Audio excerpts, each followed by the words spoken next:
Lord of the Mysteries chapter for 81. Translator, Atlas Studios. Editor, Atlas Studios. In a small town on the outskirts of Backland.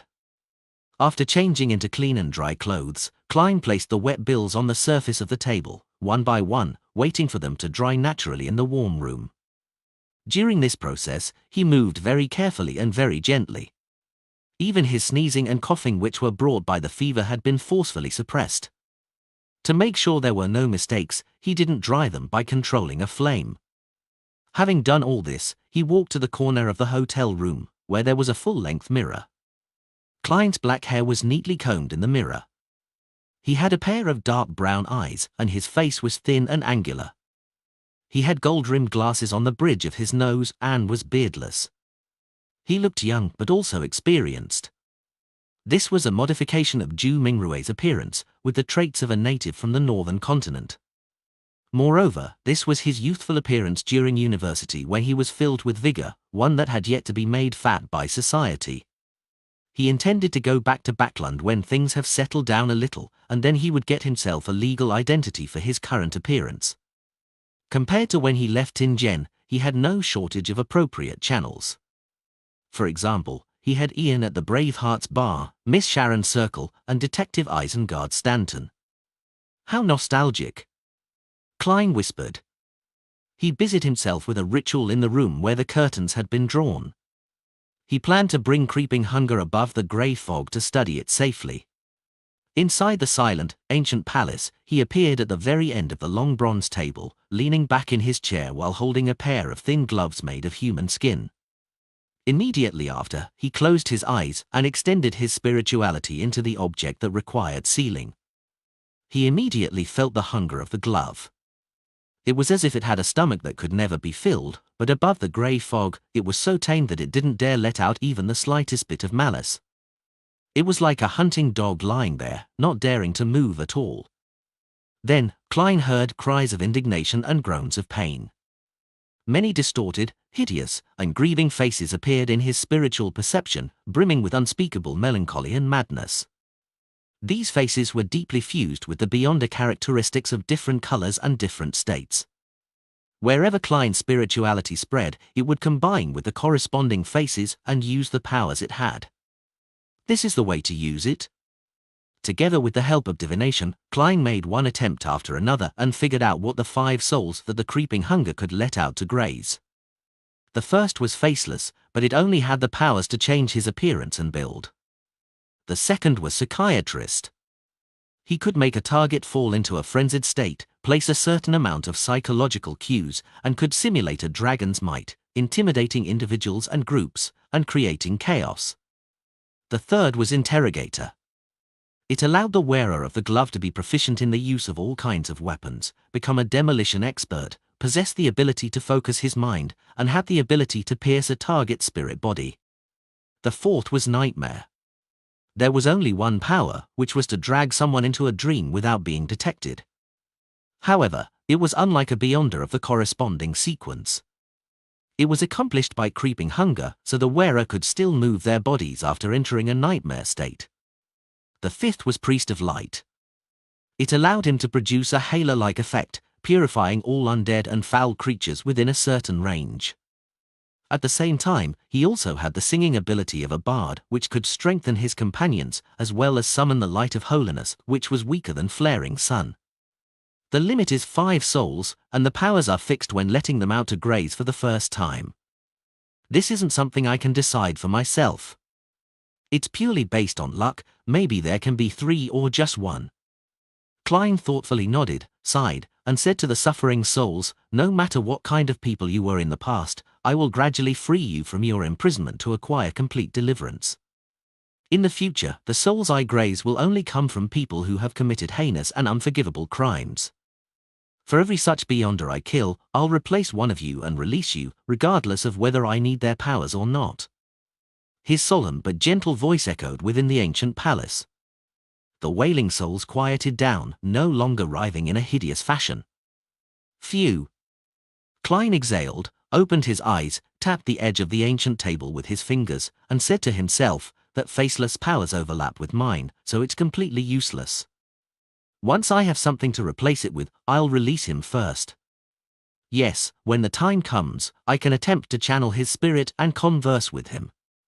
Perhaps I might receive information regarding the high sequences of the seer pathway, as well as clues to the whereabouts of mermaids. No, there's no need to wait for a replacement. In a few days, I can make the attempt when I fully recover from my cold. The soul corresponding to the Priest of Light should be able to complete the incomplete formulas I previously obtained. Furthermore, he'll leave behind the corresponding Beyonder characteristic. That way, Little Sun doesn't need to worry about his subsequent advancements. Yes, he will be the second to be released. As for me needing to feed a human soul and flesh to creeping hunger every time it's used, that's not something I need to pay attention to. I usually wouldn't use it anyway. When using it, I'll definitely be facing a terrifying enemy. In such a battle, there's no lack of lives to cull. Even if there isn't, I can throw creeping hunger above the grey fog and not be worried about its backlash, nor do I need to be afraid of harming the innocent. The worst outcome would it becoming unusable. Putting his thoughts away, Klein tried to use the mystical item, creeping hunger, to divine the formula for the shepherd potion but ended up failing. He didn't divine the origins of creeping hunger, afraid that he would provoke an unfriendly existence. Although he wasn't afraid of endangering himself due to the grey fog's isolation and obstruction, doing so could likely damage creeping hunger. I'll consider trying that out when I no longer need it. Klein leaned forward and rested his elbows on the table. He quickly recalled the previous matters and keenly noticed a detail. After the master key was obliterated, its Beyonder characteristic didn't disappear. Instead, it became dots of light, trying hard to converge. It can be assumed that the apprentice characteristic that's formed in the end will no longer contain Mr. Dawes' roars. In other words, such a method can be used to rid the mental corruption inside a Beyonder characteristic. But the underlying problem is that there's no way to destroy a Beyonder characteristic which has solidified into an item under normal circumstances. Back then, I was relying on a ritual that could allow a true god to descend. It needed the prerequisite of a large number of innocent lives. Also, once the all-black eye is shattered, the true creator's mental corruption that's hidden within will definitely erupt. When that happens, who can withstand it? Do it above the grey fog? As these thoughts crossed his mind, Klein remembered what could have happened at East Borough. He hurriedly conjured a pen and paper to make the appropriate divination. After receiving the revelation, his expression sank, and slowly, he leaned back in his chair. Below him, the endless grey fog floated in silence in a seemingly eternal unchanging fashion. Audrey stood by the window, looking at the fog mixed with pale yellow and iron-black colours rapidly disperse. When she saw the heavy rain that was incompatible with winter, her heart felt more at ease. After an unknown period of time, she and Susie waited for Earl Hall's eventual return home. "Father, how is it?" Audrey asked with concern. Earl Hall smiled warmly as he handed his coat and hat to an attendant. "It's resolved, but the exact details are still unclear. My little princess, you've really helped me greatly this time. You deserve a ton of medals." That's good, that's good. Thanks to Mr. Fall's reminder, thanks to the risky investigation of his adorer. Our tarot club has once again stopped the descent of an evil god and saved the world. Audrey's heart was filled with pride. Earl Hall took the towel from the maidservant's hands, wiped his face, and sighed. However, this time, there were still some serious casualties. To think that Backlund smog could become so deadly. Although the statistics haven't been tabulated, I estimate that more than 10,000 people died in East Borough, the dock area, and the factory district. Furthermore, the plague is still spreading, so please try not to leave the house for the time being. More than 10,000 people. That was a statistic Audrey could understand, but couldn't imagine. Only on the anniversary of the kingdom's founding and during the parade would she be able to see tens of thousands of people gathered together. However, this didn't stop her heart from feeling heavy as her mood suddenly turned gloomy. Daisy stood outside her apartment, watching the doctors and nurses in white coats and masks enter and carry out the bodies. She had long known the outcome.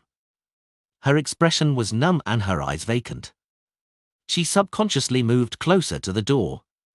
At this moment, the police officer in charge of the cordon stopped her. "Don't go over.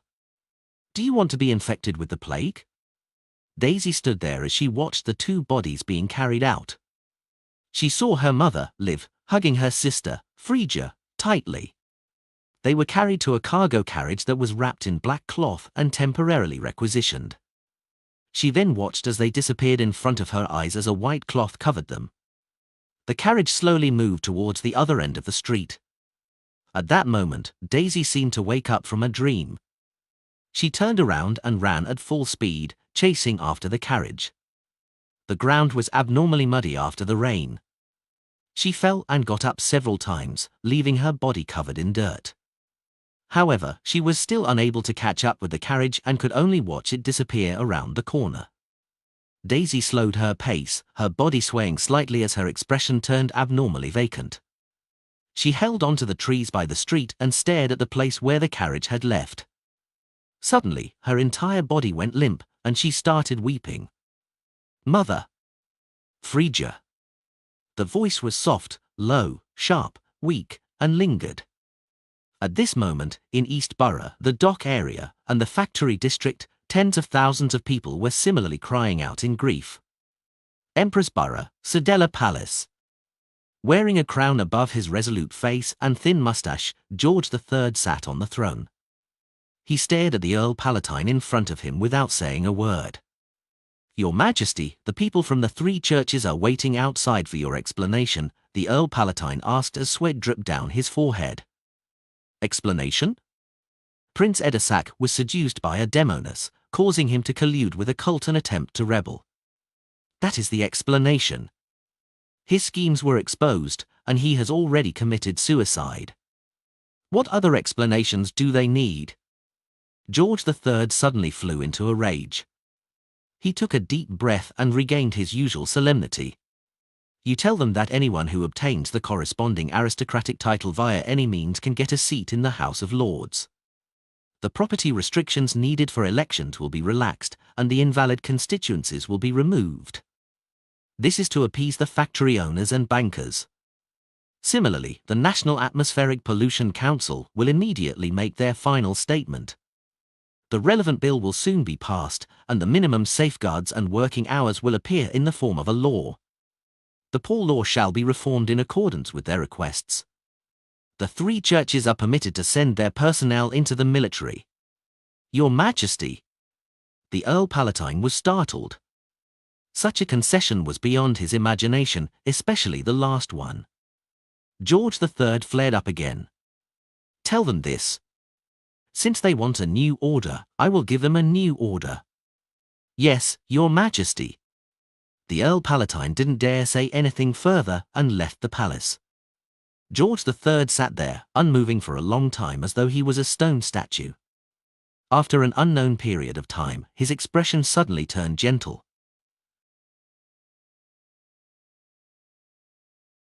Lord of the Mysteries chapter for 82. Translator, Atlas Studios. Editor, Atlas Studios. Morning of the 31st of December, at the Harvest Church south of the bridge. Emlyn White stood in a kitchen wearing his priest robes, occasionally tossing different herbs into a large iron pot and stirring them to a certain extent. After all the pre-prepared ingredients were tossed in, he waited patiently for another 10 minutes. Then, he scooped up the ink-black liquid with a metal ladle and poured it into a glass cup and glass bottle beside him. 48, 49, 50. Emlyn glanced at the empty pot and counted the medicine he had brewed. After confirming the quantity, he picked up a large tray and brought the bottles of dark green liquid to the hall. In the hall, more than half of the pews had been removed, and the floor was covered with tattered blankets. Lying within them were victims of the plague who were either in deep sleep or groaning in pain. Emlyn and Father Utravsky worked together, each carrying some of the medicine, distributing it from two ends. The first person in the queue was a middle-aged man with a sallow complexion.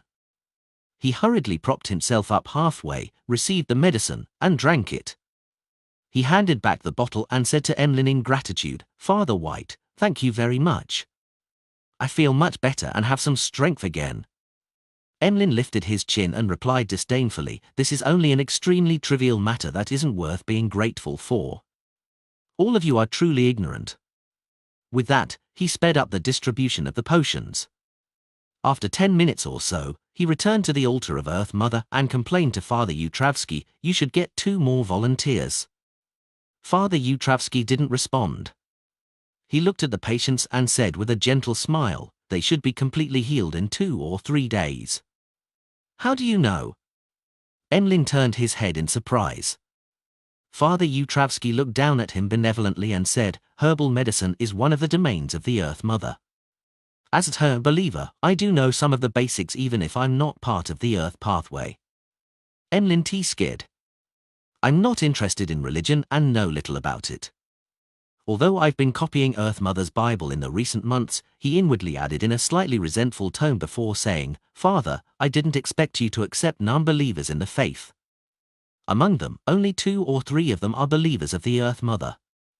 Father Yutravsky smiled without minding what he said. "They are also lives, innocent lives." Emlyn paused for a few seconds, exhaled, and said, "Father, I've already found a way to resolve the psychological cue. Perhaps I will leave this place soon." Wait, why did I mention this? I was actually moved by him. What if he locks me up in the basement again? Emlyn suddenly turned nervous. Father Yutravsky's expression remained unchanged as he looked down and said to Emlyn, "Actually, you didn't need to seek out solutions. In a little while, the psychological cue will be automatically removed, and you will be free to choose whether to come to the cathedral any longer, and I would have become the Mother's, no Earth Mother's devout believer." Emlyn blurted out. Father Yutravsky raised an eyebrow and said, feeling somewhat surprised, "I didn't compel you to change your faith.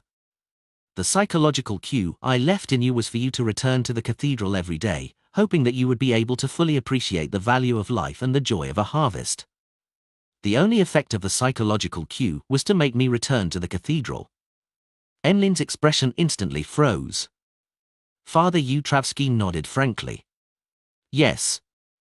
Emlyn's mouth gaped as he slowly and mechanically turned his head to look back at the altar, looking at the Earth Mother's sacred emblem of life, as if he had become a puppet that very instant.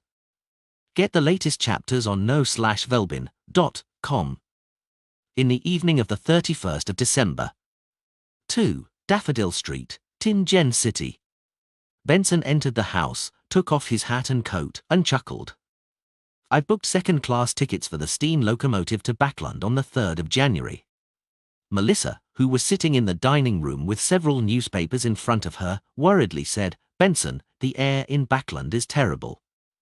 Tens of thousands of people have died from the poison and diseases caused by the smog a few days ago. It's a sad and regretful matter." Benson walked to the dining room, sighed, and said, "But the 2 houses have already passed the report submitted by the National Atmospheric Pollution Council. There will be legislation to regulate the emission of smoke and wastewater, so a new Backlund will welcome us. You don't have to worry too much." Having said that, he smiled mockingly. "When I came back from Iron Cross Street, I found a lot of factory owners or their employees from Backlund recruiting people. They said that due to the smog and plague, the factories there are suffering a shortage in manpower, so they're willing to promise that the working hours and minimum wage will be much better than the current standard." Heh. "You think it's impossible?" Melissa asked. "When more and more people flock to Backlund, it will be impossible unless both houses pass the corresponding laws directly." Benson spread his hands and pointed to the table. "Well, it's time to receive the new year." There were 3 sets of forks and knives, 3 empty porcelain plates and 3 cups on the table. 3 cups. 1 for beer, 2 for ginger beer. In the evening of the 31st of December. Dressed to the nines, Audrey stood inside a lounge, waiting for the start of the New Year's party. However, one couldn't see the excitement, exuberance, and joy on her face despite the fact that she was about to become an adult. In front of her was a newspaper. On it was written, "According to preliminary estimates, a total of over 21,000 people died in the fog, and the subsequent plague took the lives of close to 40,000 people. Among the deceased were young children, healthy young men, and women. Few, Audrey couldn't help but close her eyes. Just then, her father, Earl Hall, and her mother, Lady Caitlin, knocked on the door and said in unison, "Your beauty surpasses everyone tonight. Darling, it's time. The Queen is waiting for you." Audrey slowly breathed out and wore an elegant and beautiful smile. She then walked out of the lounge and entered the party's hall under the company of her parents. She walked all the way up to the front of the dais and, under the gaze of many, handed her white, muslin-gloved hand to the Queen. The Queen led her to the edge of the dais as they faced all the guests. After a short pause, the Queen smiled and said, "Although this is a dark period in Backlund's history, we still have a gem that can illuminate the entire city. Her wisdom, her beauty, her character, her etiquette, are all impeccable. Today, I will formally introduce her to you. Lady Audrey Hall." Bang! Bang! Bang! Outside the window, the fireworks exploded into a dreamy light. On the last night of 1349, Audrey officially came of age and was presented to society. In the afternoon of the 3rd of January, 1350. On the outskirts of East Borough, in a newly opened cemetery. Using divination, Klein found the graves of Old Kohler and Liv. This wasn't a grave in the truest sense of the word, but rather a niche where an urn was stored. They went on, row after row, stacked one above another. Standing there, Klein saw that not only was there no photograph or epitaph on Old Kohler's niche, but even his name was missing. Similar situations weren't uncommon. There were too many ownerless ashes whose relatives and friends couldn't be located. Their names, looks, and whatever experiences they had were unknown, nor did they garner the interest of anyone. They were only distinguished by the numbers on the niches. Klein closed his eyes, pulled out a slip of paper, shook it into a piece of metal, and carved a word on the niche door, Kohler. Then, he added an epitaph: "He was a good worker. He had a wife, a son, and a daughter. He worked hard to live." He withdrew his wrist, and with a shake of his wrist, the black-haired, brown-eyed, and emaciated Klein let the paper burn in his hands, as if it was a memorial service to all the souls residing in the area. Instead of appearing to help Daisy, who had lost her mother and sister, he anonymously wrote to reporter Mike Joseph, describing the girl's predicament in detail, so as not to implicate her in his own affairs. Mike had met Daisy, knew about her, and had enthusiastically promoted the establishment of a corresponding charity fund. Therefore, Klein believed that he could help her receive more help so that she could complete her basic studies and find a stable job that could support her. Taking 2 steps back, Klein looked around, taking in the names, photos, and even the victims who had those missing. He raised his head, let out a long breath, turned around, and left the cemetery. On the steam locomotive to Backland, Melissa was engrossed in her textbooks, and Benson was soon chatting with the passengers around him. "It's too expensive, just too expensive. A whole 10 soli, £half. A burly man who wasn't even 30 sighed from the bottom of his heart. "If it weren't for the fact that I couldn't buy a 3rd-class seat or a boat ticket recently, I wouldn't have spent this money at all. This is equivalent to half a week's worth of my salary. Indeed, there are too many people heading to Backland after the new year," Benson agreed. The burly man wiped off his heartbroken expression and said expectantly, "Because they promised me 21 soli a week and that I wouldn't need to work more than 12 hours a day, we signed a contract. When I receive my first payment and rent a house, my wife will come to Backland and she'll be able to get a good job, a job that pays about 12 or 13 soli a week. It's said that Backland is in dire need of people. When the time comes, we'll earn a total of over £1.50 a week, and we'll be able to eat meat frequently. Your wish will definitely be achieved. The King has already signed the bill, passing the law for a minimum wage and maximum working hours." Benson sincerely wished him well before smiling. "This is the land of hope. Woo!" The steam locomotive brought countless hopeful people to Backland. The sky was still bright, and the fog in the air had thinned a lot. The gas lamps on the platform were no longer lit that early. Experienced, Benson protected his sister and wallet before leaving the station with their suitcases while following the crowd. Suddenly, they simultaneously felt a gaze sweep past them.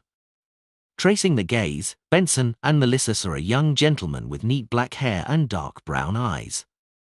The gentleman with the gold-rimmed glasses pressed his hat and looked past them into the distance. Benson and Melissa also looked away and cast their gaze to the smoky pillars in the garden in the middle of the street as they looked forward to seeing the underground transportation system in Backland. Carrying his suitcase with an expressionless look, Klein walked past them with his body kept straight. He entered the departure station, facing the mass of people pouring into the land of hope, people filled with wonderful hopes in their hearts. It was the best of times, it was the worst of times. End of the second volume. Faceless. Lord of the Mysteries chapter for 83. Translator, Atlas Studios. Editor, Atlas Studios. The sky was dark outside the window, but it wasn't the dark fog which Klein was used to. The sea waves rolled in, blowing away all the smog and making the clouds line up in various shapes, reflecting the reddish-gold sunlight. This was Pritz Harbour, the largest and busiest port in the Lun Kingdom. Wearing a light vest and white shirt, Klein stood by the window and watched the outside world for a while until his pocket watch urged him to return to the mahogany table. In the warmth of the fireplace, he picked up a black, round fountain pen, unfolded a letter, and slowly wrote. Dear Mr. Azik, forgive me for not writing to you until today, but for the past few days, I've been wandering in Backland, immersed in the devastation that has been inflicted on this great city by the events of the past few days. If we were ordinary people, perhaps we would have been covered with white cloth and carried to the crematorium, eventually settling in a tiny niche. I've waited for quite a while and finally found an opportunity to retrieve what belongs to me. This includes the card of blasphemy I promised you. In addition, there's another item which I will get the messenger to bring to you as well. It's a copper whistle that can summon a messenger. It comes from a chance encounter of mine regarding an elder who crawled out of his coffin. I'm sure you're puzzled having read this, as the description I use similarly points to you. This is what puzzles me. This is exactly what happened. I suspect that the original owner of the copper whistle is a member of the numinous episcopate that tries to revive death. Furthermore, his level isn't low. Perhaps you'll be able to tell something from this copper whistle. Before leaving Backland, I will write to the machinery hive mind to describe the massive underground ruin where you fought in Sangwell. I hope that they will be able to figure out the truth with the help of this information. After going through a roundabout and indirect test, I've confirmed that they do not have any enmity towards you and me for the time being. If you're in trouble, perhaps you can try seeking their help. Finally, I have one more question. Is there any way to remove the residual mental corruption of a beyonder characteristic that has already solidified? I am about to set sail. I wish you a smooth journey in finding your memories and a safe journey for myself as well. Your student and friend, Klein Moretti. Putting down the pen and reading it once more, Klein folded the letter and stuffed it into the envelope along with the Dark Emperor card and the copper whistle left behind by the suspected numinous episcopate member. When he was done, he picked up the copper whistle Mr. Azik had given him and summoned the messenger by blowing into it. The messenger was still nearly 4 meters tall, made purely of white bones, its eye sockets burning with black fire. However, Klein's spiritual intuition told him that this was another messenger. Sighing secretly, Klein raised his arm and placed the letter into the messenger's lowered palm. The messenger lowered his head to take a look, before quickly disintegrating into bones and drilled into the ground like a torrential downpour. Seeing this, Klein lightly tapped his right molar and deactivated his spirit vision. He returned his gaze to the table, where there was a pale yellow identification card. This was a necessary item required for official purchases of any voyage tickets. For this, he had specially gone to Sharon and obtained a new identity through her circle. This identity was that of a bounty hunter, a lunatic who was eager to go on an adventure at sea to get rich. In accordance with Klein's wishes, his name was German Sparrow. A hunter of evil. Klein whispered, putting away a series of documents for his new identity. Shortly after, he drew the curtains, took 4 steps counterclockwise, and went above the fog. There was still some time before the tarot gathering, so Klein quickly retrieved Creeping Hunger and wore it on his hand. Closing his eyes, he tried to sense each and every twisted, illusory soul. he attempted to release the faceless. In the real world, creeping hunger would happily consume this gift and spit out the corresponding beyonder characteristic, but above the fog, it didn't dare to act rashly. It allowed the soul of the faceless to leave the glove and appear to the side of the long bronze table. It was a middle-aged man with a blurry face. His twisted and painful feelings seemed to dissipate quite a bit. With difficulty, he bowed at Klein, who was leaning back in his chair. His figure gradually turned dim, almost plummeting beneath the grey fog at any moment. In the majestic palace, Klein could directly communicate without any additional rituals prepared. Thus, he extended his spirituality and stabilized the man before saying in a low voice, "Do you know where there are live mermaids?" The man answered in an adrift manner, "Apart from those kept by the Church of the Evernite Goddess, they can only be found by sailing from the Gargas archipelago towards the Sonia Sea for at least a week. That was my destination." So he's also a faceless seeking to advance. In order to seek out mermaids, he had taken the risk to go out to sea. However, he somehow died at the hands of Rear Admiral Hurricane Chilangos in the end. The Church of the Goddess rears quite a number of mermaids? Klein suddenly asked in realization, "Which organization did you belong to?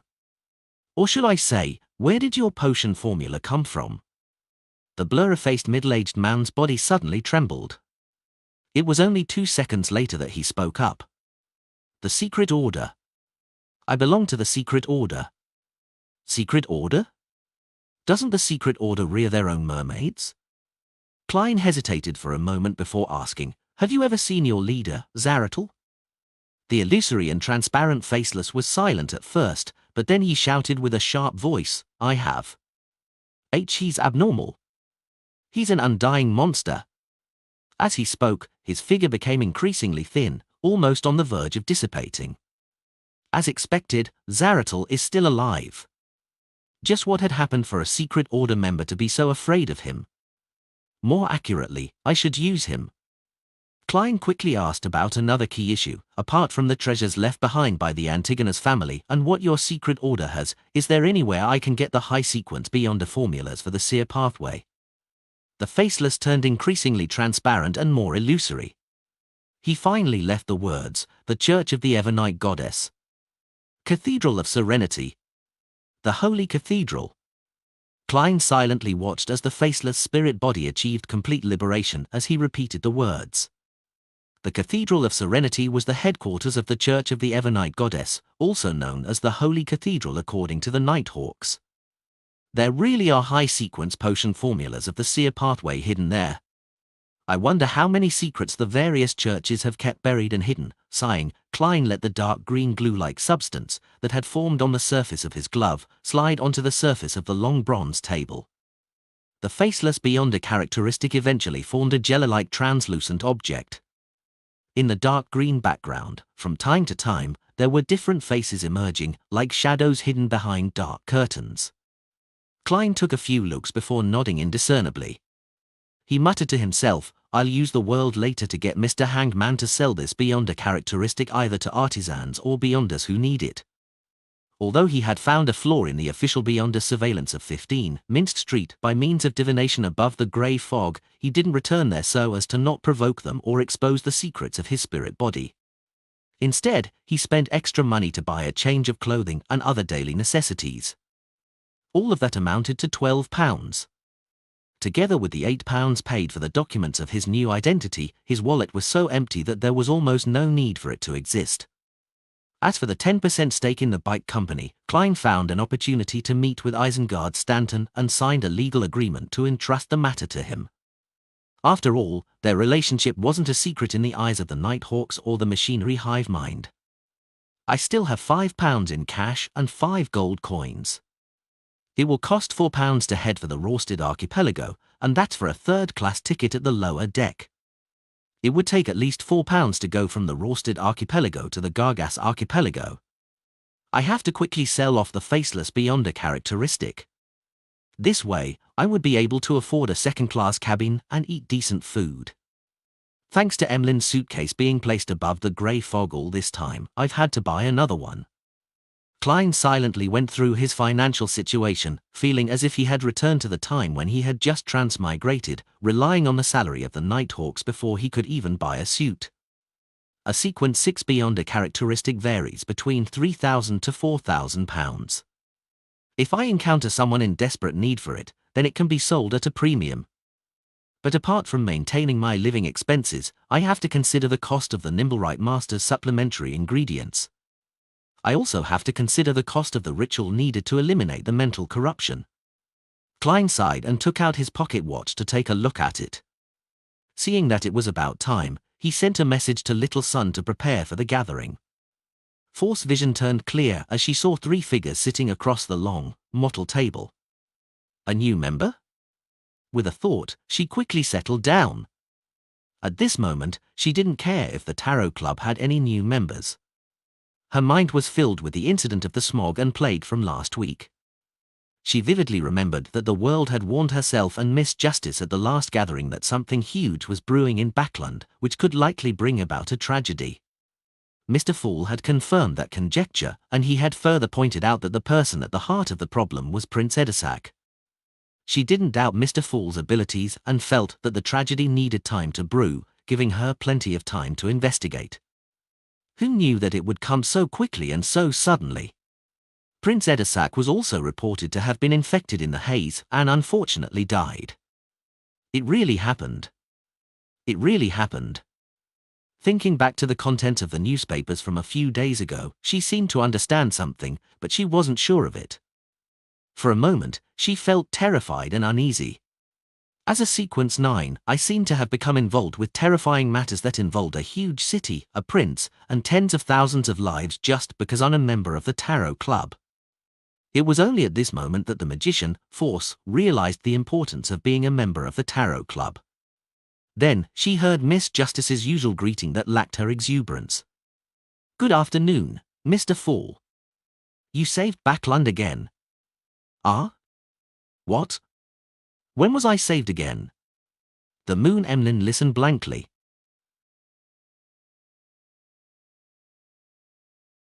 Lord of the Mysteries chapter for 84. Translator, Atlas Studios. Editor, Atlas Studios. As he thought back to the recent events, the Moon, Emlyn, was quick to associate it with the Great Smog and the Plague outbreak, guessing that this was what the lady opposite him was referring to. But I heard that it was the work of a demoness of despair who was trying to advance herself. Furthermore, the Church of the Lord of Storms responded quickly, creating a hurricane to blow everything away. How could it be said that the Fool saved Backland? Emlyn, who had an entire clan behind him, was quite well informed. Upon doing the comparison, it was hard for him not to be surprised and confused. Although he had always been proud and didn't wish to spend time on social interactions, he still felt an instinctive fear when faced with a hidden existence that he had to address with he. He didn't dare to open his mouth to ask and decided to listen for a while. Alger, even though he was drifting out at sea, had received news of the Great Smog in Backland. He was interested in the secrets and the truth behind it, confident in the belief that this was definitely a struggle between deities. After all, it had attracted the attention of Mr. Fool. I'll ask Miss Justice when we exchange information. However, she might not be too sure of the details. It's rather impossible for her to know too many details based on her standing. She has great curiosity. To open up with such a greeting, she would definitely attempt to get an answer from Mr. Fool, hoping to get an answer. I hope that I have the opportunity to listen in from the side. With this in mind, Alger turned his head to look at the sun. Seeing how he wasn't anxious but calm and reserved, he knew that the City of Silver's exploratory team had already broken out from the fate of repeating their lives. Similarly, Audrey, who had figured out that the operation was successful from reading Little Sun's reaction, heaved a secret sigh of relief. She prepared herself to understand what had happened later in detail. After a solemn bow towards Mr. Fool, she thanked the seemingly unkind Tarot Club member, the World, for his advance warning. Mr. World, if it wasn't for your advance warning, then perhaps tens of thousands of people would have died in Backland during this great smog. In truth, I was also doing it to save myself. Klein controlled the World to give a hoarse laugh. He said it with sincerity and without any trace of acting, because if it wasn't for Miss Justice, who was notified in advance and warned the Church of the Evernite Goddess, then the powerful existence who erased Mr. A wouldn't have arrived in time, and he himself might not have been able to hold on for long. If Mr. A had disintegrated me and ate me, then perhaps I might not have a chance of reviving. Klein thought in appreciation. Mr. A's feasting would literally be feasting. Immediately after, as the fool, he leaned back in his chair and responded with a smile, "All I did was provide some trivial help." "No, your adorer really helped save Backland. His contribution is the greatest amongst everyone," Audrey praised from the bottom of her heart. His warning allowed the goddess, the Church of the Evernite Goddess, to make preparations, wiping out the demoness of despair in a timely manner and preventing the primordial demoness from awakening. It allowed the contamination of the Great Smog to be kept under control. Furthermore, he even destroyed the Aurora Order's ritual, preventing the attempted descent of the true creators once again, keeping him at bay from the real world. Audrey received unanimous praise by Earl Hall and his wife for providing the most important information. They hadn't concealed the results of the investigation and some of the details they had gathered from her. Of course, they also raised their wish as parents that their daughter wasn't to get too involved with that secret organization. It would be enough if she stayed in the outer circle and gathered some information, then maintained her strength below that of Sequence 7. The primordial demoness awakening. The true creator's attempted descent. What exactly happened in Backland? At the same time, Alger and Emlyn had the same reaction, but their expressions were different. The former only slightly raised his eyelids as his pupils contracted, unconsciously sitting to the side a bit, while the latter gave the illusion that he was about to jump up.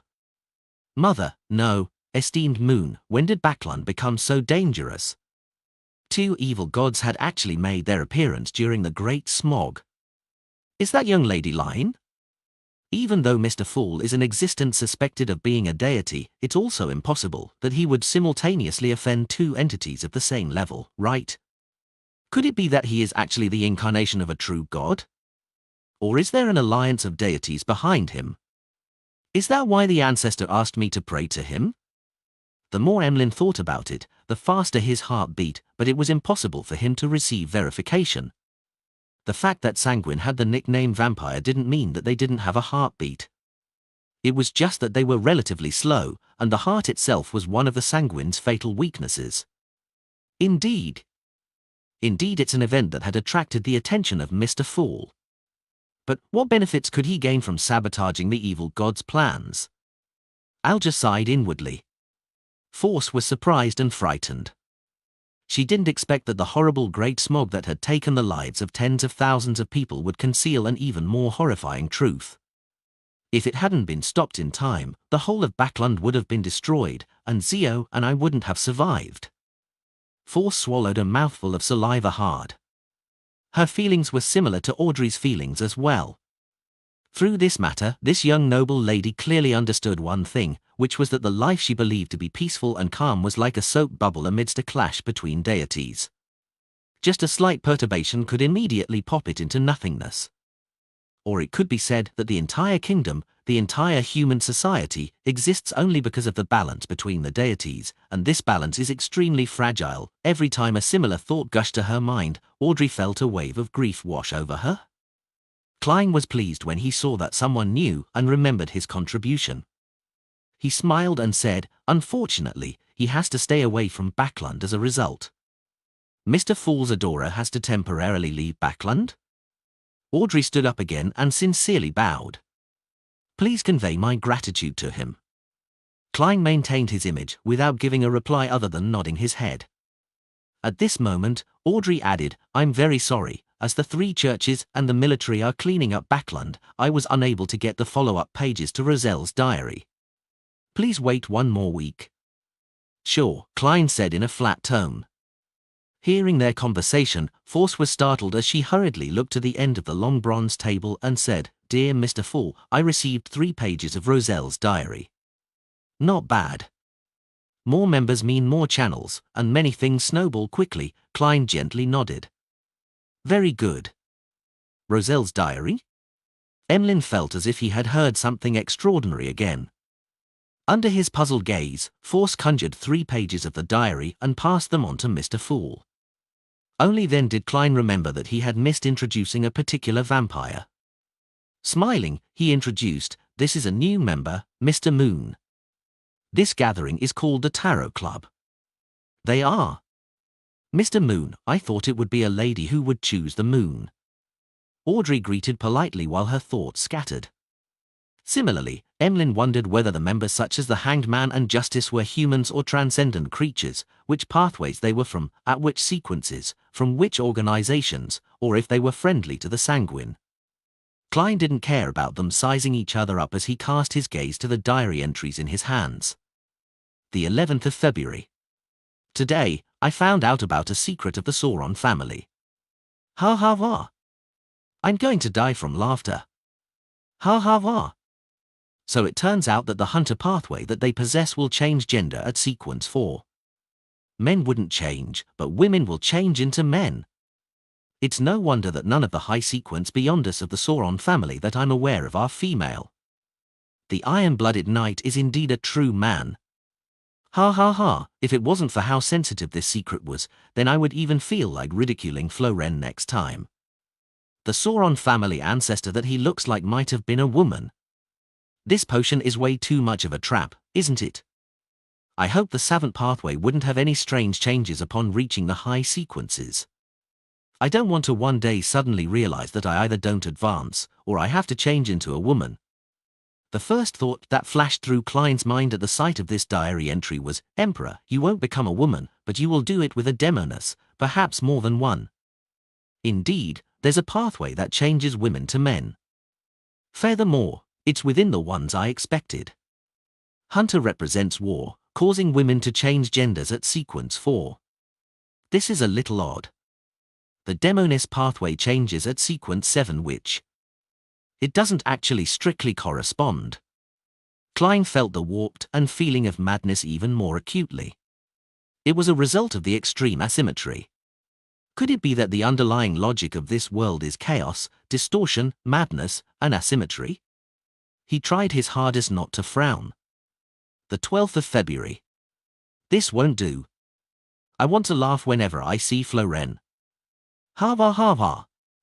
The 15th of February, the modified artillery I designed and supervised was completed. The effect was worse than I expected, but the problem isn't that great. With it in mass production, I'll be able to show the world what true advanced tactics are. In order to celebrate, I decided to hold a banquet to invite those fellows who looked down on me. Just wait to be slapped in the face. The Emperor truly doesn't let a grudge go. While sighing, Klein turned to the second page of the diary. The 5th of May, that unspeakable organization called for another gathering. I'm struck by the way they gather their members every time. It's phenomenal, no a miracle. With my earlier observations, I raised some problems at this gathering. For example, all the sequence 0 names have a high enough level on the blasphemy slate. Only Red Priest appears rather unique. It doesn't sound strong enough. The old gentleman sitting beside me told me that red represents the red of war. And priest can be understood as the ritualist of strength at its core. Someone objected, believing that the priesto in red priest represents being a priest of that creator. I leaned towards the former and asked for the name of the old gentleman in a low voice. I didn't know the identity of every member. To put it in an extreme manner, I only know a portion of them. The old gentleman answered me with a smile. He said his name was Hermes. Hermes? The Hermes who created the language of ancient Hermes? Hermes, the founder of humanity's mysticism.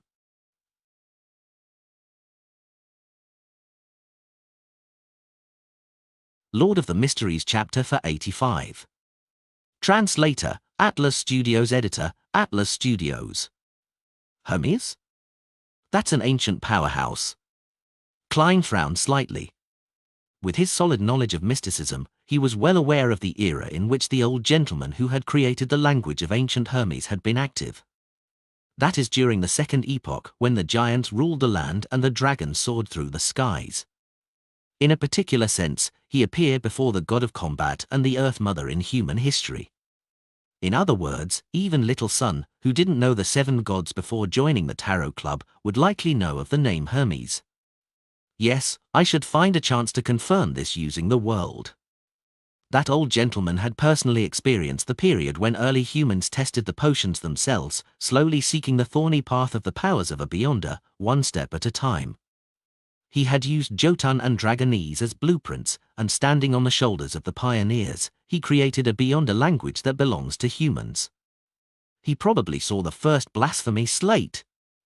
He actually survived until the time of Emperor Razel, and he might even be alive until now. This is a living fossil of human mysticism.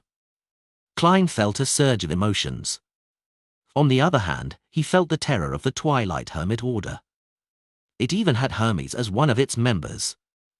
As for the other secret organizations, or even internally to the 7 churches, they will often use ancient Hermes to perform sacrificial rites and rituals.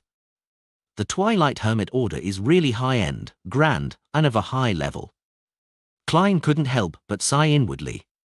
What he envied most wasn't the existence of Hermes, a legend who lived throughout human history, among the Twilight Hermit Order, but the fact that they possessed the second blasphemy slate. This is simply cheating. Klein sighed at the thought of how the Tarot Club only had 1 out of the 21 cards of blasphemy. He turned his focus back to the paper and continued to read the remaining entries of the diary. Heavens! The old man sitting next to me who looked so ordinary and nothing special was actually Hermes. He lived from the dark 2nd epoch all the way to the beyonder decline of the 5th epoch. I made the right choice joining this organization. I can see my bright future. Not using 3 exclamation marks to describe my feelings right now just isn't enough. This bunch of big shots, these undying old bastards, are all gathered together because they believe in the opinion that Twilight is approaching. No, it's definitely not the case. At least, I'm not. There must be people among them who passionately believe in those ideals, purely waiting for the original creator to awaken, hoping for the progress of history to develop to that node as predicted. According to my understanding, it's most likely not an awakening, but a resurrection. But there can't be more than half of those people. The rest are people having their own goals, either they're ambitious like me, or they're just lurking snitches. Wait a minute, I thought of a problem. I quickly joined the gathering after I agreed to the secret invitation, but I didn't undergo any scrutiny, and although the person who called for the gathering said that the members of this gathering had their differences and had to vote for me to join, barely allowing me to join after a majority vote of 2/3, but that's not the point. The point is that they don't care if I believe in the idea that Twilight is coming, nor do they mind me having all sorts of thoughts. What are they relying on to determine that I won't bring harm to this organization? Could there be a high sequence beyonder of the spectator pathway among them, one that reaches the level of an angel? He had created a secret psychological cue in me through my verbal promise without me realizing it. And that they're confident enough to discover the hidden malice of its members? That might be possible, but thinking about it makes me shudder. In addition, without permission, once the name of that organization is mentioned to the outside world, it will be immediately noticed. They even gave me a few examples of former members who were eliminated. Writing on paper or in a newly created language wouldn't do as well. Let me think. Sequence 2 of the spectator pathway is discerner while sequence 1 is author. Who among them fulfills the corresponding traits 1? Yes, I have a preliminary suspect, the person who convenes the gathering. Yes, there's also sequence 0 of the spectator pathway. Its name is Visionary. But I don't believe anyone here has reached the level of a true god. Otherwise, there's no need to hide behind the scenes. Of course, they might have divine items at the sequence 0 level or the uniqueness of a particular pathway. Perhaps it's what creates this realistic dreamscape that can connect the east and west shores of the continent while having the ability to react the moment its name is mentioned. I didn't think too much into it back then. Amidst my shock, I asked about a few other matters, such as why the term authority is used in the description of deities. Old Mr. Hermes gave an interesting answer. When he saw this, Klein realized that the diary page had already reached its end. He quickly turned to the next page, but he quickly turned back because the following page didn't connect to the previous page at all. Where's the answer? Is it on the next page of the original diary, or was he too lazy to write it because it's too long? Or he felt that there's no need to jot it down in the diary? Klein was so frantic that he wanted to transmigrate and grab Roselle by the neck to get him to tell him what Hermes had said. Of course, he didn't show any signs of emotion on the surface, nor did he make any additional body language. So the spectator pathway sequence 0 is called visionary. This corresponds well with the dragon of imagination. I thought it would be dragon.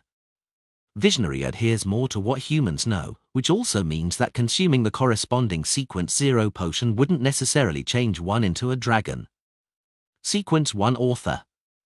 Just from the name of the potion, I find it quite similar to that Quill 0-08's traits. The Twilight Hermit Order's method of summoning members is a realistic dreamscape that connects the eastern and western ends of the continent. The miracle description at the beginning of the diary gave me a fright. I thought they had the grey fog or the mysterious space above the grey fog as well. Klein calmed his emotions and discovered that the single diary page provided a lot of important information. First of all, he knew that the ancient sage, Hermes, had at least lived to Roselle's era, which was about 100 or 200 years ago, and he was a member of that mysterious organization. Second, from Roselle's description of how the organization's name couldn't be spoken, he basically confirmed that the mysterious organization was equal to the Twilight Hermit Order. Finally, he learned the Sequence 0, Sequence 1, and Sequence 2 names of the spectator pathway. Although they wouldn't be needed anytime soon, they enriched his accumulated knowledge of mysticism. Perhaps Miss Justice would ask the relevant question at any time. Her curiosity had always been strong. Forcing himself to forget the missing answers, Klein turned to the last page. As he read, Audrey habitually observed the details, and she acutely noticed that the Dark Emperor card, which Mr. Fool had placed face down on the long mottled table, was missing. He gave it to an adorer to provide the appropriate help, or he exchanged items with some existence. Audrey blinked, trying to guess the reason. She was more inclined to the first theory, because without the help of Mr. Fool, his adorers wouldn't necessarily be able to destroy the ritual for the descent of the true creator. It's a pity that Father is unable to see the detailed file, otherwise, I would know who Mr. Fool's adorer is. He's a man of medium height, dressed in London's most popular double-breasted frock coat, and he had been near Red Rose Manor at the time. I should be able to lock onto a target by using this information as a basis for investigation. But that might anger Mr. Fool. He hasn't permitted me to expose the identity of his adorer. Audrey, don't think too much. Don't be curious. Perhaps you'll meet in the future. Audrey retracted her gaze. At this moment, Klein felt like laughing because of the contents of the last page. The 16th of March, my first time attending a noble ball in this world. The young ladies and madams are a lot better than I imagined. In the novels I read, they didn't bathe in the Middle Ages and relied on perfume to mask their disgusting body odor. They would frequently step on feces when they were out, and easily smeared their faces with things that are laced with poisonous heavy metals. But it's different here. They love to take baths. They have charming perfumes, fair skin, and tight waists. Most of them have pretty good figures. I overcame my nervousness and had a nice chat with the young daughter of Viscount Derilos. We talked about the meritorious deeds of my ancestors, talked about my family's estate, and my present aristocratic title. Then, she politely mentioned that she wanted to get something to eat. I didn't pay much attention to it at the time since hitting on chicks needed to be taken slow, but when I went downstairs to take a walk in the garden, I found her in an empty study f***ing with the eldest son of Earl Fleury. FK. This is their first time meeting each. Is it me, Huang Dao, Roselle, who isn't good-looking enough? Or am I not entertaining enough? How realistic. Fortunately, the madams have treated me quite well. I can sense the hidden passion within them, hee. Roselle really wasn't used to the Inti style at first. According to historical records, the Gustav family had been on the decline for several generations, with only their aristocratic title of Baron and a little property estate to their names. This lasted until Roselle made his fortune. I didn't expect the Emperor to have a woman snatched away. Wait, I remember Roselle mentioning in his diary that he had done it with Countess Fleury. Impressive. Impressive. Klein looked down at the 2 remaining diary entries. They were of no value and were accounts of Roselle's life in the manor. The entire content was him wanting to hunt, his missing of delicacies, as well as his hopes of obtaining beyond powers and beautiful maidservants. Klein leaned back a little, allowed the diary pages to disappear from his hands, and said with a smile, "You may begin." Audrey immediately looked at the sun diagonally across from her. "Have you extricated yourself from the cycle?" Derek nodded honestly first before bowing towards the end of the bronze table. "Honorable Mr. Fool, thank you for your guidance. It allowed me to find the key point of the Angel of Fate on the mural with the words Rose Redemption. It aided the chief in destroying the repeated cycle of fate." "What Angel of Fate?" "I don't know anything." The very puzzled fool, Klein, replied with a smile, "Not bad." Lord of the Mysteries chapter for 86. Translator, Atlas Studios. Editor, Atlas Studios. Emlyn was similarly confused. Words like Rose Redemption, Angel of Fate, and destroying the repeated cycle of fate were beyond his understanding. He only felt that he could understand every word, but had no idea what they meant when placed together. Could it be that the young son had just escaped the pursuit of an angel? Emlyn guessed from the small amount of information he could understand. After Derek thanked Mr. Fool, the hanged man shifted his position slightly, leaned slightly towards him, and kicked off from Miss Justice's question. He said in a normal tone, "What was the exact sequence of events?" Derek didn't hide anything and honestly replied, "Miss Justice, Mr. Hanged Man, Miss Magician, and Mr. World, thank you for your concern, and thank you for the suggestions you previously gave me. In my 6th exploration, I tried." He described his actions and the corresponding results, highlighting the matter that the little boy, Jack, came from in Mat Harbor and the details of the Rose Redemption murals. In Mat Harbor. That strange little boy, Jack, is really from the Lun Kingdom. In other words, the forsaken land of the gods, where the City of Silver is somehow connected to the northern and southern continents in some way. As long as one finds the right place, they'll be able to enter. Klein seemed to be listening leisurely, but he had made a judgment in his mind. Mat Harbor was located to the east of Tingen City and was one of the most famous seaports in the central region of the Lun Kingdom. Together with Pritz Harbor to the south, they supported the resupply of more than half of Backlund's goods. The spirit medium, Daly, had once settled there, and Mr. Z of the Aurora Order seems to be there as well. Klein recalled something from the past. The same judgment also appeared in the minds of Alger, Audrey, and Force. Towards this, some of them had pure excitement, others filled with curiosity and worry, fearing that the all-consuming darkness around the City of Silver would continue to spread, eventually enveloping both the northern and southern continent and the 5 seas. The chief told me that he recalled some unverified content recorded in some ancient books, based on matters that had happened and my warning. Rumor has it that when the Lord that created everything, the omnipotent and omniscient God had his attention on this piece of land, he had several angels surrounding him. And there were 8 leaders of the angels, powerful beings that were closest to God's throne. Among them included the Son of God. Derek recalled Demon Hunter Collins' words and slowly said, he suspected that Ammon is the angel of time among the kings of angels, and the mural depicted the angel of fate, Tail Devourer Ouroboros. 8 kings of angels? The 8 kings of angels who are closest to the Creator's throne? Audrey was inexplicably excited when she heard this. She couldn't help but curiously ask, "Mr. Sun, what are the titles of the other 6 kings of angels and their names?" The chief didn't say, nor did I dare to ask. Derek replied, ashamed. "I really want to know the answer." Audrey subconsciously looked towards the end of the long bronze table, looking longingly at Mr. Fool, who was shrouded in grey fog, hoping to get the appropriate answer. She had already decided on the price she was willing to pay. "Why are you looking at me?" "I don't know either." Klein controlled the twitching of the corners of his mouth. Of course, he wasn't completely clueless. He could barely guess who 2 of the kings of angels were. The evil spirit in the underground ruin had described the Medici family as one of the founders of Rose Redemption. According to that mural, the Angel of Fate, Ouroboros, is likely one of the leaders of Rose Redemption.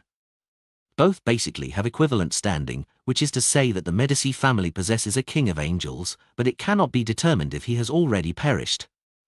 The Medici family is suspected to be in control of the Hunter pathway, which is the Red Priest pathway. That King of Angels title should be Red Angel or Angel of War. Since the Son of God is a King of Angels, Amorn is one of them, being Angel of Time. Then Adam might not be one, but I can't confirm his title. As for the other 4 Kings of Angels, I can't guess who they are. Perhaps there might be one or a few of them inside the Twilight Hermit Order. It's possible. The Twilight Hermit Order views the fallen creator as its enemy, making it at odds against Rose Redemption, which worships that evil god. Perhaps its true origin comes from those few kings of angels. Right, there's indirect evidence which isn't substantial enough. According to the legend of the City of Silver, the authority of the Dragon of Imagination, Ankwelt, was taken back by the Creator. Logically speaking, it's not impossible for the Lord that created everything to give a portion of the authority to a king of angels by his throne. And from the description and guesses from Rozelle's diary, the Twilight Hermit Order likely has a spectator which has the strength at the level of an angel in the visionary pathway or even higher. The two can form a correspondence. Hermes is a person who had experienced that piece of history. As these thoughts flashed through his mind, Klein smiled and said, "You will come into contact with it in the future. When I figure it out, I'll sell you the appropriate information," he added inwardly. Seeing that Mr. Fool had no intention of answering, Audrey looked away with a slight sense of loss, motioning Little Son to continue his story. Alger had a bold idea. The history before the cataclysm can no longer be referenced. At the end of the 3rd epoch and the beginning of the 4th epoch, there were only the 6 orthodox gods. Together with Amon and the Tail Devourer, aren't there 8? They had benefited from the death of the Creator and succeeded in advancing to sequence 0? For a moment, Alger felt that his thoughts were blasphemous actions that could be punished by fire, but he was also unable to contain his excitement. He finally calmed down and concentrated on listening to Little Son tell his story. Towards all of this, Emlyn could only respond with a blank look. For all this, Emlyn could only respond with a blank expression. Although the Sanguine had a long history and lifespan, so they knew quite a bit about the history before the cataclysm, they were all concentrated before the ancestor fell asleep, and it didn't involve the so-called Kings of Angels.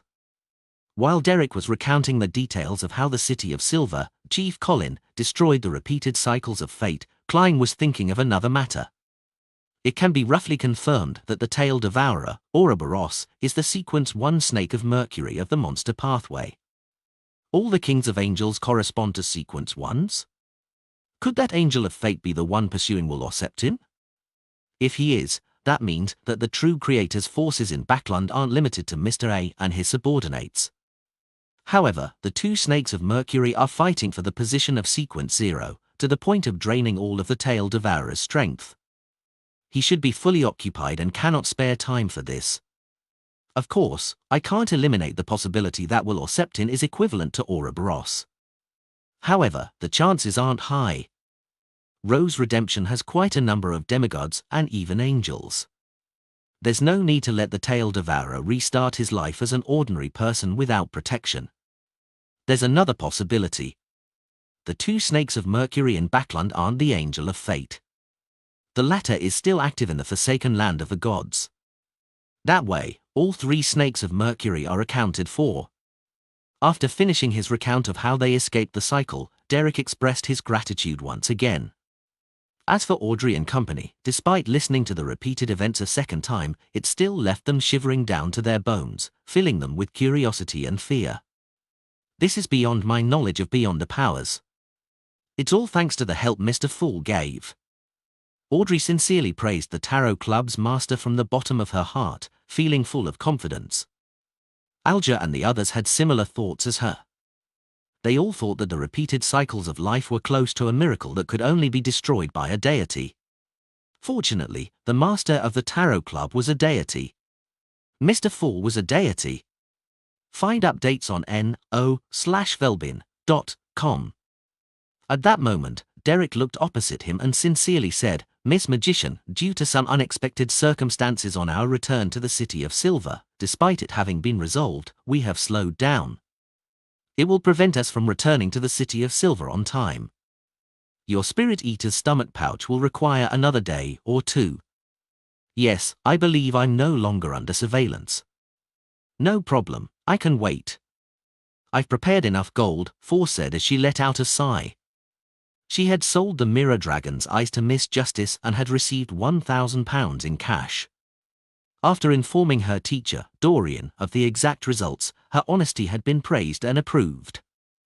Dorian told her that the £800 offer had been made in order to give her about £100 in labour fees. As such, the extra £200 would be a bonus for her. In other words, she had earned £300. Together with her original savings, she now had a total of £650, which was enough to buy the stomach pouch of a Spirit Eater. With this, Dorian trusted her a lot and revealed a lot of information regarding ingredients. "It will take me at least 2 weeks to digest the rest of the potion. I'm not in a hurry." Looking diagonally across the table, Force said, "Mr. Hangman, there's news of the dragon-eyed sea condor you require. £2,200. Dorian had given a reference price of £2,000. On the one hand, Force had allowed room for bargaining, and on the other hand, wished to earn a little more. £2,200. Alger couldn't help but frown. His financial situation wasn't looking good after he purchased the wind-blessed potion formula.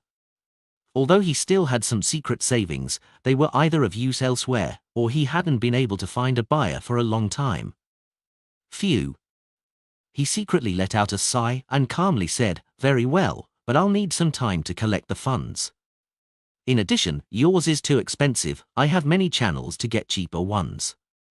£1,900. That's the highest price I can accept." "No, £2,000.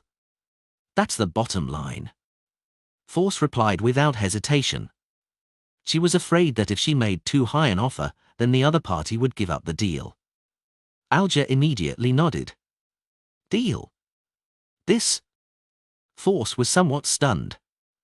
After listening by the side and witnessing the conclusion of a deal, Emlyn thought and eagerly asked, "Ladies and gentlemen, does anyone know how a sanguine can improve their strength without relying on the bestowment of their elders?" As soon as he finished speaking, he felt numerous gazes land on him. "Sanguine? Is that the vampires of legends?" Audrey's eye sparkled as she studied Mr. Moon. And as a novelist, Force no doubt had all sorts of beautiful or exotic fantasies of the sanguine, and her eyes were just as bright. "Sanguine?" Alger was taken aback at first, but he soon relaxed his brows. A vampire hiding in the darkness, covered in pus, while moving like the wind, Derek couldn't help but look sideways to size up Emlyn. "Sanguine?" The world was late by a second before giving a normal, necessary response. Lord of the Mysteries chapter for 87. Translator, Atlas Studios. Editor, Atlas Studios. The moment he was being stared at, Emlyn was momentarily at a loss, vaguely aware that he had asked something he shouldn't have. "Why are you looking at me like that? Can't I have a sanguine friend? Should I try to explain?" "No, what's wrong with being a sanguine?" "I'm a sanguine, there's wrong with admitting that. Us sanguine have a long history, long lives, and rich heritage. It's a lofty race. None of you are especially amazing either.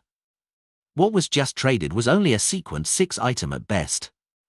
After a few thoughts, Emlyn White raised his chin and proudly added, "Yes, I am a pure sanguine." No one asked him if he was. Mr. Moon is lacking some self-confidence, which resulted in him reacting a little excessively. Audrey read Emlyn's performance. "He's really a sanguine." Force asked out of curiosity, "Mr. Moon, do you sanguine mimic humans and give aristocratic titles like Duke, Viscount, Earl, and Baron to label different powerhouses of different standing?" "No, it's you humans who mimicked us sanguine." Emlyn sat up straight. Long before the Cataclysm, long before the Second Epoch, our Sanguine already had these aristocratic titles. Those who have yet to fully control their strength are underage Sanguine, and as for me, I'm considered an adult. Going one step further, one will gain the title of Baron and the progression leads all the way to Duke. Above Duke would be positions such as Queen and Prince.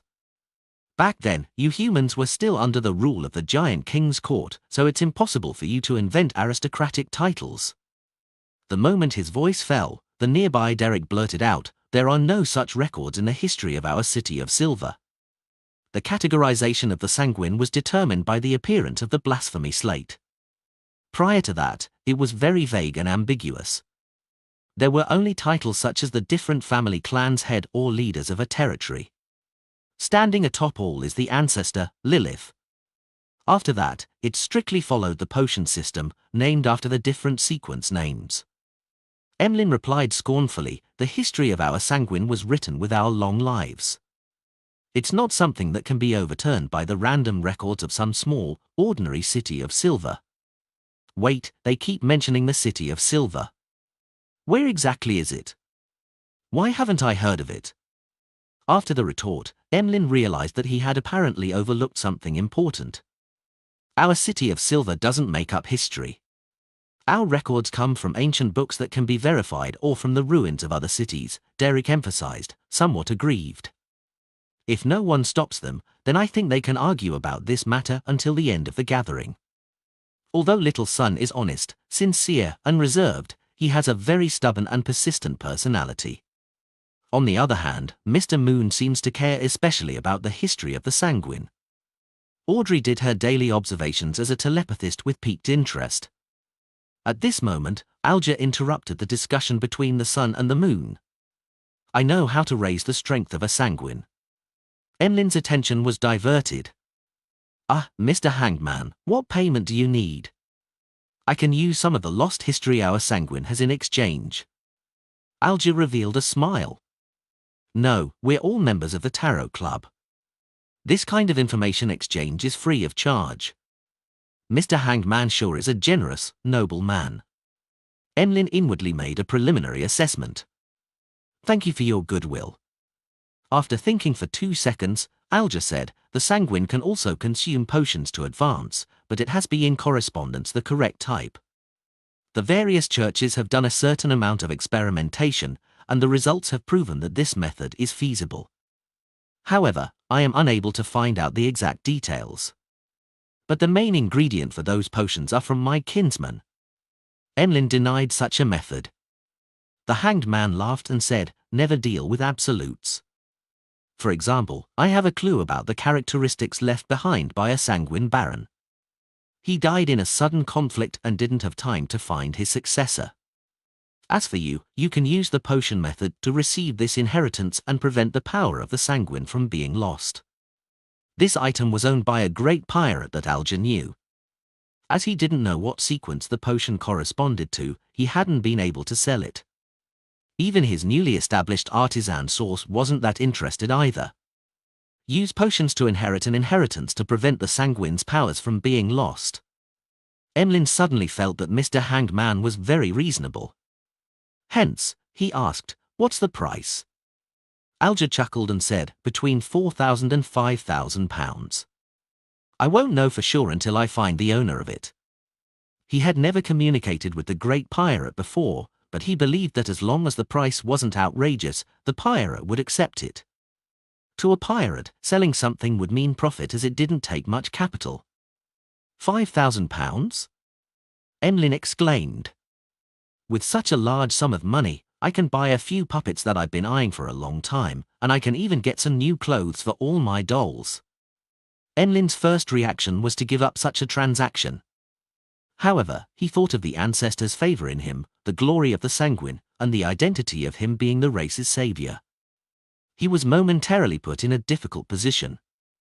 Alger didn't rush him as he said indifferently with a smile, "I know this is a difficult decision.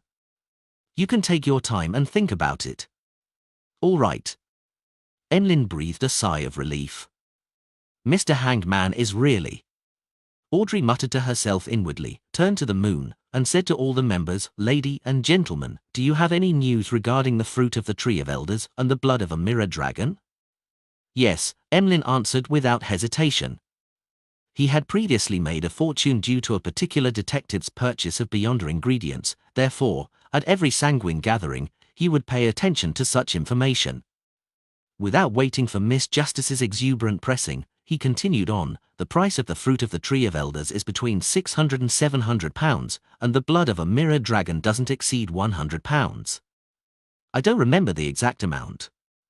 He quoted her the original price and frankly added, "But you'll have to pay me an extra £50, no £100. As you know, I'll have to take on a risk and waste my time." This was what Emlyn learned from Sherlock Moriarty. He felt that this was very good and reasonable, because a middleman needed to be paid. Deal. Audrey happily chose to accept as soon as he finished speaking. She knew such matters could still be negotiable, but she didn't think it was necessary. She was afraid that the deal was off if she angered the other party. "To me, the most important thing is to advance to sequence 7. Emperor Razel once said that any problem that can be solved with money isn't a problem." Audrey's recently heavy mood improved. After the New Year ball, she had received control of her fortune worth £40,000. She just needed to hire some accountants and management staff sent by her father. At the same time, she received gifts of more than £20,000 in jewellery, horses, hounds, paintings, etc. Most of them came from her mother, 2 elder brothers, and other members of the Hall family. As for the cash, she didn't have much. It was only £5,000.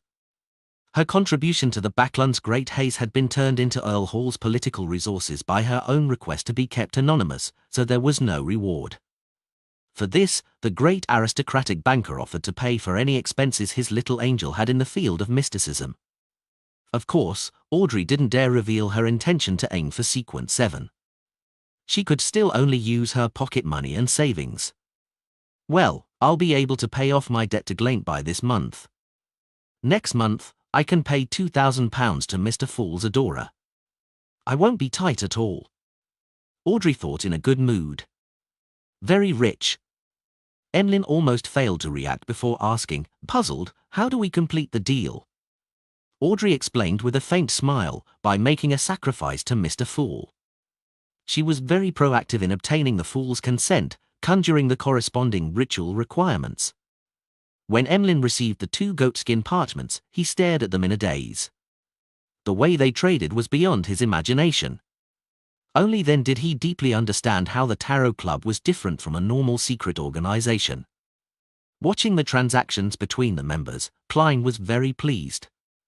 This was because with the passage of time, the channels and resources that were open to the Tarot Club would continue to increase. Everyone's goals and items that they wanted would be much simpler to obtain than in the past. It would no longer be in a state of having no response when making requests.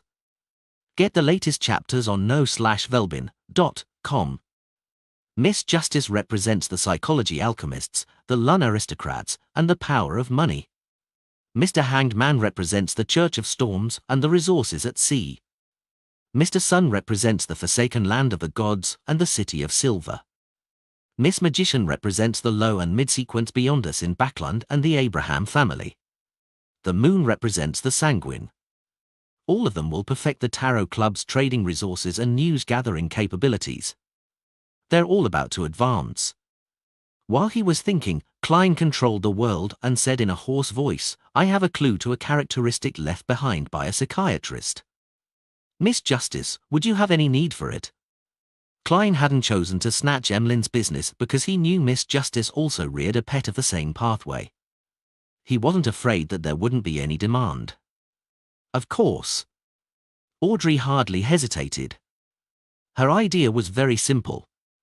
If met with an enemy attack, it might not be enough to just rely on herself to provide a surprise. Adding on Susie, who would be even more surprising, it would make things more assuring. "This will take a certain amount of time, perhaps a month, or even 2 months, the world added in a low voice. No problem. Audrey was under no psychological pressure. She knew that Susie hadn't finished digesting the telepathist potion, Phew, as long as this deal is closed. I hope I can release the psychiatrist as soon as possible. Miss Justice didn't seem to ask about the price. To her, with the full supervision, the price wouldn't be too outrageous. She would accept it as long as it isn't too outrageous. Her finances have improved a lot recently. Klein made the world look at the hanged man and give a low chuckle. Are you interested in helping me sell an item?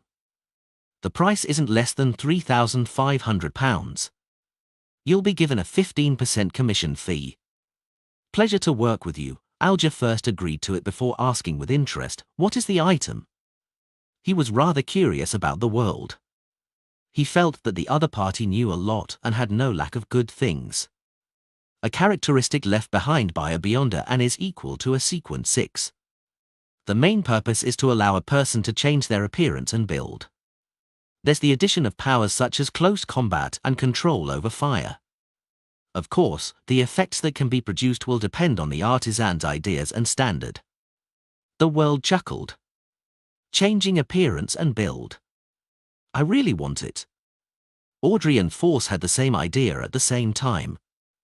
The only difference was that the latter was only entertaining the thought, but Audrey opened her mouth and asked with sparkling eyes, Mr. Hanged Man, can I pre-order the mystical item produced by the artisan using this characteristic? As long as the effect of changing one's appearance remains. Father will definitely agree to me buying a mystical item that doesn't have any negative side effects. Audrey added, in an exceptionally relaxed manner, in her heart.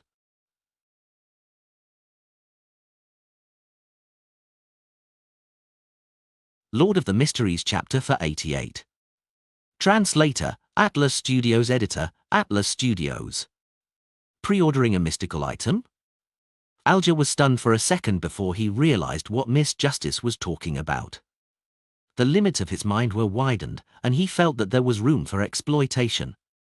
In a particular sense, the Beyonder characteristic the world has entrusted to me has been sold. There is a definite destination to the item. I can easily simplify the process and make things benefit me more easily. That is to say, I don't have to sell it to the artisan again. Instead, I should choose to entrust the work. This way, I don't have to worry about whether the characteristic can be sold. I can receive the commission from the world and also obtain more profit from Miss Justice's side. The only capital I need to put up is the fabrication fees for entrusting the job. Of course, I have to consider if the artisan will be willing to promise to take the risk. Many thoughts flashed through his mind as he quickly weighed the pros and cons and finally came to a decision. No problem, I'll take care of this matter. He looked at Miss Justice and felt that she was emitting a blinding light of gold. Even after joining the Church of Storms and drifting out at sea for so many years, he had never encountered someone like that anywhere else. There were plenty of sea merchants and even more wealthy people, but none of them really didn't care about money. Has Miss Justice's financial situation improved to this extent? Klein was shocked too. For a moment, he wanted to speak out to urge her to pay the £2,000 she owed to his adorer as soon as possible, but, considering that he had already agreed to Miss Justice postponing her repayment until February or March, he could only keep silent and not ruin his image as the fool. At the very least, the money for the faceless Beyonder characteristic would be available soon. The speed only depends on how Mr. Hanged Man contacts that particular artisan and the speed at which the artisan can produce the mystical item. Unfortunately, I can only rely on Mr. Hanged Man to contact an artisan for the time being. Otherwise, I can directly sell the special characteristic to Miss Justice without having to pay a commission. With this in mind, Klein's mood became mixed. After finalizing a big deal, Alger heaved a silent sigh of relief, feeling his financial situation slowly improve. After thinking for a few seconds, he asked, "Ladies and gentlemen, which one of you has a way or item to make everyone on board a ship sleep at the same time?" The reason why Alger still hasn't gone to that primitive island to hunt down the Blue Shadow Falcon was that he hadn't thought of a method of leaving the Blue Avenger, as well as the 10 or so sailors and crew members of the church without garnering any suspicion. Let everyone on a boat fall into a deep sleep. The first thing Klein thought of was the biological poison bottle, but the effect of this thing was completely uncontrollable, so he was afraid that the outcome wouldn't look too good. Then he remembered the nightmare soul in creeping hunger. Making people fall into a deep sleep and dragging them into dreams were specialties of this beyond a job.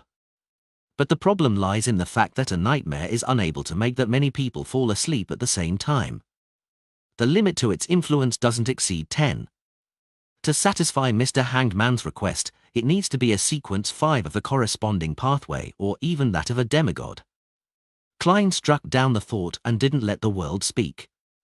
At the same time, Audrey, Force, and Derek either shook their heads in response or answered with no.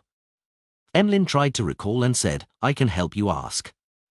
Perhaps a sanguine have some mystical items that have a similar effect in the clan." Always saying us sanguine. In the future, I can convince him by targeting this angle. Alger noticed this and nodded with a smile. "I'll have to trouble you." Seeing that the transactions were coming to an end, Klein quickly got the world to bring up his latest necessities. "Everyone, help me keep an eye out on the remnant spirituality of ancient wraiths and a pair of eyes from a 6-winged gargoyle." Other than that, the supplementary ingredients weren't too hard to purchase. He didn't think it was necessary to go through the Tarot Club. "All right." Derek was the first to respond. Then, he added, feeling somewhat embarrassed, "Mr. World, the method for removing the mental corruption of a Beyonder characteristic will still require some time. I should be able to advance to sequence 7 soon." With that said, he looked to his side. "Mr. Hanged Man, once I return to the City of Silver, I'll make a list of the commonly seen monsters in the vicinity." He had kept everything he owed others and every promise he made without fulfilling them in mind. These plagued him to the point that he couldn't even sleep in peace. "No problem," the gloomy world indifferently said. Klein really wasn't in a hurry. He hadn't finished concluding his faceless principles, and his digestion of the potion had only just begun. It would still take several months. Therefore, his plan wasn't to head straight for the Gargas archipelago. Instead, he would act as an adventurer and a traveler as he worked his way through the colonial islands.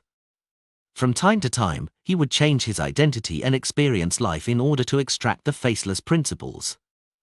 During this process, he would inquire more about mermaids in detail. After knowing that the Church of the Goddess reared such spiritual creatures and that they possessed high-sequence potion formulas of the seer pathway, Klein kept feeling worried about traps placed against every faceless in the Gargas archipelago who sought advancement. In other words, Klein had to spend 2 to 3 months or more time traveling and adventuring on the Sonia Sea. This long period of time was long enough for the son to obtain a potion formula, gather the corresponding ingredients, and ascend to the sequence 7 Solar High Priest. With the conclusion of the transaction portion of the gathering, the Tarot Club members entered the period for free communication. Audrey didn't disappoint the Hanged Man's expectations by standing up first and raising the ends of her skirt, bowing towards the very end of the long bronze table. "Honorable Mr. Fool, I would like to know the hidden truth behind Baklan's great smog.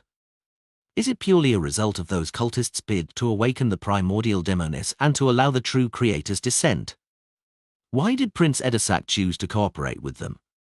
According to your principle of equivalent exchange that was set by you, what do I need to pay in order to obtain the relevant information? If I knew, things would have been completely resolved now."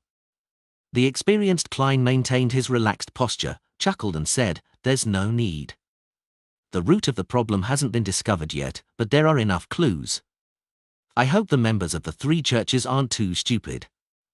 "The root of the problem hasn't been discovered yet?" "Mr. Fool has made his adorer give the churches and the military a certain amount of clues." Audrey was rather shocked when she heard this, but she felt that this wasn't too surprising within her previous concerns and worries. "Thank you for your answer." She sincerely bowed once more. "Is Baklan still in danger?" Force suddenly felt uneasy. After Miss Justice sat down, Klein controlled the world to chuckle and say, "Mr. Hanged Man, I discovered the Balin person you mentioned. The Balin who was involved in the escape of many slaves from the colonial islands." The Hanged Man replied with disbelief. "Yes, reddish-brown skin, of southern continent descent, Bakland accent, and the 3rd tooth on his left fake," the world answered hoarsely. "It should be him." Alger recalled for 2 seconds before saying, "Where is he? What's his present identity?" Also, Mr. World, do you wish to receive £100 in cash directly or an item of equivalent worth? This was the mission of the Church of Storms, and purchasing clues was a reimbursable act, therefore, the hanged man wasn't pressured at all. Of course, money. Klein, who was vexing over his living expenses, controlled the world to say, £100 in cash. Balin is in Backland. He was seen meeting a member of MI9 who was loyal to the royal family. I don't know who it was exactly, because he was wearing a mask. A member of MI9 who was loyal to the royal family. The hanged man ruminated over the words, and then he remembered Miss Justice's question, why did Prince Edisac work with the Aurora Order and the Demonis sect? It also points to the royal family. Can the two cases be one and the same? The truth behind all this involves the disappearance of the slaves. Alger felt that he could vaguely see some key points. You really are a well-informed and well-connected person. The £100 in cash will be paid tomorrow. Alger calmly said his thanks. Hair. The world laughed and turned to look at the sun. Kid, do you know ancient Hermes? Derek didn't try to hide anything as he replied honestly, I've heard of the Hermes language, but the City of Silver doesn't have that kind of knowledge. During the Second Epoch, there was no distinction between Hermes and ancient Hermes. It was only sometime during the Fourth Epoch that ancient Hermes was simplified accordingly, making it easier to be used, taught, and disseminated for daily use. However, it no longer had such a strong and direct effect on rituals. That is to say, the Hermes spoken by Little Sun is equal to ancient Hermes. There really is a person known as Hermes in the history of the City of Silver. Klein secretly nodded and said, a pity, I wanted to ask you for a favor. At this moment, Audrey remembered something from their conversation. It was something that originated from the psychology alchemists. She had intended to communicate directly, but after looking at the new member, Mr. Moon, she felt that she didn't understand him too well, so she raised her hand slightly and said, Honorable Mr. Fool, I have something to report to you. Klein nodded slightly and isolated the senses of everyone else. Get the latest chapters on no/velbin.com. What is it? He asked in a calm manner. Audrey said, honestly, I got some information from the psychology alchemists.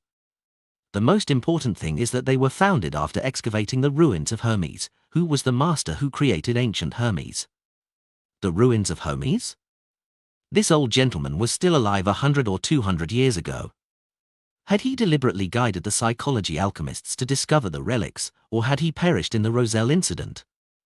Klein was stunned for a moment. After deliberating for a moment, he smiled and reminded her, Hermes is a member of the Twilight Hermit Order. He didn't mention that Hermes could still be alive, because it was impossible to confirm. Hermes is a member of the Twilight Hermit Order? The psychology alchemists might have something to do with this mysterious organization? Audrey was stunned before she let out a sigh of relief. Fortunately, I have the Tarot Club and Mr. Fool backing me. Otherwise, I would have no way of knowing and no way to guard against. Once again, she gratefully praised the Fool. At this point, Klein wanted to comfort Miss Justice so that she wouldn't be too distressed and worried about the Backland incident. Maturing didn't mean that she had to give up positive moods and smiles.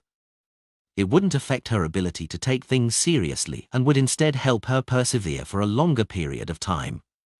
However, after consideration, in order to maintain his image as the Fool, he had to give up this advice he gained from being a former clown. He then removed the isolation barriers around the other members, waiting for the end of the exchange and for the end of this tarot gathering. Lord of the Mysteries chapter for 89. Translator, Atlas Studios. Editor, Atlas Studios. After another round of conversations, Derek suddenly asked a question, Honorable Mr. Fool, what kind of hand gesture should we use when we would like to thank you usually? Hand gesture? Klein was momentarily stumped by Little Sun's question. It had never occurred to him to imitate the gesture of drawing a clockwise circle from the Church of the Goddess, nor the Church of Storm's prayer gesture of striking the left of one's chest with their right fist. This is probably the last bottom line of a fake god. He lampooned inwardly. Seeing Mr. Fool smile without a word as though he was waiting for her and others to make suggestions, Audrey suddenly had a lot of inspiration and came up with a new question. Her eyes sparkled as she looked around and said, "Everyone, should we design a secret gesture to indicate our identity? Our tarot club doesn't have many members at present, so there's no need to worry about us appearing at the same spot and ending up opposing each other due to various reasons. But in the future, it might be very difficult to avoid that. We need a set of unique signals so as to identify friend from foe." "I have an idea for that." Klein suddenly remembered the secret hand gestures he knew from his previous life, such as the hand in waistcoat. Just as he was about to manipulate the world to make a suggestion, the hanged man opened his mouth. "No, Miss Justice, I don't think it's a good idea. Compared to other secret organizations, our tarot club's most striking characteristic is that the members do not know each other. Even if... let me raise an extreme example. Even if one of our members are captured and interrogated, they wouldn't be able to affect the others unless there's someone who can resist Mr. Fool and enter this place directly. And that is clearly impossible. Once we have a full set of signals and passcodes, traitors can allow the opposing faction to use these means to fish us out one by one. Are you that eager to flaunt your identities as tarot club members?" Audrey temporarily failed to provide a rejoinder as she stammered, "But it's reasonable to worry about the situation you mentioned, but this can be avoided through our fixed interaction every week and creating a temporary gesture ahead of time, as well as praying to Mr. Fool." In consideration that she would be providing him large amounts of gold, Alja's tone gradually turned pleasant. Audrey replied with some understanding, "The simplest example is that at the tarot gathering on Monday, we'll first understand if there's a possibility of us bumping into another member to the point of entering a conflict. Hence, we'll design a set of temporary gestures to identify ourselves. After the matter is over, we would immediately abandon that gesture.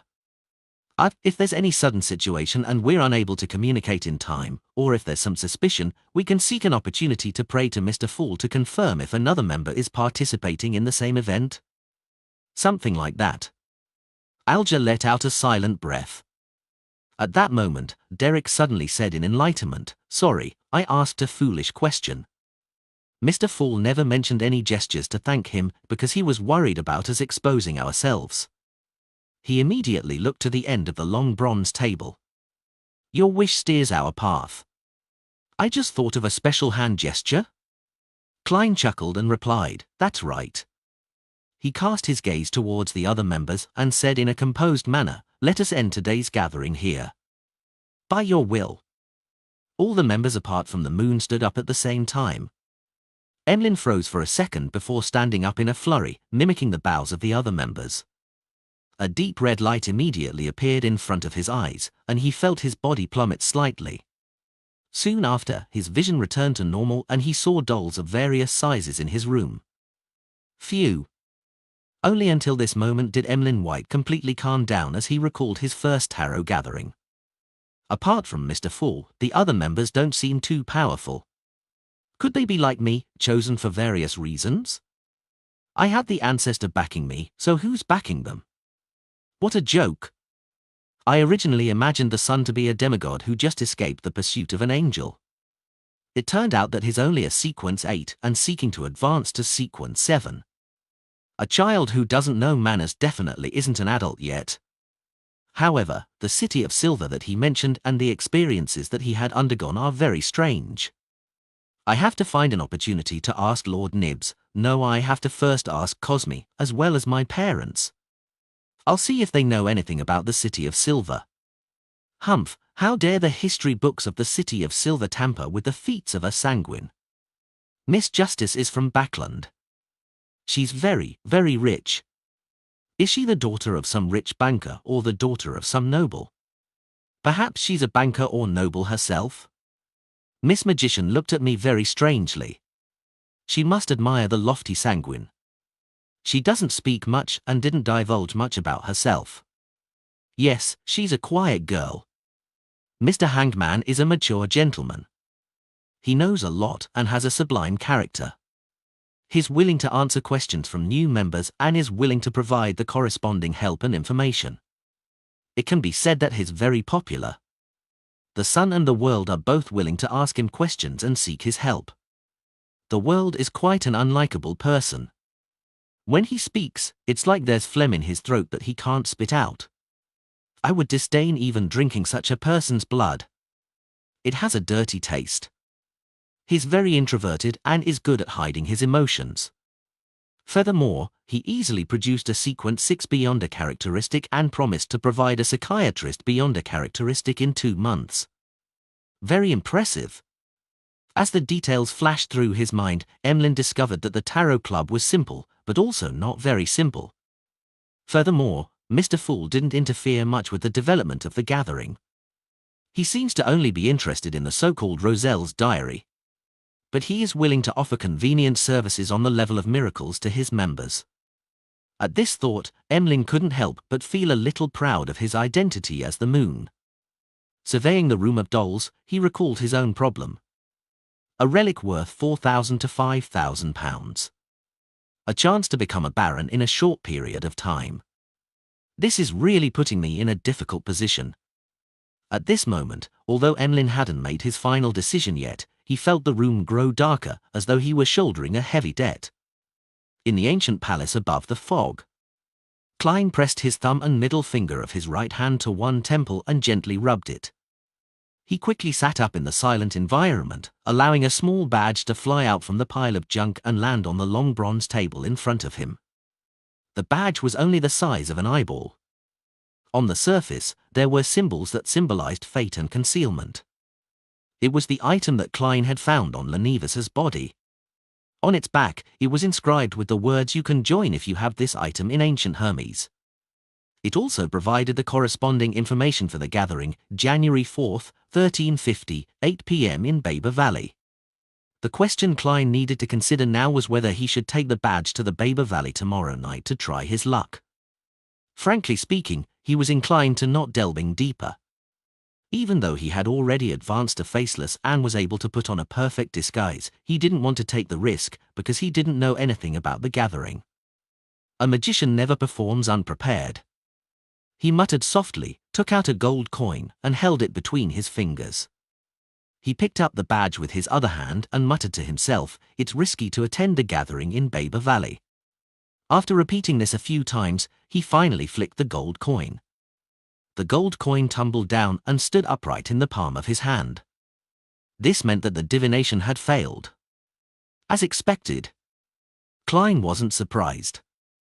This isn't a problem of insufficient information, but rather the complete absence of it. He sat there in silence, letting the gold coin weave between his fingers. In the end, Klein overcame his curiosity and adventurous spirit and decided not to go. But that doesn't mean that I can't get involved. Tomorrow at 8 p.m., He smiled faintly and returned to the real world. Follow the latest novels on no/velbin.com. For th January, 10:35 a.m. Klein stood in front of a mahogany table and picked up a stack of bills.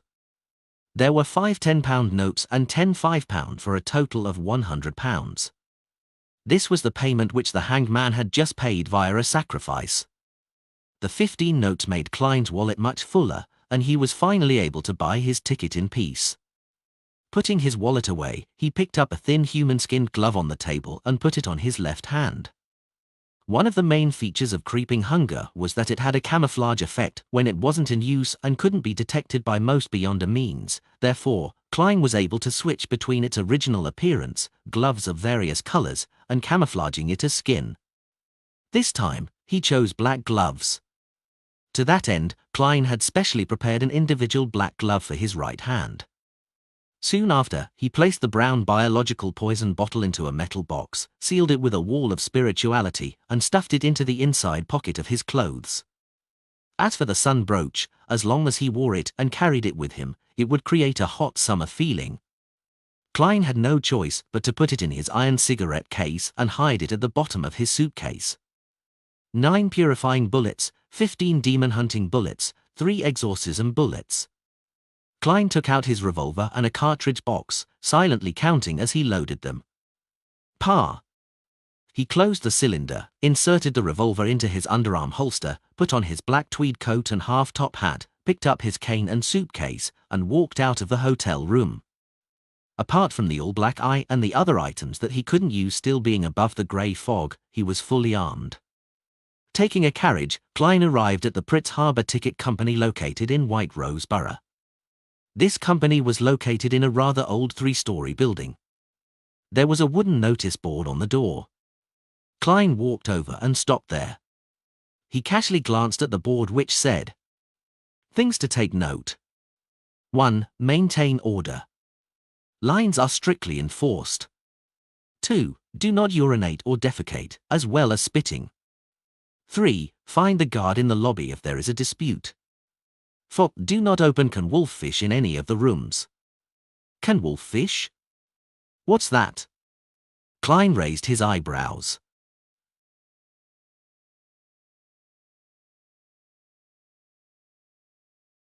Lord of the Mysteries Chapter 490. Translator, Atlas Studios. Editor, Atlas Studios. The lobby of the Pritz Harbour Ticket Company was rather spacious, with 7 ticketing windows, but there were already a dozen or so people lined up in front of each. Klein took a glance and didn't directly go to the one with the fewest people. Instead, he took 2 steps to the right and arrived in front of an erected brown board. There were many pieces of white paper pasted on the wooden board, announcing all the information about the recent week's passenger ships, including their destinations, the ports they passed, and the prices of the different cabins. Find updates on no/velbin.com. Before Klein could take a closer look, a staff member came over and drew a red circle on the second-class cabin of one line, marking it with a single phrase, "Sold out." So popular? Klein sighed. Of course, Pritz Harbour is the kingdom's largest port. Countless people pass through here to the southern continent and the colonial islands to seek out opportunities, a middle-aged man who was standing next to the wooden board replied in a clearly boastful manner. He was wearing a black bonnet and a black and white checkered uniform similar to that of the police, but he had no epaulets. All he had was a seagull badge hanging from his chest exactly identical to the logo of the Pritz Harbour Ticket Company. The middle-aged man's face, hands, and all of his exposed skin were bronze in color and rather rough. It was as if he had been exposed to the sea breeze and the sun for many years to the point of giving people the feeling that he had salt in his wrinkles. Find the guard in the lobby if there's a dispute. This should be the guard. Klein remembered the things he had to pay attention to at the door. He didn't mind that the other party had taken the initiative to talk to him. He smiled and said, "You seem to understand this port very well?" Hearing this question, the middle-aged man replied quite smugly, "I was once a sailor with the kingdom's navy, and their main base was located at Pritz Harbour's Oak Island. I served for 15 years and spent a long time in the sea around here. If it wasn't for East Balam's war destroying my health, then I could be a sailor for another 10 years. I know this port as well as I know my wife's body. A little cultured, but also a little vulgar." Klein casually chatted with him, having the intention of asking about news on the sea. "You became a guard here after retiring?" "No, I was crammed into a night school for 2 whole years as a student and as a gatekeeper. Holy Lord of Storms, can you imagine the scene of someone my age reciting with a bunch of teenagers? And they know and remember words faster than I do." The guard showed an expression that showed how unbearable it was to reflect on the past. As he spoke, he patted his thigh and sighed. "Unfortunately, my knees can't stand wet weather, otherwise I would be a part-time teacher at night. Those kids will make you feel young, but I won't deny that it's because I want to earn more money. When you have a wife and 4 children, you have to realize that you have to support your family. Sir, you talk a little too much. Maybe that's why the ticket company hired you as a guard." Klein smiled and didn't continue with the man's topic. "I just saw the things to take note of at the door and found that can wolf fish are not permitted to be opened here. Frankly speaking, I've never heard of such a thing." The guard's expression suddenly became complicated. He pinched his nose and said, "It's a food that's popular in places like the east coast of Faisac and the Gargas archipelago. It's wolf fish pickled in salt, but it retains the blood, and the smell is very, very stimulating. It stinks and it's disgusting. It turns out to be a food of unknown origins." Klein laughed and said, "But I don't think anyone would specially eat canned food while waiting in line to buy a ticket, right? No, you don't understand that feeling. Perhaps, one day you will." The guard showed a look of lingering fear. "There was once a barbarian from the north who came here to buy a ticket. As there were already many people lined up in front, causing the hall to look like a barrel filled with fish, he became very anxious, so he opened a can of wolf fish. In less than 10 seconds, only he and a few guys were left in the lobby. This is a biological weapon. An ordinary version of my biological poison bottle." Klein laughed. In the end, he successfully bought a ticket, and a new point to take note of was added outside. The result wasn't as he expected. The lady and the gentleman in charge of ticket sales also escaped. Heh, as you know, the brains of barbarians are even worse than that of curly-haired baboons. The guard chuckled. "When I was a sailor, there was a rumor at sea that a group of pirates controlled a merchant ship from Rolls. That's a city on the east coast of Faysac. In short, the pirates eagerly opened their spoils, but who knew that they were barrels filled to the brim with wolf fish? Can you guess the outcome? They fainted, vomited, and lost their fighting power, and the crew received their bounty reward." Good story. Klein tried not to laugh. He returned his gaze to the pieces of paper on the wooden board and searched for information for a ship scheduled to depart on the 5th of January. As a professional, he had previously divined which date was suitable for setting sail on this week. It came out to be the 5th and 8th. And among the passenger ships that headed to the Rorsted archipelago, the St. Havre and the White Agate suited him the most. There are still tickets, and the prices are about the same: £4 for third class, £10 for second class, and £35 for first class. People who depend on the sea for survival more or less believe in the Lord of the Storms. Even in countries like Intis and Faysac, there are fishermen and crew who secretly believe in this forbidden deity in a bid to be safe out at sea. The name St. Havre originates from the Church of Storms. It has a certain background. Klein thought it over. He was inclined to choose the White Agate. Not in a rush to make a decision, he turned to look at the guard. "Do you know anything about the White Agate?"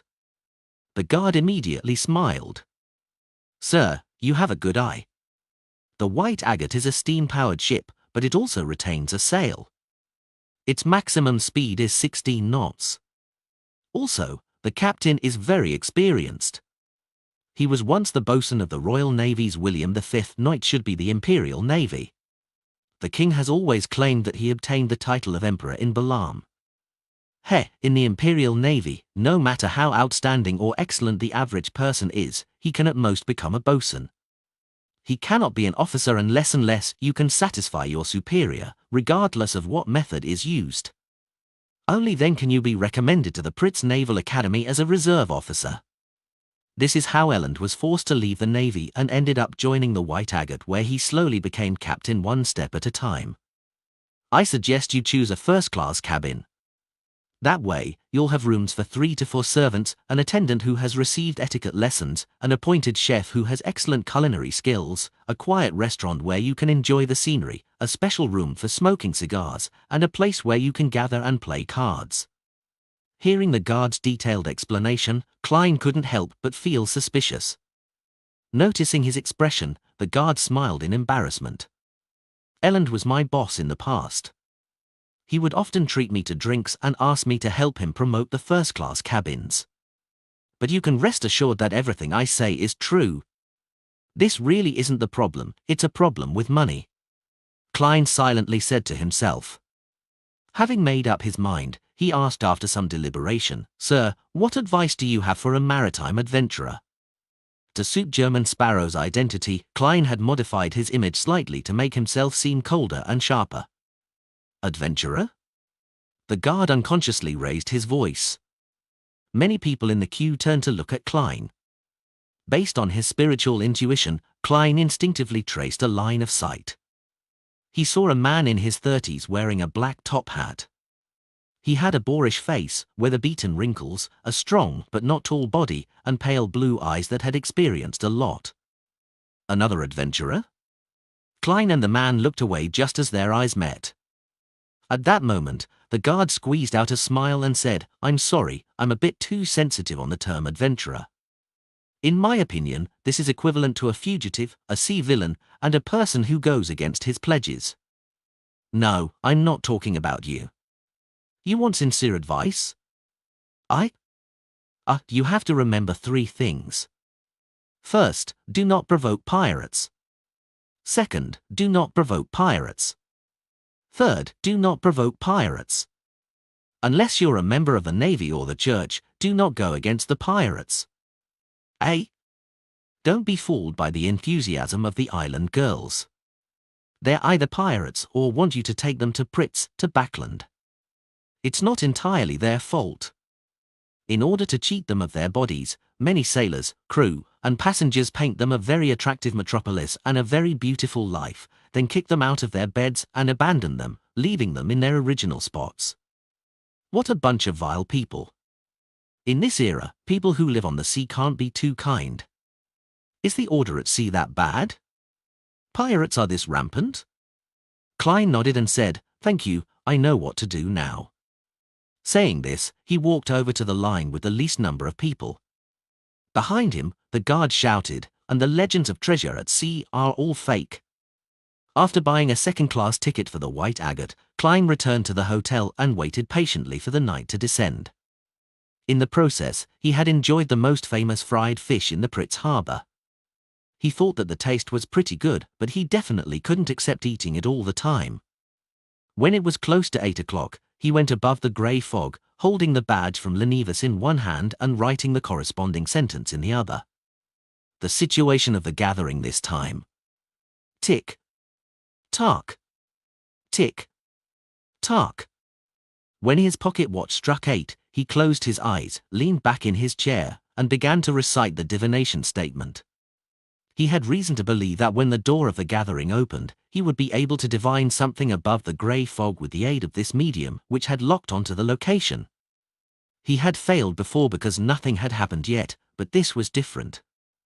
Things were happening now, and Klein had the right medium. Soon, Klein entered a grey, blurry dream world.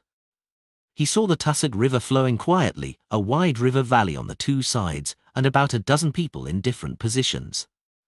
They were shrouded in thin light, vanishing indistinctively or illusorily. One of them had black hair and green eyes. He looked quite handsome, and he was a familiar face to Klein. Leonard Mitchell.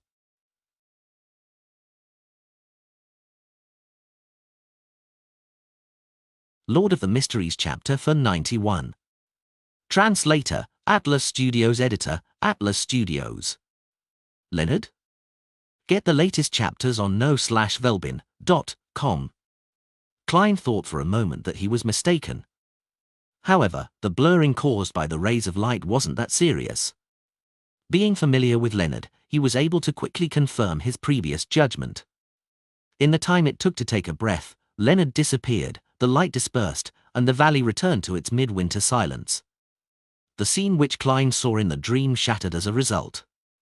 He opened his eyes and placed the badge he had obtained from Lenivus on the surface of the long bronze table. Is it really Leonard, or a faceless disguised as Leonard? Klein considered and flipped a gold coin. His spirituality had told him through the medium that it was Leonard Mitchell, his teammate from the Tin Gen Nighthawks team. Is he the investigator sent by the Church of the Goddess for the gathering, or is he risking his life to find an opportunity to find a revenge target while keeping the Nighthawks in the dark? Klein muttered to himself in suspicion. It was hard to make an accurate judgment. And without any leads, his divination couldn't provide him with any revelations. After a few seconds of silence, Klein gave a self-deprecating smile as he drew a crimson moon on his chest. I wish him the best of luck. May the goddess watch over him. Klein no longer bothered with the problem, and he planned on understanding more about the gathering before deciding whether or not to participate in the future or to warn Leonard Mitchell anonymously. Backland, in a secret room in the basement of the Steam Cathedral. Akanza took off his hat, pressed down his fluffy but not soft hair, and sat in the first seat on the left. Then, he took out the ancient silver mirror of a Rhodes from an inner custom-made pocket in his clothes and placed it in front of him. To his right, across him, and diagonally across him, were the machinery hive mind deacons and captains, all of whom had been summoned by the member of the Divine Council, the Archbishop of Backland, Horamic Haydn, for a meeting. The white-robed archbishop looked like an ordinary old man, sitting calmly at the end. Seeing that everyone had arrived, he looked around and softly said, "Let's start with Ikanza. Tell me in sequence about the investigation over the past few days." Ikanza Bernard pushed his hair while flipping through the thick document file, and he reported in a concise manner, "Your Grace, we were in charge of Sherlock Moriarty. After a careful investigation, and with the aid of Beyond a Means, we confirmed that he was pulled into the matter. Prior to the incident, there was no evidence that he knew of Prince Edisac's problem. He and the dead Tarlin Dumont were friends, and he indirectly fulfilled some of the tasks entrusted to him by the prince, but there weren't many problems. At most, he had falsely made some fraudulent claims for his expenses." At this point, Ikanza suddenly felt a little worried because Sherlock Moriarty was also an informant for the machinery hive mind, and his expenses here were likely to be somewhat exaggerated. In any case, his job as an informant was very effective and very outstanding, enough to offset a lot of problems, and he hasn't become our informant for long. The money involved was mostly just from commissions. Ikanza exhaled slowly and continued to report, "Our conclusion is that he's considered an innocent party and that there is no hidden plot behind him. He once keenly noticed the danger of Red Rose Manor, but that is a typical example of coming to the correct conclusion from an incorrect deduction. He was afraid of the royal family's internal strife, and for this reason, he had been slow in his work and didn't do any substantial investigations. On this, he had reported it to us. Unfortunately, he still failed to avoid the matter, but he was lucky enough. He mentioned that the descendant of death happened to be monitoring the vicinity of Red Rose Manor at the time, hence, he was rescued from the perilous situation when the meteorite fell. The signs at the scene are ample proof of how terrifying that strike was. It's likely due to 0-08. Klein mentioned the existence of Insanguil and 0-08 in his letter. As for whether or not he knew the former archbishop and the Grade 0 sealed artifact, no one was concerned about it, because he was with Azagegas for some time. It was entirely possible that he learned the information from him. This was also a conclusion that everyone subconsciously came up with. As for matters regarding Grade 0 and Grade 1 sealed artifacts, the 7 Orthodox churches constantly shared information of the rough situation with each other. The numbers were shared, and there was no repetition. However, we haven't been able to grasp the entire situation. There are 3 matters that aren't confirmed. First, 2-111 indicates that after Sherlock Moriarty fled into the forest, he didn't immediately escape far away. Instead, he stayed on the spot and prayed to someone. Second, it's still unknown when he and Azagegas got to know each other. Third, it's still unknown how he escaped the underground ruins. It's unlikely that he could have done so with his strength. And in this process, he had even destroyed the descent ritual of the Aurora Order, Ikanza finally concluded. 2-111 referred to the magic mirror, a Rhodes. Horamic laughed after he listened to the recount and muttered, "Fraudulent claims of expenses." He then cleared his throat. In any case, Sherlock Moriarty is a hero of Backland. If he hadn't stopped the ritual in time, and if he had been frightened at that moment and had chosen to flee, then most of us wouldn't be alive sitting here. Moreover, he has also displayed his faith in God and his friendliness towards us. As long as there isn't too much of a problem with him, then we can pretend that we don't know anything about his tiny flaws and secrets. Your Grace, this is what we were thinking as well. Ikanza heaved a sigh of relief and said, "I guess his prayers in the woods, including the ritual of blowing the copper whistle, were to get in touch with Azagegas. But the effects and speed can be different. In such a critical situation, the only thing he could do was to try to save himself, which is something that we deduced from the follow-up process. Apart from trying to save himself, he could write his will," another machinery hive mind deacon quipped before he immediately reported the portion he was responsible for. "We haven't found the underground ruin which Sherlock Moriarty described, even with the help of 2-111. We're still temporarily unable to grasp the locations of the royal family's high sequence beyond us on that very day. it can be confirmed that the Church of Evernite received the information first. This came from a special channel of Earl Hall, but the specific situation is unknown. Most of the forces of the Aurora Order in Backland have been eliminated by us, the Nighthawks, and the mandated Punishers. However, I suspect that they still have some hidden strength. At the time of the incident, Sherlock Moriarty mentioned that Trissy was heading to Backland, but no one has seen her ever since. According to Sherlock Moriarty, she was a key figure and was renamed Trissy Cheek. It cannot be determined what method the Church of Evernite used to capture the Demoness of Despair and the butler, Funkel. Results via divination tell me that they are still alive, but they aren't free. One by one, the deacons and captains reported on their findings while Horamic half closed his eyes, seemingly deep in thought. After a few seconds of silence, he opened his eyes and slowly said, "Put all efforts into finding Trissy Cheek if she's still alive. Pass me all the problems where divination has failed to provide any effective revelations. The Church has a saint who is good at this, although it's not necessarily more effective than 2 to 111. As for the surveillance and investigation of the royal family's high sequence beyond us, it can be tabled. There's no need to worry. They've always known what we've been doing. It's also a form of warning. Continue the search for the underground ruins and report it to the Evernite and Storm churches." Ikanza asked 2 to 111 how Sherlock Moriarty escaped the ruins, as well as when he got to know Azagegus. Ikanza looked at the Archbishop, then at his colleagues before gritting his teeth and said, "Yes, Your Grace." He was sadly convinced that his legends were about to spread from just a few machinery hive minds teens that he was in charge of to all the beyonders of the Church of the God of Steam in Backland. After a very well-rehearsed process, he opened his mouth and said, "Honourable Rhodes, my question is, when did Sherlock Moriarty get to know Azagegus?" The silver mirror, which seemed to have eyes on both sides, suddenly started to glow with an aqueous light, quickly forming a scene. Sherlock Moriarty stood in a room, watching a rat with a rotting belly burrow into a hole in the wall. Behind him was Old Cola and the owner of a budget hotel. He got to know Azagegus while completing the bounty mission for him.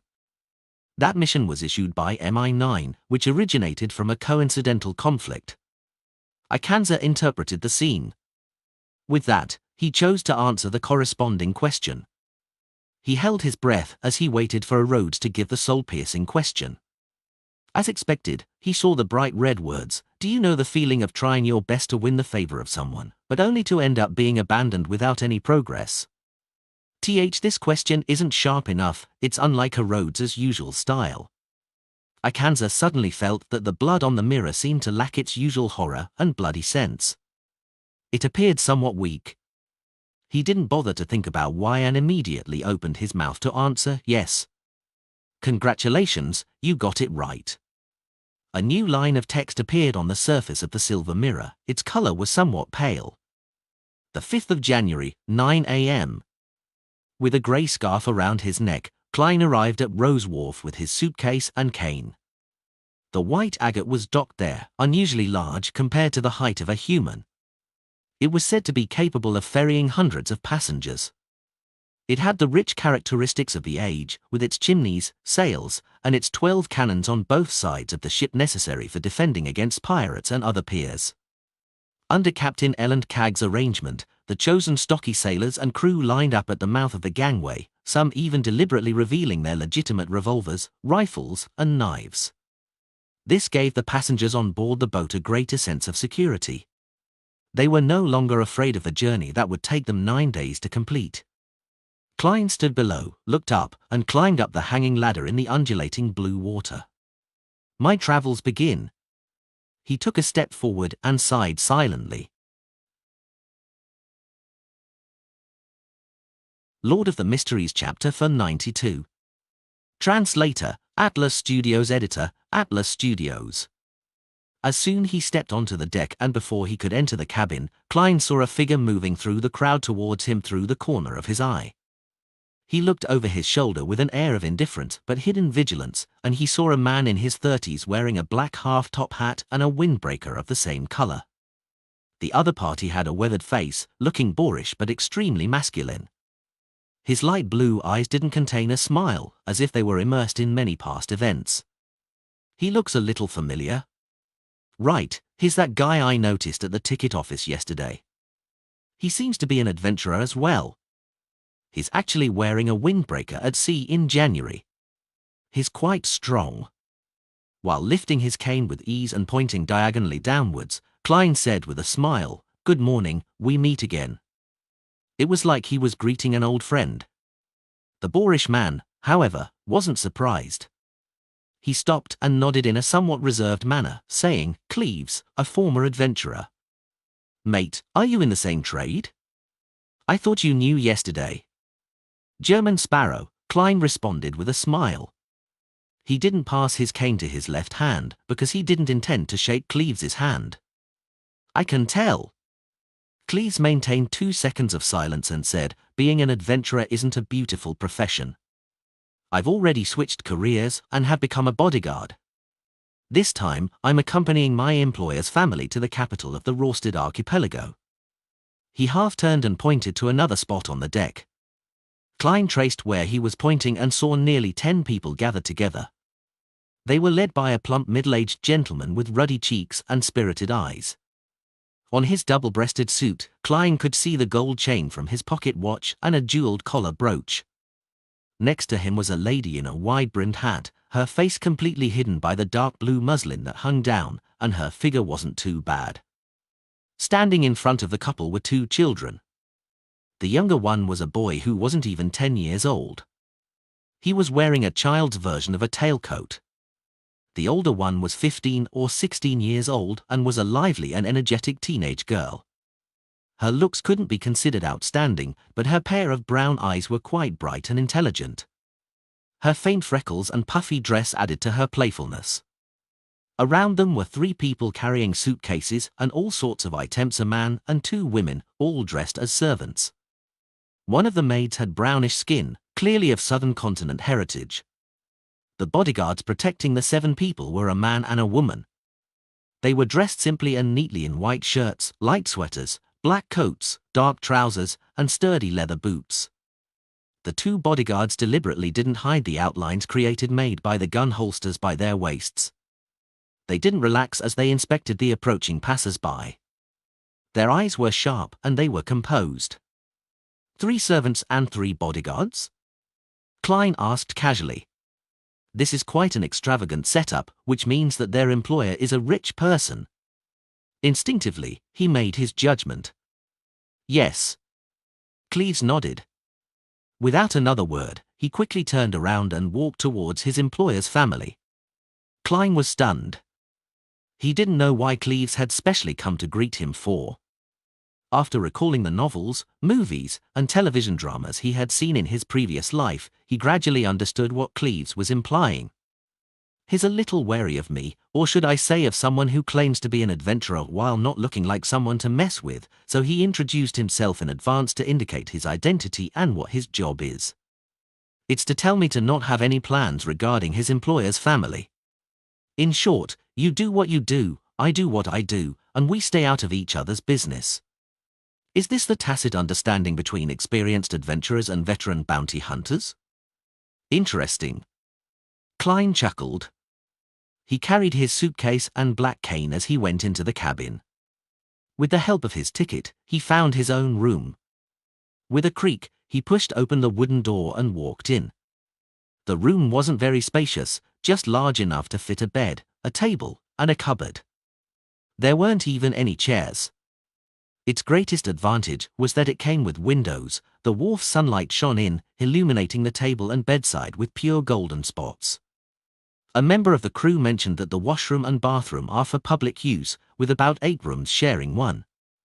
If someone urgently needs one, then they can provide a wooden toilet, but one must pay the cleaning fee of 3 pence each time. I have to be grateful that after the White Agate was renovated, it has many metal pipelines laid. Boilers are burning and hot water is being supplied, providing a relatively convenient way of life. Otherwise, my travels wouldn't be a pleasant one, Klein silently sighed. He quickly took out his necessities and placed them on the table for daily use. When he was tidying up the place, he sat down on the edge of the bed, which wasn't too high, and he listened to the long whistle of the steam whistle. he felt the power that stemmed from steam and machinery contained within it. When the ship began to set sail, Klein looked out the window at the sea and gradually withdrew his thoughts. He began to think about the most important thing that would happen next, the problem of how to act as a faceless. While facing the true creator's descent ritual and the powerful Mr. A, the decision to give up trying to escape and attempt a sabotage act had allowed his potion to be digested a little. Based on this feedback, he gained some new insights into the acting requirements of a faceless. You can disguise yourself into anyone, but you are ultimately yourself. This is the principle which Nimblewright Master Rosago was made to remember. I originally imagined that yourself refers to my original identity, but from the looks of it, that's not the complete picture.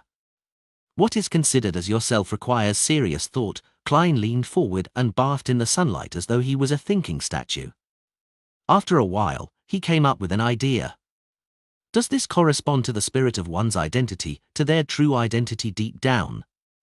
Even back on Earth, Ju Mingrue had worn a lot of facades, which formed a social persona.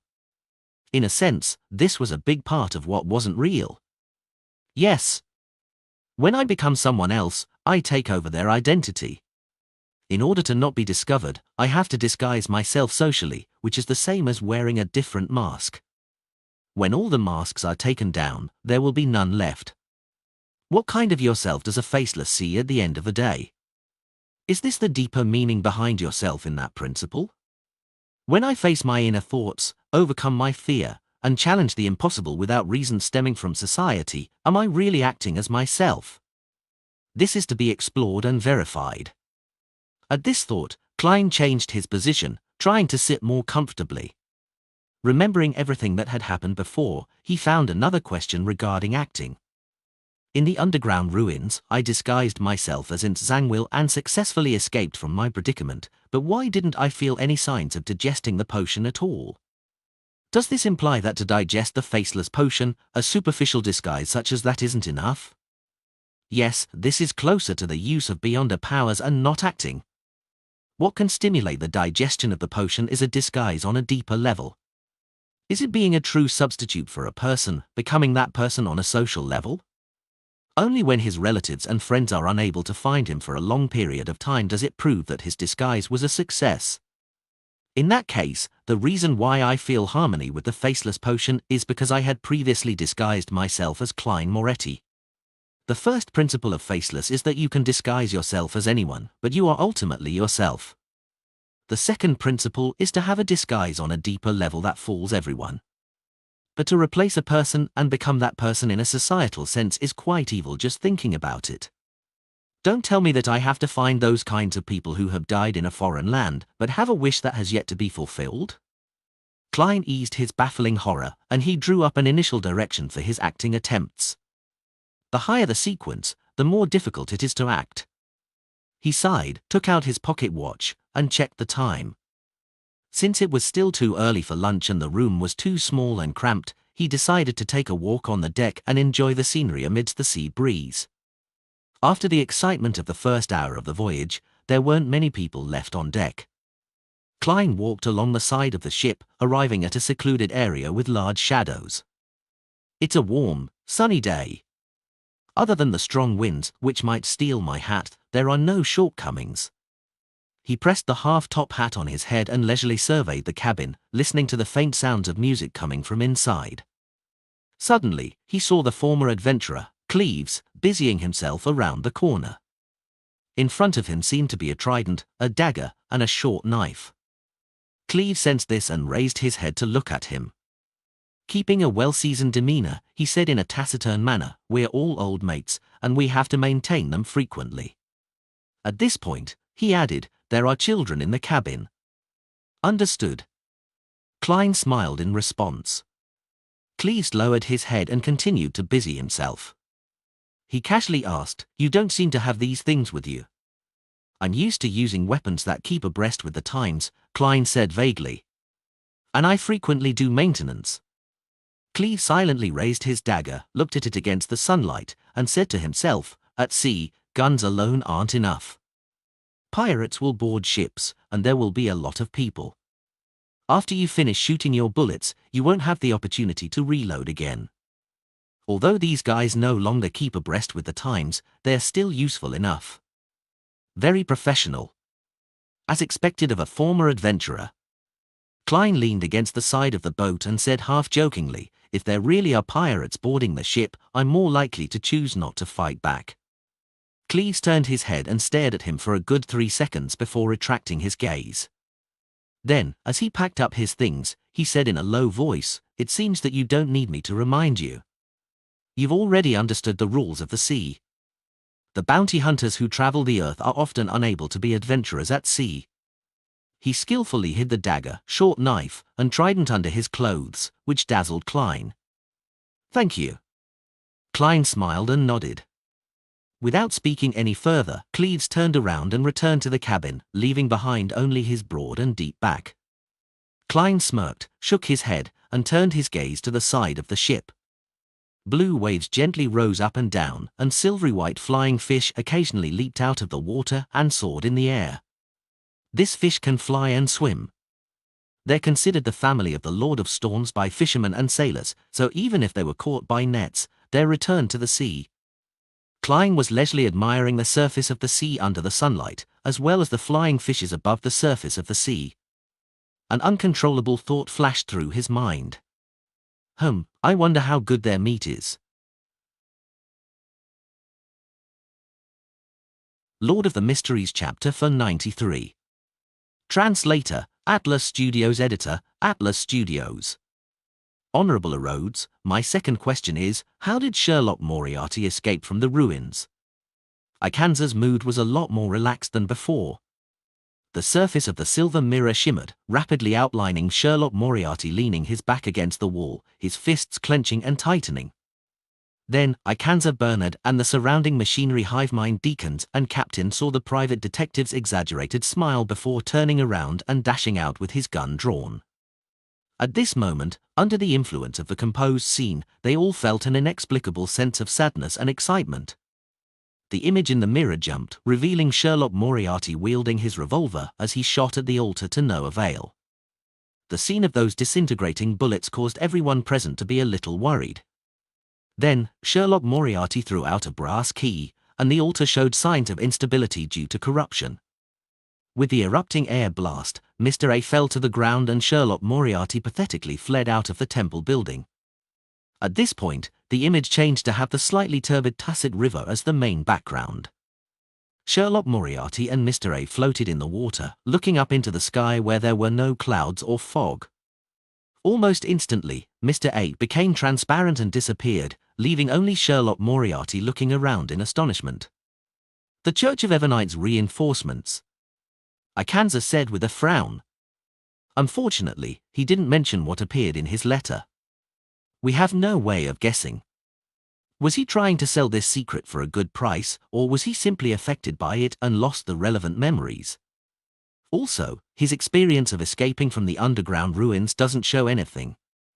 It seems like the corresponding clues have been concealed at the same time.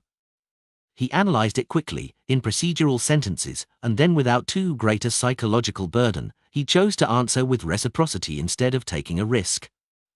Rhodes doesn't seem to be in the mood to be a prankster today. I can make the most of it. In his self-consolation, Ikanza saw bloody words appear on the surface of the mirror. With a skip of his heartbeat, he had a bad premonition, suspecting that Rhodes had already recovered to his usual state. The blood-like words wiggled and quickly formed into a question. Who was the person you gave your all to while trying your best to win the favor of, only to end up being abandoned? With his head buzzing, Ikanza's face drained of all its color before flushing red. The question pierced a deep wound in him while leaving him at a loss as to what to do. If I mention who he is, then his reputation would be ruined before tonight. I've already become a kind of legend in some sense. Ikanza swallowed his saliva with great difficulty and bitterly said, I choose punishment. A bolt of lightning immediately descended. However, it was different from before. It was no longer silvery white and had been dyed with slight green. It hit him right on the head, causing his hair to stand on end and flash with the color of lightning. He shook violently like shaking dice, as though he had been drugged with a hallucinogenic drug. Archbishop Horemic sighed, closed his eyes, and muttered to himself, "A grade 0 sealed artifact." When Ikanza recovered, he looked around and said, "There's one more question. Where did the key that Sherlock Moriarty used to destroy the descent ritual come from? Which one of you is going to use 2 to 111? All the machinery hive mind deacons and captains looked at each other. For a moment, no one responded. The sound of water splashing against the ship's hold seemed to be the only sound left in the world. The sea at night was both noisy and quiet. Klein suddenly woke up and opened his eyes. He saw the wooden ceiling covered with a crimson moon veil. His spiritual intuition told him that there was something happening outside. Is someone having a rendezvous? He tilted his head to listen, vaguely able to hear some unnatural sounds. He sat up, put on his gloves, and put on his coat. His eyes turned dark as he took out a gold coin, flipped it, and quickly performed a divination. After receiving no revelations of danger, he took out the revolver under his pillow and put it in his pocket. After making the appropriate preparations, Klein opened the door and walked out of the room, following the sound to the upper deck. At this moment, at sea, away from the industrial pollution, the crimson moon quietly hung there, mysterious and dreamy. After carefully bypassing a few patrolling crew members, Klein arrived at the area where there was a commotion. He could smell the faint scent of blood. With the help of the moonlight, he looked over and saw the former adventurer, Cleves, squatting to the side of the ship and setting up something. There were 3 people hiding in the shadows of a cabin about a dozen meters away from this gentleman. One of them was a companion of Cleves, the female bodyguard in the black coat, and the remaining 2 were the children of their employer, a girl of 14 or 15 years of age and a young gentleman of no more than 10 years of age. The 2 youngsters wore thick cotton nightgowns and outer coats. It was obvious that they had come out in a hurry. They trembled amidst the chilling night wind, but they still squatted there full of energy and vigor, looking at Cleves with their bright eyes. Playing hide and seek? Klein joked inwardly. He purposely increased the volume of his footsteps, causing Cleves and the others to turn their gaze towards him. "Friend, what happened?" Klein recalled the expressions of some bounty hunters he knew in East Borough. But he still maintained German Sparrow's unique identity of being cold and sharp. Cleves replied, unperturbed, "A private job, a hunt that came by accident, but one that's worth looking forward to." "A hunt?" Klein's interest was suddenly piqued. The reason he had named himself German was that it represented the first hunter of a game he had played in his previous life, and it suited his idea of hunting evil at sea. Klein was in no hurry to inquire about the reason. Using his left hand, which wore creeping hunger, he pointed at the shadow next to him with his left finger. "Private job? Doing a private job in front of your employer?" Cleves, who was squatting there, glanced at the boy and the girl and said, without changing his tone, "Cecile wasn't careful enough and ended up waking Donna and Denton up. She had no choice but to let them follow." The girl called Donna wrinkled her nose when she heard her name mentioned. She curiously looked up and asked Klein, "Uncle, are you also an adventurer?" "Uncle? Even if it's the me from Earth, I'm at most 10 years older than you." Klein said in amusement, "No, you can't use the word also. Strictly speaking, I'm the only adventurer here, they're just bodyguards right now." He turned to Cleves and said, "Hey, mate, what prey did you discover?" Cleves looked into the faint crimson waters and said, "A murloc." "Murloc? That's a beyonder creature. Even though it's of the lowest grade, it's still quite difficult for ordinary people to deal with them. They would need at least 5 to 6 people and 4 to 5 spears to have a chance. That's right, the scales on a murloc's body are very hard. Revolvers can only deal a little damage. They need to have a rifle." Klein raised his eyebrows and asked, "What do you plan on doing? And how are you sure it's a murloc?" Cleves pointed to the edge of the ship and said, "There are traces of its body's mucus here. 1 to 2 hours ago, it tried to climb onto the ship to attack the passengers, but the deck was still bustling with activity and there were lots of sailors and crew." Klein took a few steps forward and saw that there were some traces of green corrosion on the side of the ship. He recalled the information he had come into contact with in Tingen City, and it coincided with the content in the books. He asked with great interest, why must it be one, and not a group? He remembered that Murlocs had a tendency to live together. If it's a group, then they'll directly destroy the ship's hull and let everyone sink.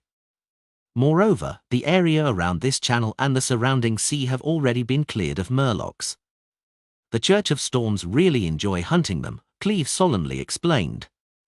Get the latest chapters on no/velbin.com. That's because Murlocs are probably one of the main ingredients of the Sequence 9 Sailor Potion. Klein stroked the revolver in his pocket and asked with a smile, are you confident? Cleves didn't directly answer him and instead opened a paper bag beside him. Inside the bag were some pig organs still stained with blood. This was the source of the smell of blood that Klein noticed. All Murlocs like this kind of food and are unable to resist its allure. Of course, these monsters love human organs the most, so in many sea legends, it's emphasized to prepare some pig or beef organs from the ship's kitchen or canned organs, Cleve said as he sprinkled some granules. Pepper granules can cause the Murlocs to feel the excitement of smoking marijuana and lose some of their sense of balance. This can last for about a minute, and after that, the Murlocs will be exhausted after the high state of excitement has subsided. He then took out a wooden box from his clothes and placed the dark green paste on the tip of the trident, dagger, and short knife. The mint cream that's popular in Pritz Harbor is a unique sweetener for humans, but in the eyes of the Murlocs, it's a deadly blood toxin. In addition, I borrowed 2 rifles from the sailors. I got an agreement to not disturb this area for 20 minutes, and I spent a sizable sum of money. However, as long as I can successfully kill a Murloc, then I'll be able to reap 10, 20, or even 30 times the cost. As expected of an experienced adventurer, he's exceptionally aware about the weaknesses and problems of his prey. Listening to him speak, I feel like they have a chance of successfully hunting the Murloc, even if they aren't beyond us. In the face of traps and firearms, low-sequence beyond us really aren't much stronger than the average person. It's not like there are no low-sequence beyond us who die in gang wars. However, Murlocs are creatures that seem to wear full-body armor. It's not easy to kill them. They would be injured, but it's not like they can't escape, Klein curiously asked. You seem to have killed quite a number of Murlocs. Understanding the characteristics of common sea monsters is a prerequisite for an adventurer's survival. Cleese didn't show the joy of being praised as he remained calm and silent. As they conversed, the girl, Donna, and the boy, Denton, squatted in the shadows and listened with relish. They found all of this to be the most interesting thing in the world. Yes, I also need to brush up on my studies in this area. Klein smiled and said, so that's how it is. I didn't disturb you, did I? Cleese pierced a portion of organs on a rod and said with a deep voice, if you want to participate, take care of Donna and Denton so that Cecile won't be distracted. Sure. Klein, who wanted to watch from the sidelines, smiled and agreed.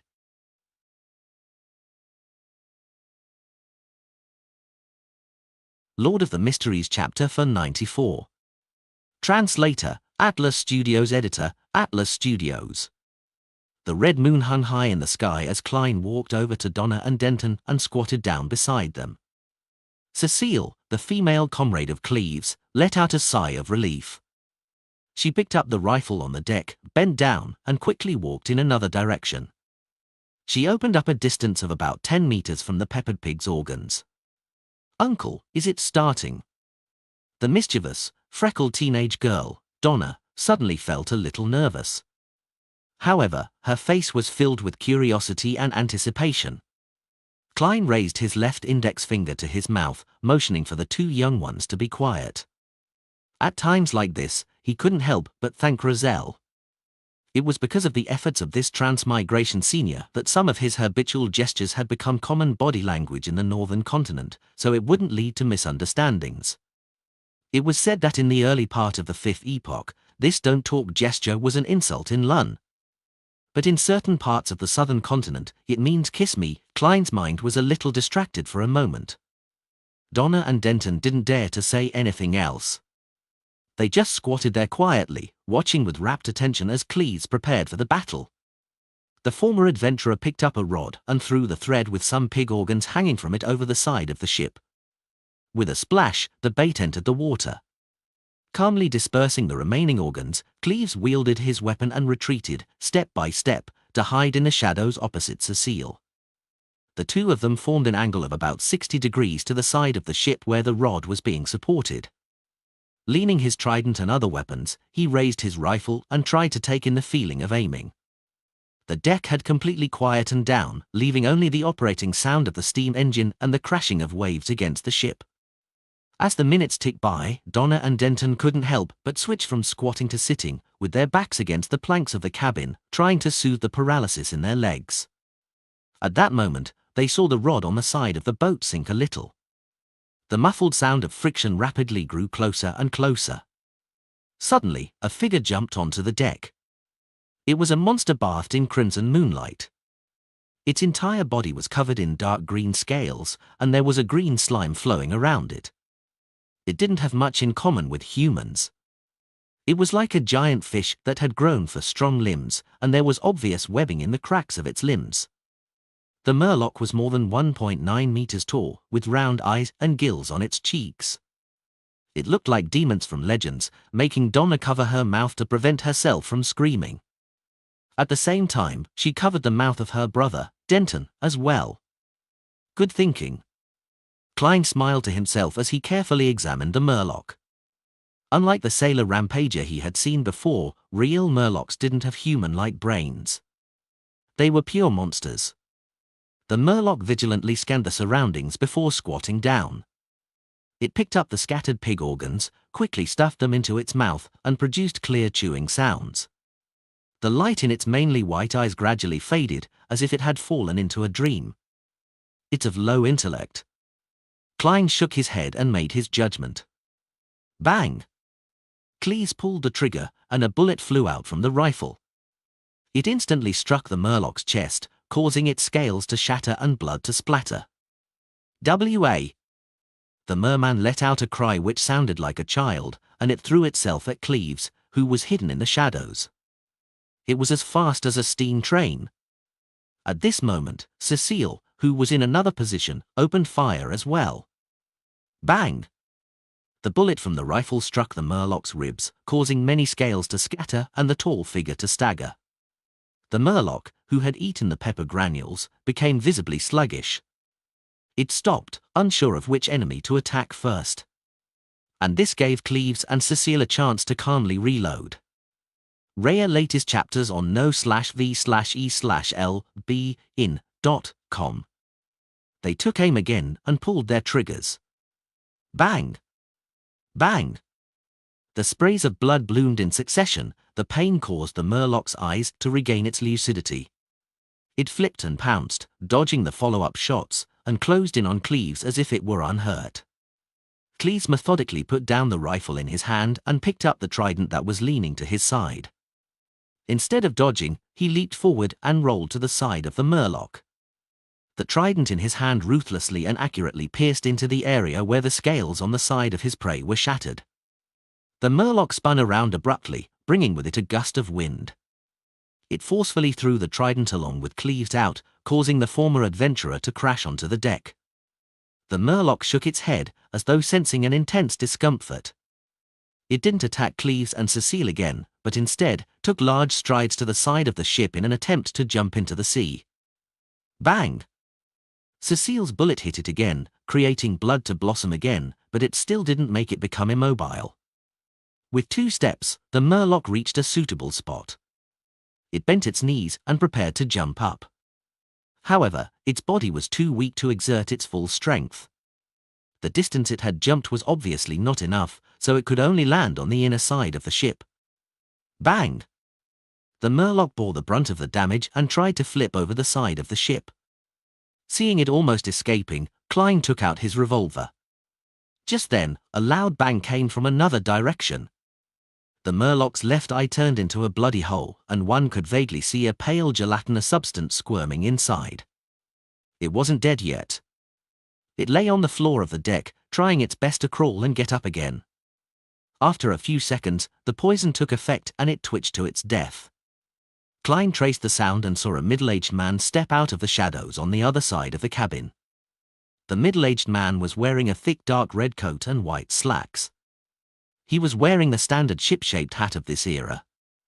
He was holding an iron-colored musket that was a relic of the times as white smoke billowed out of its thick black muzzle. Klein had heard the attendant introduce the man before, and he knew the man.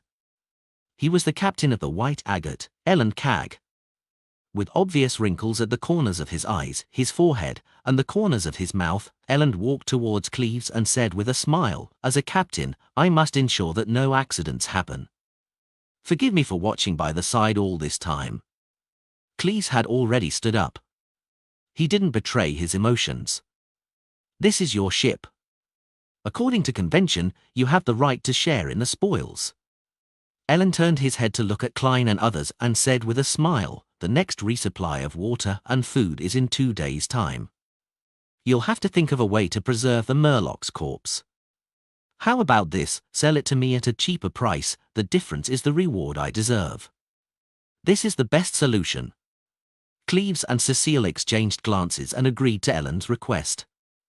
"For £130, it's all yours. The Murloc Beyonder ingredient has a market price of £150 to £200. Considering the other parts with spirituality, £130 is indeed cheap.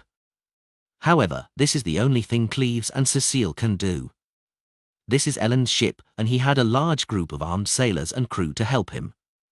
If the negotiations break down, they could sink everyone here into the sea within minutes. Of course, that's under the premise that I don't involve myself. Yes, it can be seen that Cleves and Cecile aren't Beyonders, at least not Beyonders of the combat and shooting domains. As for Ellen, I find it suspect." Klein stood up and listened to the deal. "No, you seem to have misunderstood something. I'm not threatening you. £150. That's a fair price." Ellen Cag called for a sailor and gave him the key to the safe. "You are the just Ellen?" Only then did Cecile seem to recall his title on the sea. Ellen laughed and said, "Yes." At this moment, Donna and Denton, stunned by the intense battle and the living monster, jumped to their feet and ran over to the Murloc in excitement and fear. Is it really dead?" Donna kicked the Murloc's body with her toe, then she jumped away and hid behind her younger brother as if she were afraid it would revive. "It really is a monster." Denton took a deep breath and opened his eyes wide. "There are many monsters at sea. Apart from having full limbs and being able to stand, Murlocs have no similarities to humans." Ellen smiled gently. He squatted down and took out a knife, slicing the cheek beneath the Murloc's eye, revealing white, tender skin that was tainted with some red. The most delicious part of a Murloc's body is suitable for eating it raw. Ellen carefully sliced a piece of flesh and handed it to Donna. "You remind me of my daughter. Unfortunately, she's grown up and has a family of her own. I don't dare to eat it," Donna said, looking at the thin sliver of flesh held at the tip of the knife. "Ha ha, which one of you wants to try?" Ellen laughed and looked around.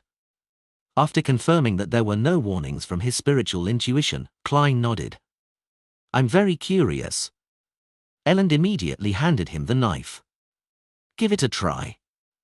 On land, even nobles may not necessarily have a chance to eat it. These Murlocs are fish monsters. They can be understood as a mutated type of fish." He was trying to dispel the siblings' fears.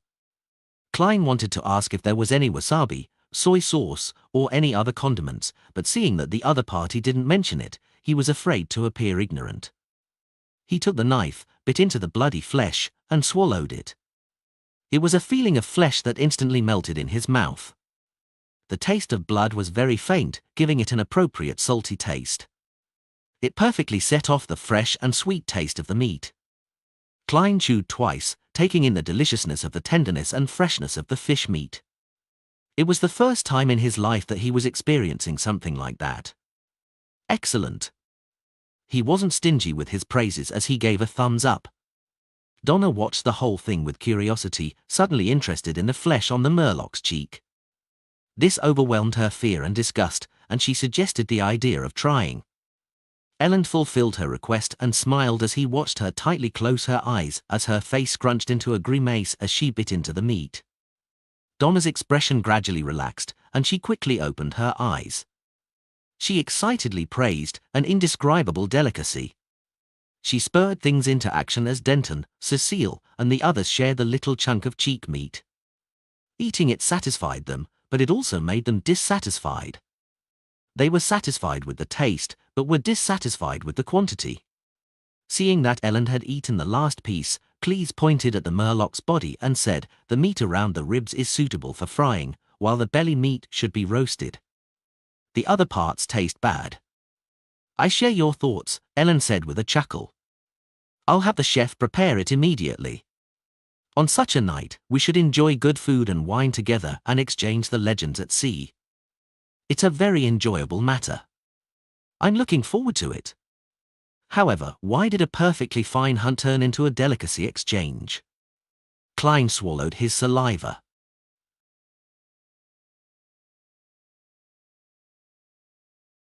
Lord of the Mysteries chapter for 95. Translator, Atlas Studios. Editor, Atlas Studios. Above the deck, there was an extra layer of asbestos beneath the grill to prevent the coal sparks from being blown out by the wind and scorching the surface of the ship. The fat cook, wearing an apron and a tall white hat invented by Roselle, used a fine brush to constantly apply a seasoning created from a secret recipe: basil, fennel, sea salt, pepper, and lemon juice to the long, white strips of fish, and frequently flipped them over to ensure that both sides were evenly heated. The flesh of the murloc's belly was fatty, dripping with drops of oil and causing the coal beneath the iron mesh to sizzle and flare up. An enticing aroma began to fill the air, and Klein inhaled again and again. In front of him was a round table and a chair. On top of the table was a unique-looking bottle of wine. The wine was golden red in color and seemed slightly sticky as it swirled about. Sonia blood wine is brewed from the sugarwood juice found in the surrounding areas of Golden Spring. It tastes like thin honey mixed with blood.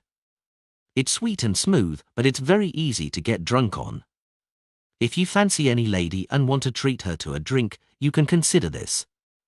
It will make her drink more without realizing it. Ha ha, that's under the premise that you're able to handle the amount of alcohol she's drinking.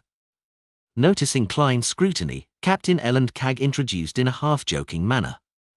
As expected of a former bosun, he's accomplished when it comes to self-deprecation. Klein sat down and maintained a cold attitude as he asked, "A qualified adventurer wouldn't indulge in alcohol." Cleves, who was beside him, nodded. "Only when they return home will adventurers allow themselves to drink." "What a pity." Ellen turned to look at Donna and Denton, who were staring curiously at the blood wine. He laughed and said, "This isn't something that underage children should experience. I've had it before, it tastes really good." Donna retorted immediately.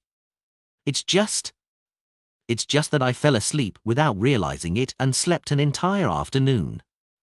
I remember that you drank 2 cups that time." "The little gentleman," Denton said enviously. Ellen didn't satisfy their cravings and instead ordered a cup of sweet iced tea for each of the siblings and casually explained, "There are a lot of Southerners on this ship." Denton retracted his disappointed gaze and looked at the murloc, which had its valuable materials taken away. He said rather innocently, Actually, it's not that scary. It's just a bigger, uglier fish with full limbs." Donna shot a glance at her younger brother. "Congratulations, you've finally recognized the essence of it." She then looked eagerly at Cleves and Elend.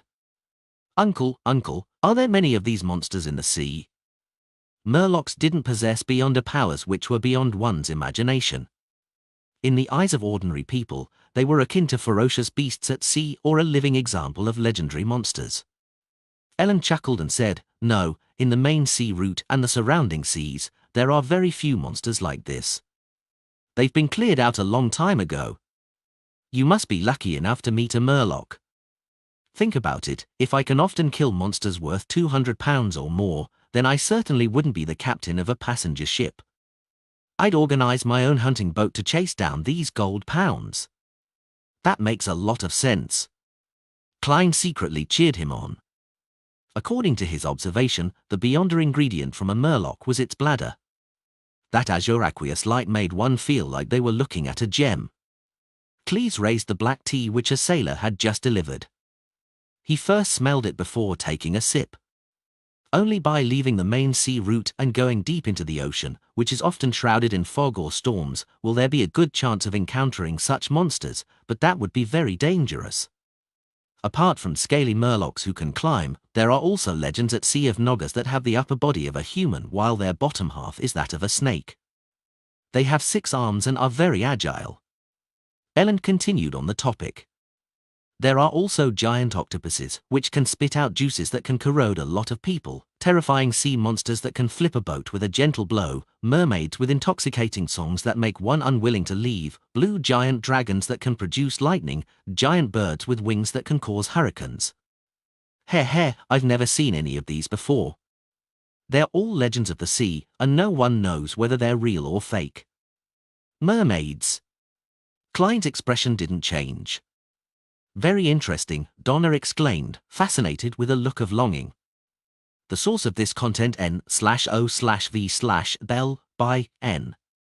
Denton looked around, and seeing that Klein hadn't spoken, he curiously asked, "Uncle, you're an adventurer too. Have you seen such monsters before?" Klein was stunned for a moment and then gave a faint smile. "Once.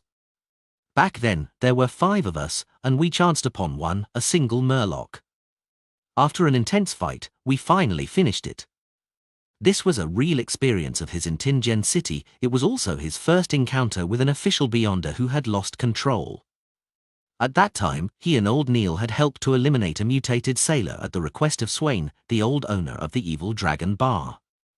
Thinking of this, Klein felt nostalgic and wistful. The cold and sharp expression on his face couldn't help but soften significantly. 5 people? While asking, Donna secretly counted the number of people who had been involved in the battle. 1, 2, 3. She discovered that only 3 people had taken action to kill the murloc. Without waiting for Klein's response, Ellen said with a hint of surprise, "A chance encounter." "Yes," Klein answered frankly. "Were there any casualties?" Ellen pressed. Klein shook his head. "A few minor injuries. A chance encounter, and you only took 5 people to finish a murloc. All of you are very powerful." Cleves gave his own evaluation. His companion, Cecile, nodded to express her astonishment. The battle that had happened just now was brief and quick, and the murloc seemed easy and vulnerable, but she and Cleves both knew very well that without the pre-prepared bait, the hallucinatory effects of the pepper granules and the subsequent fatigue, the murloc's fatal weakness of mint cream, and the 2 borrowed rifles, it was impossible to imagine how many people would die in order to kill a murloc. "Indeed, very powerful." Ellen looked thoughtfully at Klein. It was a team formed of 4 sequence 9s and a sequence 8. Klein said with a half smile and a half sigh, "At that time, I was still very young, and I didn't even have any experience in combat. I was purely support." "Uncle, you're still very young." Donna nodded her head vigorously. "I like what you said." Klein keenly noticed that Captain Elland had relaxed a lot from what he had just said. At this moment, several crew members had brought over a large ceramic plate. On top of it were pieces of meat that had been fried to a golden hue. The basil leaves were sprinkled with color, and a captivating fragrance assaulted their noses. Elland raised his glass of Sonia blood wine and offered a toast. "To a beautiful night. May the storm be with us." "To a beautiful night." Donna and Denton cheered and sipped their sweet iced tea. Klein chose to clink glasses with a cup of black tea. He forked a piece of meat from the murloc's ribs, finding it firm and without fat. However, after absorbing the vegetable oil, its flaw of being too dry was remedied. As he chewed, it emanated an limitlessly chewy consistency and fragrance. "It's really inferior to the cheap meat, but it's already good enough. It's better than all the fish I've eaten while in Backlund and Pritz Harbor." Klein praised in satisfaction. Ellen put down the knife and fork in his hands, took a sip of Sonia blood wine, and sighed at the topic. "At sea, the greatest danger doesn't stem from the monsters, but those pirates. They helm their ships, going wherever they please. No one can defend against them in advance. Uncle Captain, will we encounter pirates?" Denton asked with concern as he swallowed the fried fish. Ellen laughed. The route to the Rorsted archipelago is the safest in the world, with colonial islands en route every 2 to 3 days, allowing us to dock. The route is also patrolled by ships from the Imperial Navy and the Church of Storms. Even if pirates come wandering here, they wouldn't do anything too excessive. After seeing our cannons, they would at most extort some compensation. Seeing that the 2 underage children had calmed down, Ellen added, but from the south of the Rorsted archipelago, or as we continue east, we'll have to rely on the Lord's blessing. Many pirates are active in these areas, playing hide and seek with the ships of the Navy and Church. If we're lucky, we'll be able to reach the southern continent and every destination very smoothly. But if we aren't lucky, we'll encounter some relatively powerful pirates, including the fleet of the 7 pirate admirals and even the 4 kings. However, you don't have to be too worried. Ever since Nast became the king of the 5 seas and enacted the rules of sea passage, most pirates will only rob you clean of your wealth, without doing anything too overboard. Around this area, we're most afraid of encountering the captain of the Black Tulip, Admiral Hell Ludwell. He'll get his subordinates to kill everyone on board, throwing the innocents into hell. Next would be Admiral of Blood Seigneur. He loves blood, and he allows his subordinates to partake in heinous acts. Many girls have suffered under them before being sold to different islands. Donna trembled as she subconsciously changed the topic. I heard that there are a lot of treasures at sea. There are legends of treasures, but most of them are fake. Ellen glanced at Cleves and said, there are 6 stories which are the most famous. Ranked first is the Death's Key. Rumor has it that at the end of the 4th epoch, Death, who had caused the Pale Disaster, was attacked by the 7 gods and ended up perishing. He'd attempted to return to the southern continent and created a raging stormy wave, an impassable barrier. It completely obstructed the sea route between the northern and southern continents. This is the origin legend of the Berserk Sea. However, he eventually failed to return to the southern continent and ended up vanishing in the sea. When he said this, Ellen sighed with pangs of yearning.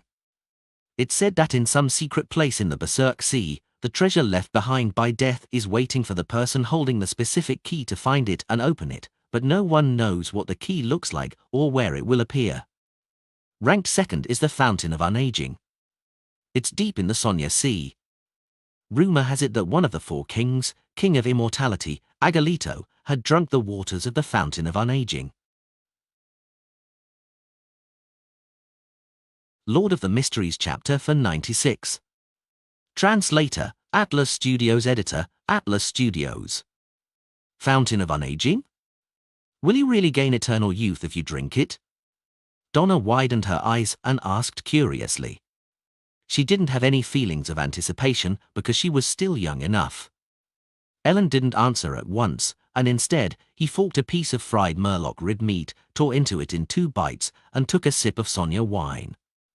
The sweet and smooth taste has completely nullified the cloyed taste of fried oil. His eyes were half closed, and he looked like a gourmet.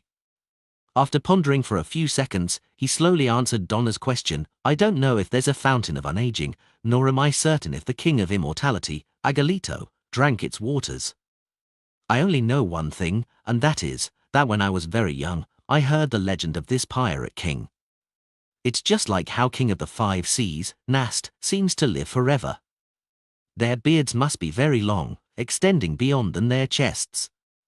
Denton gave his opinion. In fact, the King of the 5 Seas, Nast, has a beard that only reaches below his neck. He sits on the deck, draped in a black splendid robe with silver ends. He wears a crown that's 2 times taller than his head and overlooks everything like a deity. Ellen's tone gradually lowered as though his memories had entered a quagmire, and he was unable to extricate himself. Uncle Captain, have you ever met the King of the 5 Seas? Donna asked excitedly. This was the most legendary pirate. His name traveled through the sea, and even the children of the port cities knew his name. Whole generations of people grew up listening to stories about him. In a sense, many people view Nast as the true pirate king. I remember one of the conditions for advancement for Dark Emperor is to equate one's name with Emperor, entrenching it deep in the hearts of the people. Is this an early or simplified version of an attempt? I wonder what sequence the King of the Five Seas is at now. Although Klein was focused on sampling the murloc meat, his mind whirled as a result of the group's discussion. Faced with Donna's question, Ellen said with a sigh, "At that time, I was still very young and serving on the William V. Once, our fleet tried to cross the Strait of Calamity in the Berserk Sea and encountered the Dark Emperor's ship there. In those few minutes, everyone, including the fleet captain, lost the will to fight. Fortunately, Nas didn't give the order to attack us." "Very cool." The boy Denton cheered, his eyes shining. Ellen didn't continue the topic. He smiled and said, "As for King of Immortality, Agalito, I've never met him in real life. I only know that his bounty notice depicts a pale middle-aged man." "How pale?" "Let me give an example you can understand. It's like he's been dead for some time, a corpse which is just beginning to rot." When Donna and Denton heard this analogy, they subconsciously looked at the badly mutilated Murloc's corpse and involuntarily quivered their throats. Of course, the most important thing in a bounty notice isn't the looks. It's the bounty reward. In Lun alone, Agalito is worth £100,000. And his bounty is the lowest among the four kings. Ellen diverted the topic and said, "Let's continue the stories about treasure. Ranked third is the inheritance of the Solomon Empire. In the fourth epoch, when that massive empire was dissolved and destroyed, the royalty brought treasures that even the gods would be jealous of onto a ship. They steered it deep into the Fog Sea, awaiting the opportunity to rebuild their dynasty. However, 500 years passed, 1,000 years passed, and 1,500 years passed, but it ultimately didn't appear. Rumor has it that the King of the Five Seas, Nast, inherited parts of the Solomon Empire's inheritance. No one knows if he's a descendant of the real Dark Emperor," Cecile added with interest. "Fog Sea? Western shore of the northern continent?" Donna thought back to her geography. "Right," Cleves responded simply. "West of the northern continent was the Fog Sea, to its east was the Sonia Sea, south was the Berserk Sea, and north was the North Sea. The east and west sides of the southern continent were similar to the northern continent, while south of it was the Polar Sea. Together, they formed the Five Seas. The Lun Kingdom was backed by the Hornaces mountain range and the inland mid-sea sheer. Its eastern face was the Sonia Sea, and it stretched south to Desi Bay. It occupied several of the excellent entrances to the Berserk Sea, but it didn't involve the Fog Sea." "Is that so?" Donna didn't have much interest in the faraway treasure, so she switched focus and asked, "What about the fourth treasure?" "It belongs to the last empire of the fourth epoch, Trunsoist. Rumor has it that they built a huge ship the size of a city, and they transferred all their treasures onto it. Funny enough, their escape was of no use. Although the predetermined passengers and crew didn't fail to arrive at the port in time, none of them survived. However, that ship vanished by itself. Up to this day, people often claim to see a gigantic ship sail by them silently in a foggy night.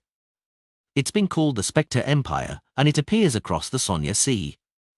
Heck, this is the conclusion from all those stories." Ellen looked up at the red moon hanging high in the sky as he said with a tone of mockery, without any disguise of his longing, "Perhaps we will see it pass us by tomorrow night, Noto night." Donna thought with anticipation and excitement. Klein finished up the rest of his food, drank his black tea, and listened with interest to what Ellen had to say about the rest of the treasures. The fifth is the lost city of Newins. Rumor has it that at the bottom of the Fog Sea, there's a civilization with intelligent creatures. Around that patch of sea, seafarers and adventurers often find special items which all point to the Newins of ancient times. However, the members of this civilization have yet to appear. It's like it has been lost to this world. Ellen drank the remaining of his Sonia blood wine and said, "That is an inheritance left behind by a civilization. The magnitude of its wealth is absolutely unimaginable." After pausing for 2 seconds, Ellen put down his glass and laughed. "In fact, the treasure I look forward to the most is one which has more accounts than legends, the sunken laurel. More than a century ago, it carried gold, jewelry, and various valuable items that the kingdom obtained from East Balaam. As it steered away from the sea route, it sunk in an unknown area somewhere between the Berserk Sea and Sonia Sea. It hasn't been found to this day. It's said that the items on board are worth millions of pounds. Millions of pounds? The number caused Donna to blurt out in astonishment. As a merchant's daughter who had been educated for many years, she had a vague understanding as to what this number represented. In London, a millionaire was a genuinely rich person, second only to the top noble families and tycoons. Millions of pounds?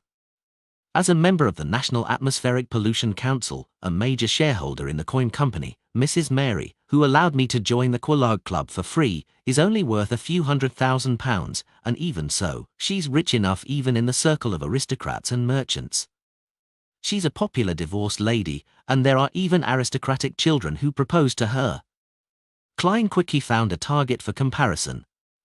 Ellen sighed with a smile. If I can find the sunken laurel, then I don't have to be a captain anymore. I'll head to Backland and become a philanthropist. I'll purchase land and donate to political parties and get a hereditary aristocratic title. I've heard Tarlim mention before that a baronet costs about £300,000 and about £800,000 for a baron. If you manage to get your hands on the treasure, the titles of Viscount and even Earl is something within the limits of imagination. Millions of pounds. Klein helped Ellen perfect his plan. If it were me, I wouldn't do that. I'll buy a huge manor. Cecile also began to imagine her life after finding the treasure. I want to hire many servants and helpers, plant large tracts of wheat, build vineyards, make wine for myself. Also, I want to have a room where I can sunbathe, have leisurely moving cows, sheep, and horses, and have bread from my own mill, just like a beautiful picturesque scene. Ellen laughed when he heard that. Do you know how much a manor like this is worth? No, I don't. Cecile shook her head. It's only a few £1,000s. If you find the sunken laurel, you can buy 1,000 of those manors. Ellen used exact numbers to illustrate the value of the treasure. 1,000 manors? Cecile couldn't help but raise her cup and drink a mouthful of black tea. Before this, she had known that several £1,000,000 was a lot of money, but she hadn't expected it to be this much. In order to alleviate the shock in her heart, she looked at Cleves and said, "Boss, if you find the sunken laurel, what do you plan on buying?" "No, what sort of life do you wish to have?" Cleves fell silent for a moment before saying, "Return home.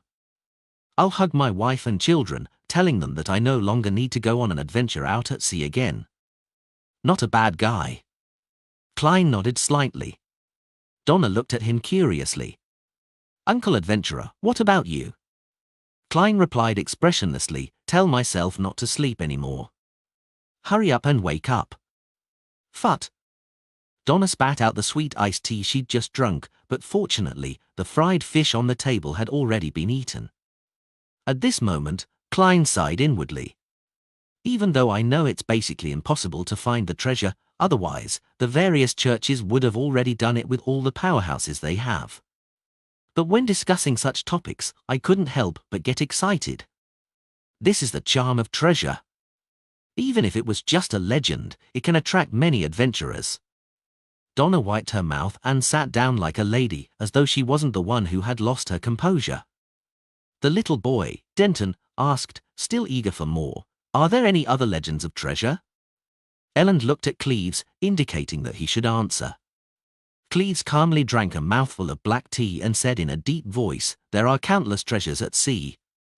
The hidden lands of the elves, the missing pirate ships in the depths of the fog, the underwater city sealed with powerful monsters, the last secret trove of Emperor Rizel, and so on." Ah? The Emperor had already reached the level of leaving treasures and legends for others. If it's true, would there be cards of blasphemy in it? How many would there be? The legend of the Key of Death might help Mr. Isaac regain more of his memories.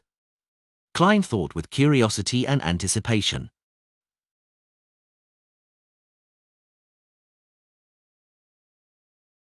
Lord of the Mysteries chapter for 97. Translator, Atlas Studios. Editor, Atlas Studios. After the talk about the legends of treasures that had inspired generations of adventurers to go to sea came to an end, the cook had also finished roasting the flesh of the murloc's belly. They were white after being cooked, charred a little black, and covered with tiny brown particles that glistened with a moist, oily glow.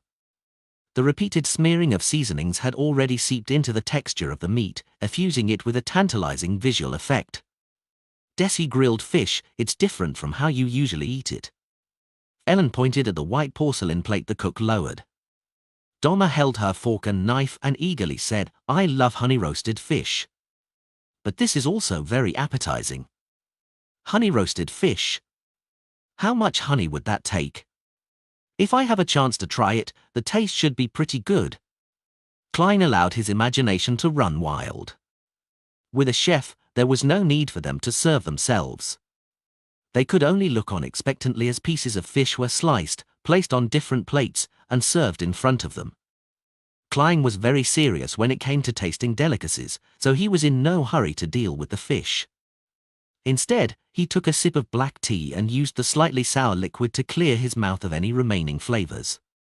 After doing all of this, he forked a piece of fish and stuffed it into his mouth. In a split second, he felt the slightly stimulating flavors of fennel, basil, and other spices. They were sufficient enough to help him open up one taste bud after another. Immediately after, the delicious juices of the meat, the slightly astringent taste of the sea salt, and the refreshing, sour, and sweet taste of lemon all burst out at the same time, filling his oral cavity and making his mouth water. As he chewed, the last bit of the fish meat stubbornness was broken off one by one after having its fat roasted out of it, fully presenting the splendor of the meat, as well as its faint sweetness.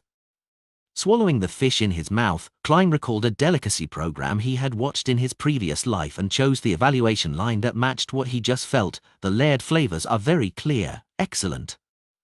Ha ha, your tone and words make you sound like a gourmet, Ellen joked.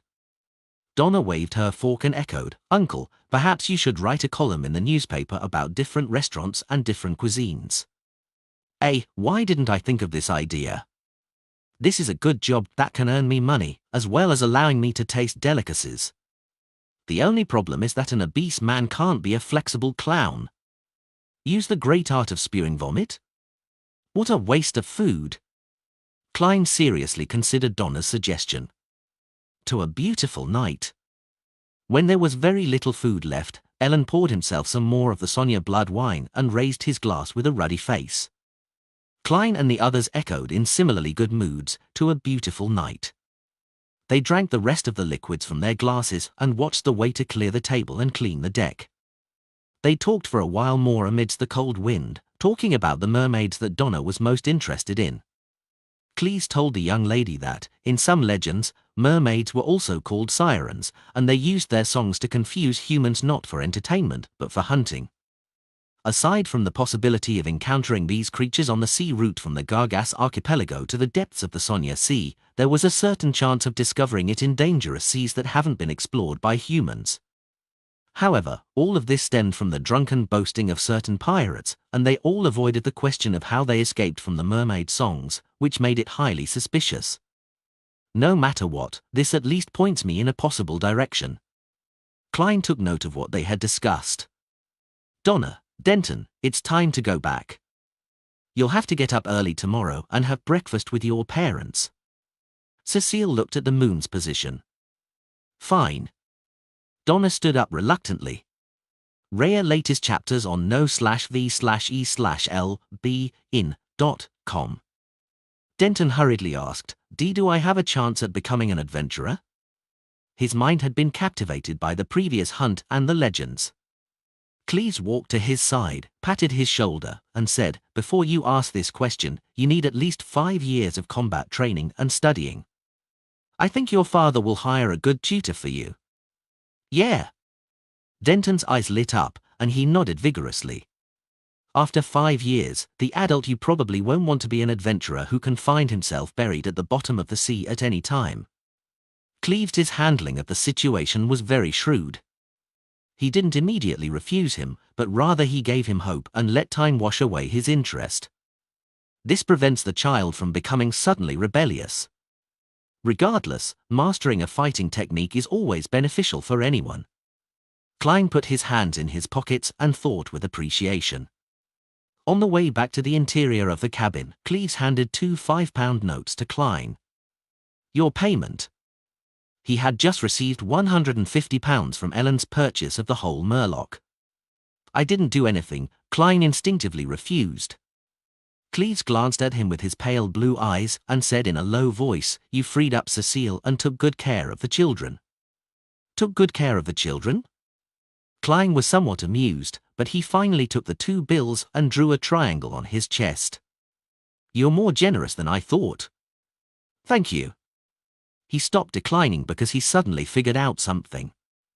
If he hadn't accepted the £10, then in the eyes of a veteran adventurer like Cleves, it would appear as though he was dissatisfied with the price and was attempting to get more, making it possible that he would attack them at any time.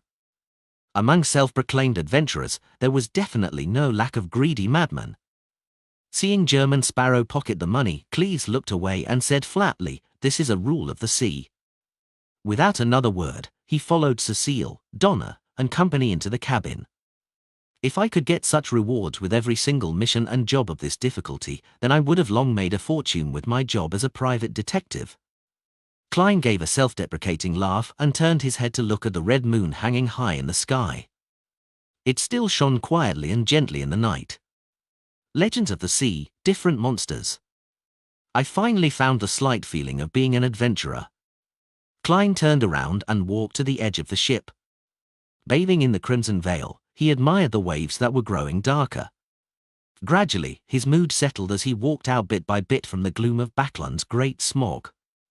The cold, damp wind slapped his face, and the vast, endless ocean caught his eye, opening up his heart.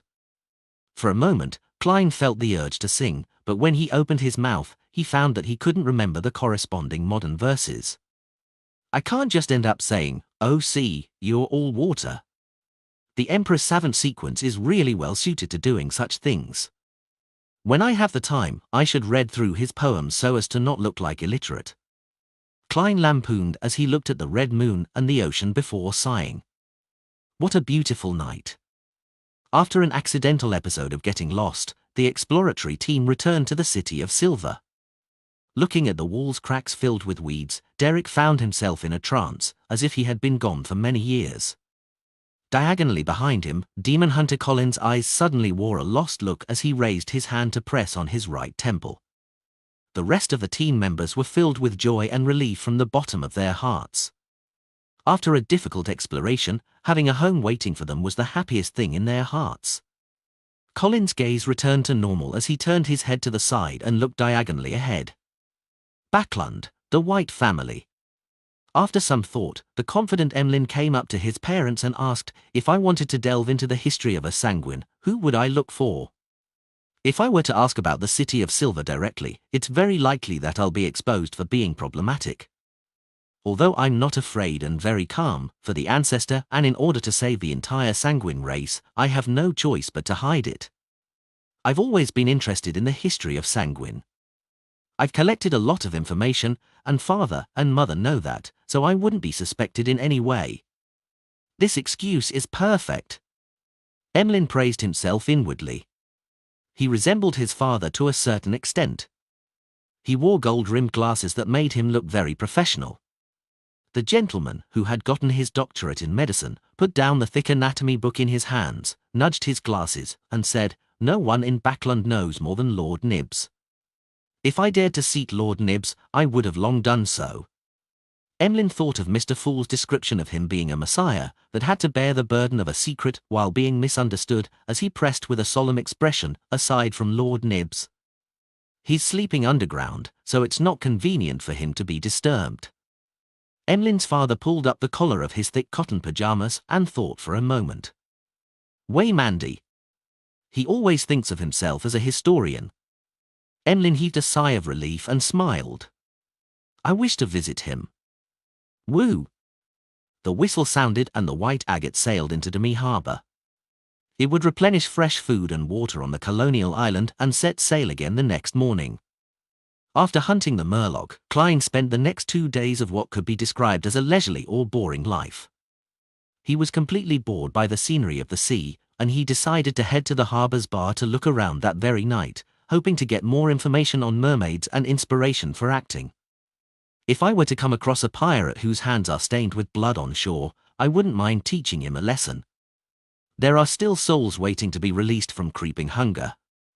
Klein's forehead sweated as he equipped himself with all his mystical items as he left his cabin before heading down to the harbor. During this process, he met Donna, Cleves, and the others.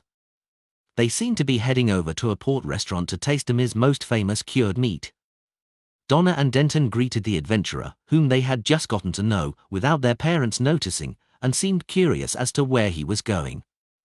Klein smiled back, pulled up his collar, and, following the directions of the sign, found the nearest bar. Flying Fish and Wine. Klein looked at the signboard and saw that the outside of the bar was plastered with bounty notices. Among them were the £800,000 belonging to the King of the Five Seas and more than £100 for the common pirate captain. This formed a unique landscape that ranged from the highest to the lowest. It's all money. Klein stood on the spot and looked at it for a long time. He withdrew his gaze, pushed open the door, and entered the bar, only to find that it was abnormally quiet. It didn't have the din that such places came equipped with. What happened? Klein looked around and saw Captain Elland, in a dark red coat, sitting at the bar, as well as two large men in the middle of the room, facing each other. Lord of the Mysteries chapter for 98. Translator, Atlas Studios editor, Atlas. The standoff was between a brawny man in a blue-white striped shirt, a symbol of the Navy. Despite the weather being at near zero temperatures, he had his arms bare. He held a dagger against the throat of the man opposite him, but his glabella was being pointed at by an ancient musket, one which could have been placed in a museum. The musket's owner was also more than 1.8 meters tall, with strong muscles and an oily face. He had shaved his hair, and with a sea eagle tattoo, he cursed, "Dogs Navy sailor. No one in Demir Harbor would dare slander me as a pirate's informant." The Navy sailor didn't yield to him, and both sides fully illustrated the rich profanities of the sea. Klein observed for a few seconds, then he walked around the edge to Captain Elland, who had a straight sword at his waist and a hidden musket on his body. He asked in a calm and casual manner, "What happened?" "A quarrel between two drunkards. In Demir Harbor and in the surrounding waters, there's always been such rumors that Sea Eagle Logan is in service of the master of the Black Tulip." The Navy sailor had mentioned this a moment ago, and Sea Eagle just happened to hear that. "The master of the Black Tulip? Isn't that Admiral Hell Ludwell?" Klein turned and sat down on the high stool in front of the bar counter. He tapped the wooden countertop. "1 glass of Southville beer. 6 pence. A bronze-skinned bartender with pearly white teeth wiped the cups as he said with zero passion.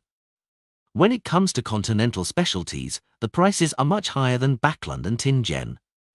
Klein fished out a handful of copper pence, counted 6 pence and gave it to him.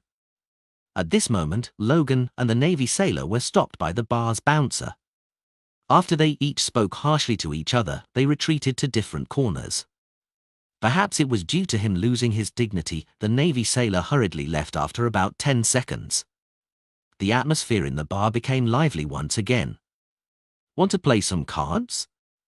Captain Elland pointed to the stairs by the side of the bar. "No." Klein's main purpose for coming was to gather information. Elland subconsciously wanted to pat him on the shoulder, but his cold and sharp demeanor stopped him. He could only pull back his hand and pretend to adjust his dark red coat and remind him, "Don't get the women here." Klein nodded, picked up the glass of Southville beer, and took a swig. "Also, don't trust anyone here. Only a small portion of what they say is true." Elland carried his lanty-proof and stepped onto the stairs that led to the second floor.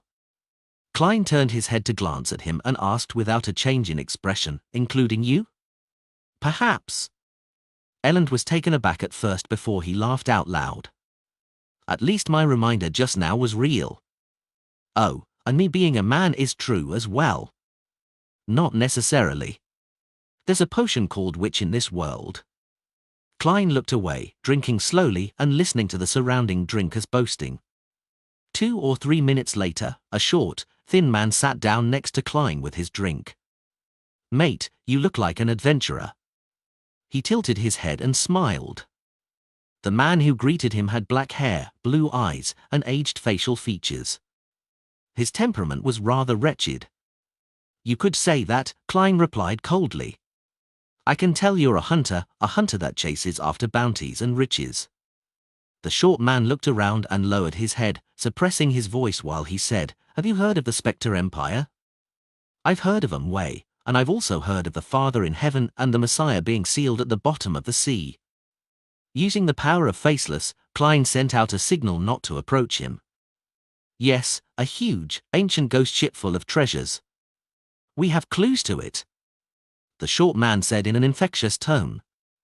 "We found some information about where it will appear next. We don't want the pirates or the Navy to benefit from it, and we don't want to be robbed of our wealth, so we decided to hire our own armed merchant ships to wait in that area, which would probably cost about £1,000.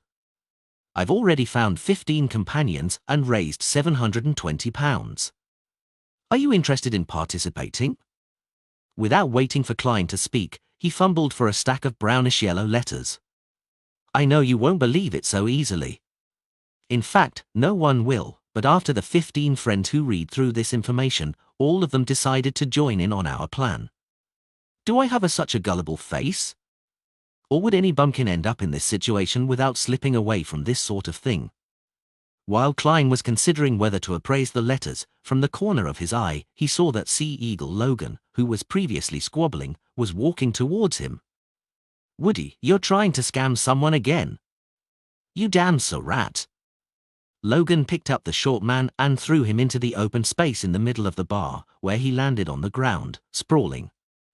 The muscular man, with the bluish-green tattoo on his head, sat in the same position as Woody and guffawed. "Sorry, these are the rats of our Demi Harbor.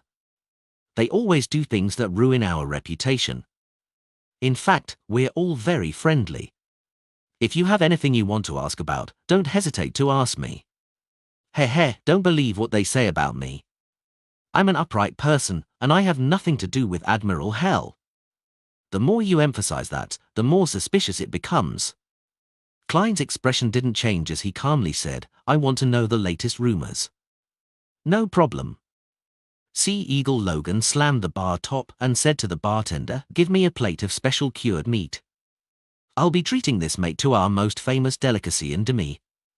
The bartender, while still maintaining his cold expression, pushed open the door and entered the kitchen.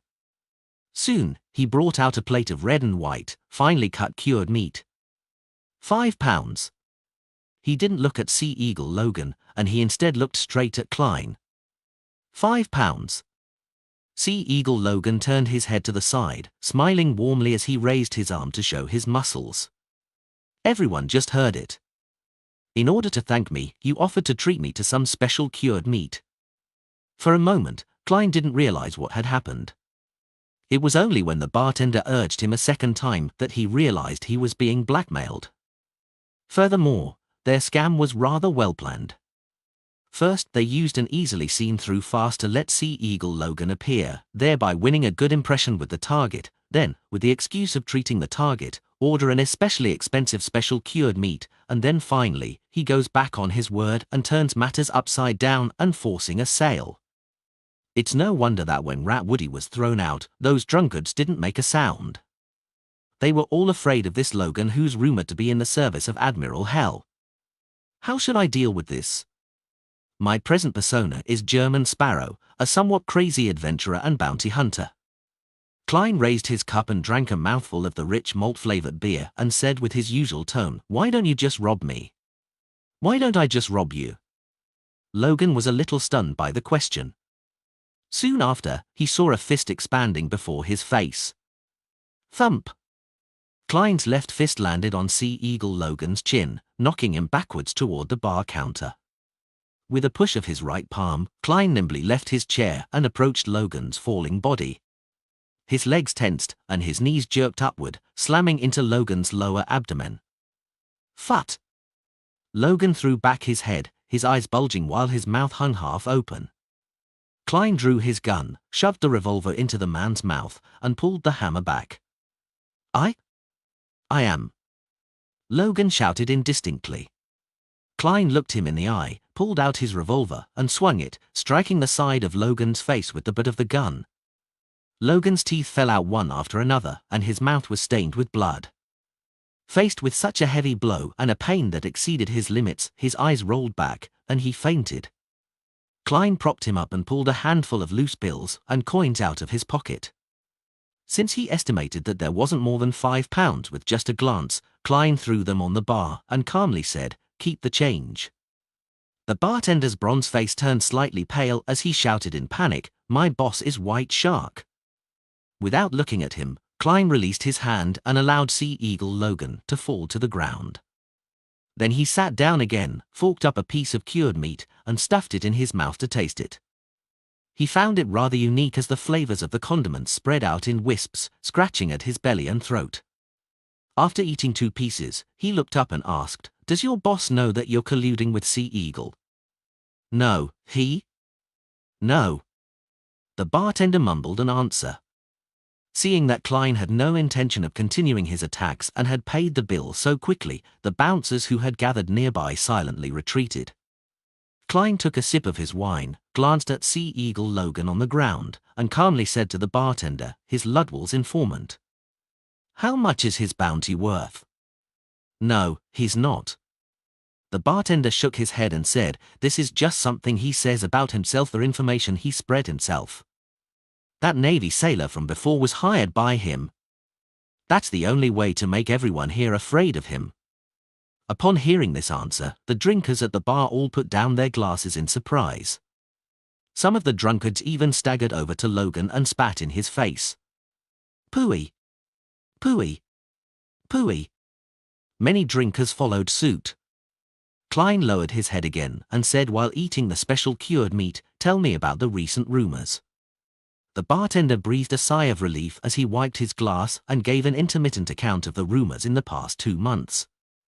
Some of them were what Klein had heard before, and there were also things he just learned. The Imperial Navy's ironclad warship, Pritz, had destroyed a passing pirate crew during routine training. Panic over the behemoth's cannons has begun to spread among the small and medium-sized pirate powers.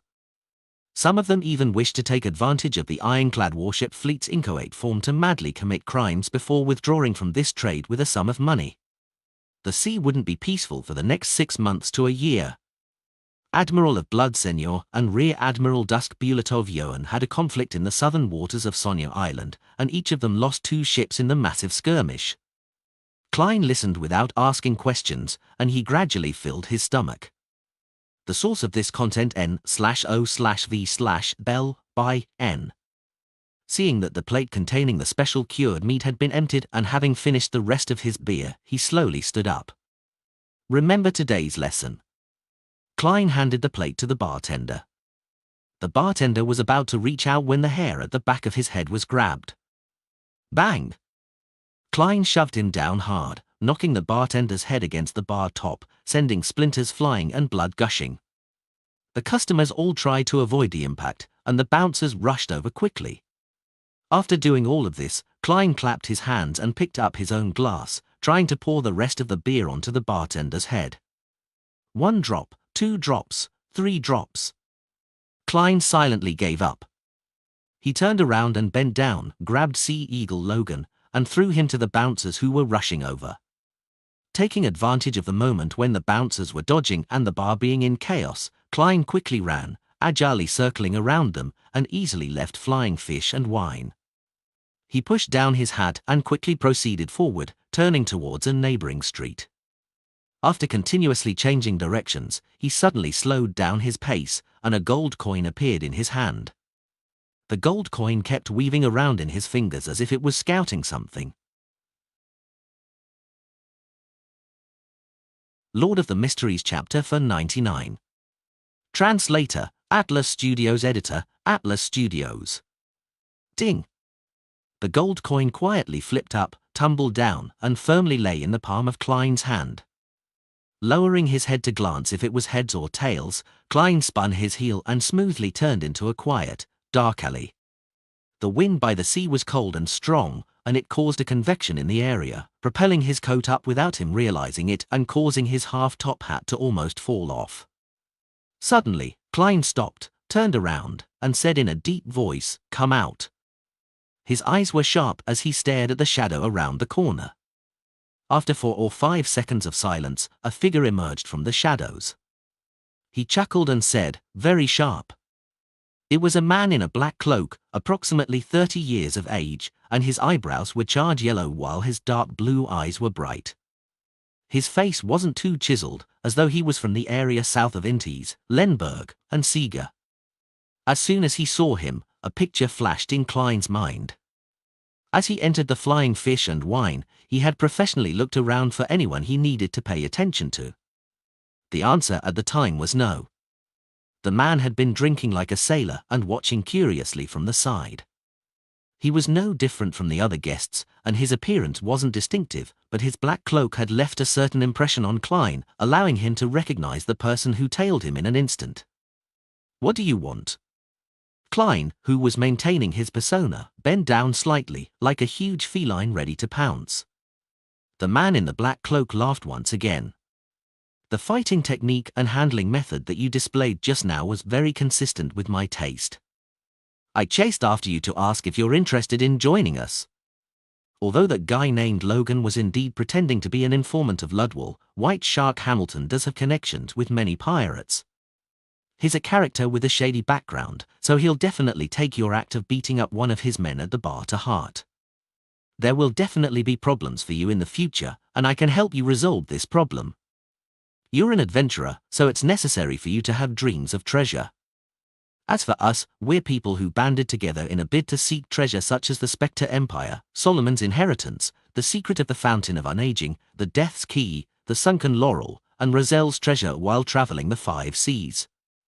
Today, although we haven't accomplished any of our main goals, we've found many missing pirate ships. Heh, what I said does sound like what that rat had said, right? He cleared his throat and said, frankly speaking, we're a band of pirates formed from a group of adventurers, but we only plunder merchant and passenger ships when we're especially poor, and we don't harm the innocent. Our main focus is on finding treasures, and we often reap harvests. And I kid you not, I once slept on a bed formed of gold coins. If we run into any other pirate ships, just showing them our prowess wins us some compensation. By the way, our captain has decreed that before we recruit new people, we have to explain our creed and remuneration. Creed? Your captain is a little interesting. Klein deliberately softened his tension to see if the enemy would take the opportunity to attack. The black-cloaked man smiled in a relaxed manner. What I said previously was our creed, and now, let me talk about the remuneration. This fellow is quite confident. Although he wasn't a spectator, Klein could tell that he was very confident and that he was completely unfazed by the scene in front of him. We don't have any weekly salaries or annuity, but once we find treasure or obtain riches from plundering, they'll be distributed according to our ranks.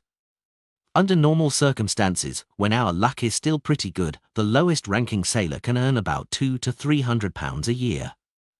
I heard that this would make one a member of the middle class on land. If we find the sunken laurel, all of us will become tycoons. The black-cloaked man casually introduced. According to our ranks, we would get different days off every month, but they can only be accumulated together and done in a staggered fashion. As he spoke, he suddenly cursed softly. Dogsed, just the year before, we missed a good chance of finding the Spectre Empire because Captain was on holiday. Pirates have annual leave? Klein found it somewhat surprising.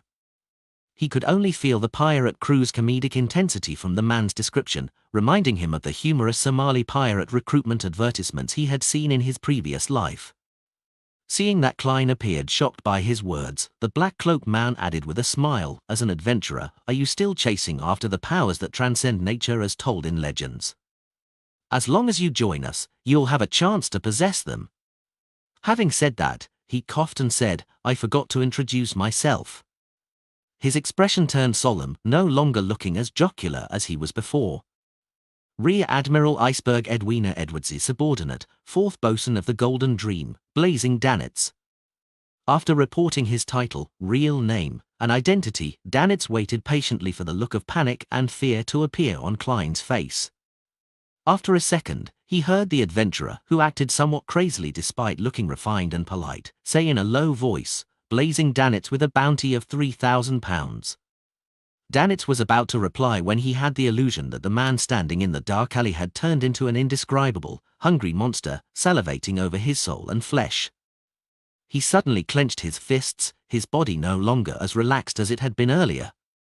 He was so tense that he was trembling slightly.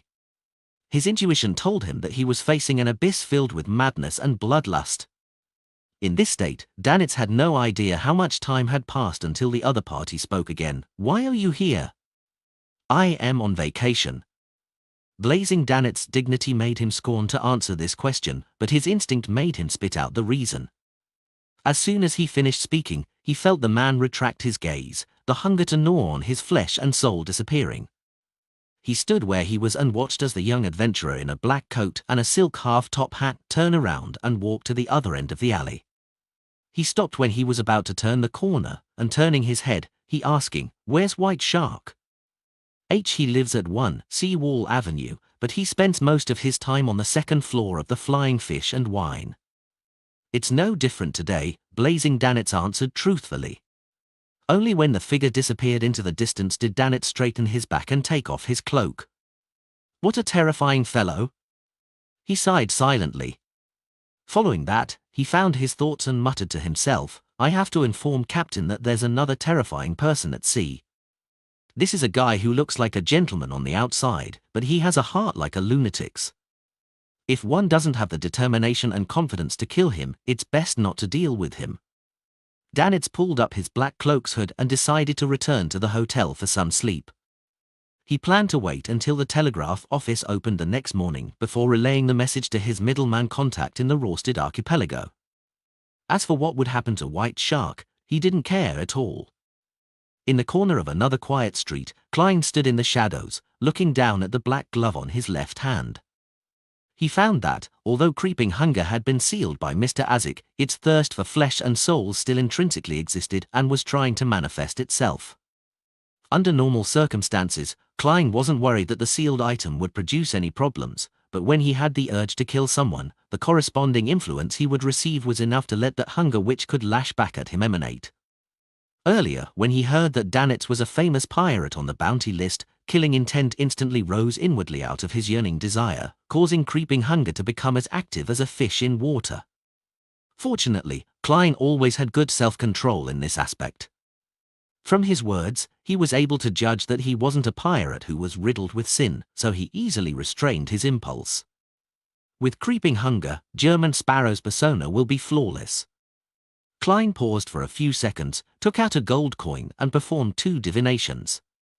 First, he divined if Blazing Danitz was lying, and second, if White Shark Hamilton was able to cause harm to him.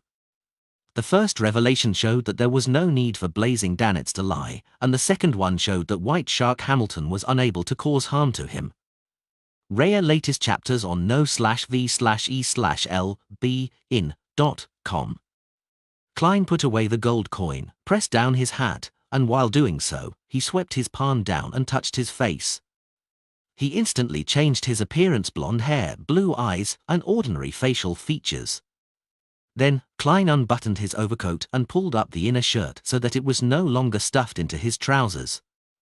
After a simple change of his attire, Klein, who didn't carry a cane, began sweating. His lips were dry as he identified the direction and headed back to the Flying Fish and Wine bar. On the way, he met Blazing Danitz again. The man only glanced at him once before withdrawing his gaze and headed for the hotel opposite the bar. After inspecting the bounty wall, Klein calmly reached out with his hand, pushed open the door and walked in. At this moment, it had been less than 10 minutes since he escaped. In the bar, most of the customers had dispersed, but there were still a lot of drunkards gathered here to watch the show.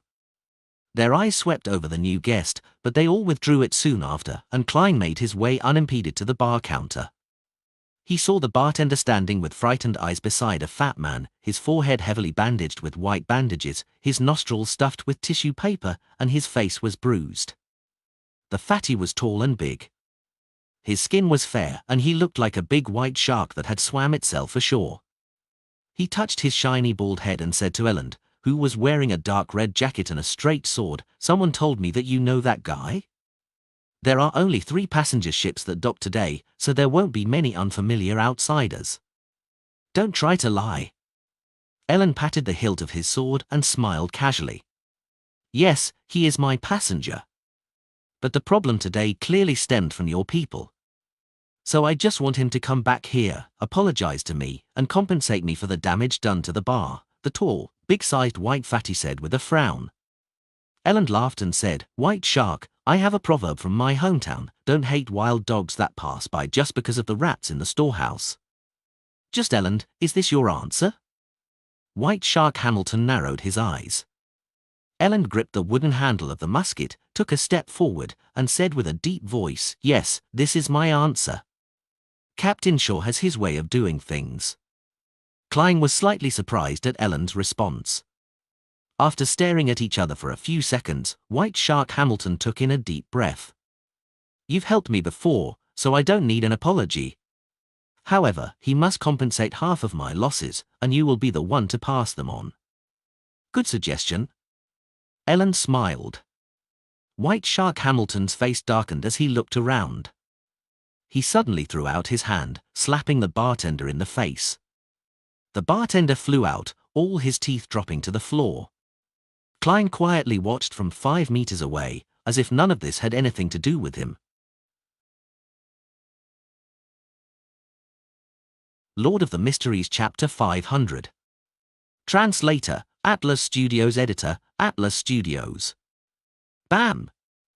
The bartender fell to the ground, writhing in pain. White Shark Hamilton snorted and didn't say anything. He turned around and walked towards the 2nd floor, stepping on the creaking wooden stairs. After the excitement was over, the drunkards dispersed one by one. Unaffected, Captain Ellen and the others returned upstairs to continue playing cards. Klein took the opportunity to follow. He returned to flying fish and wine, not to deal with White Shark who didn't pose any threat to him, but rather to simply get more information from the owner of the bar, who was connected to many pirate factions. After all, he had named his new identity German, which secretly implied hunting pirates whose hands were stained with blood. He planned on using their souls, flesh, and beyonder characteristics to replace the souls in creeping hunger who were awaiting their release. There was no gas in Demi Harbor, and the corridor on the 2nd floor was relatively dark. The brass candle stands that were inlaid into each wall flickered and dimmed. Klein observed the surroundings as he wiped his face, silently transforming into one of the bouncers on the 1st floor. He used illusion creation to compensate for his mismatched attire. After finishing his preparations, he walked towards the room that his spiritual intuition identified as belonging to White Shark Hamilton. He first passed the card room, but he didn't attract anyone's attention. He stopped in front of the bouncers who were guarding the corridor and said in a low voice, There's something going on downstairs again. Holy Lord of Storms, what's happening tonight? A bouncer sighed. I hope those beautiful people don't get hurt, another guard said worriedly. He was referring to the whores who got their business in the bar. They're fine. Klein stepped past the bouncers and knocked on White Shark's door. Who is it? Hamilton warily asked. Boss, it's me. Something happened downstairs again. Klein remembered the information he gleaned while watching the commotion and deliberately hoarsened his voice. Damn it! Hamilton bellowed, Come in and explain to me what happened. Klein turned the doorknob and walked in.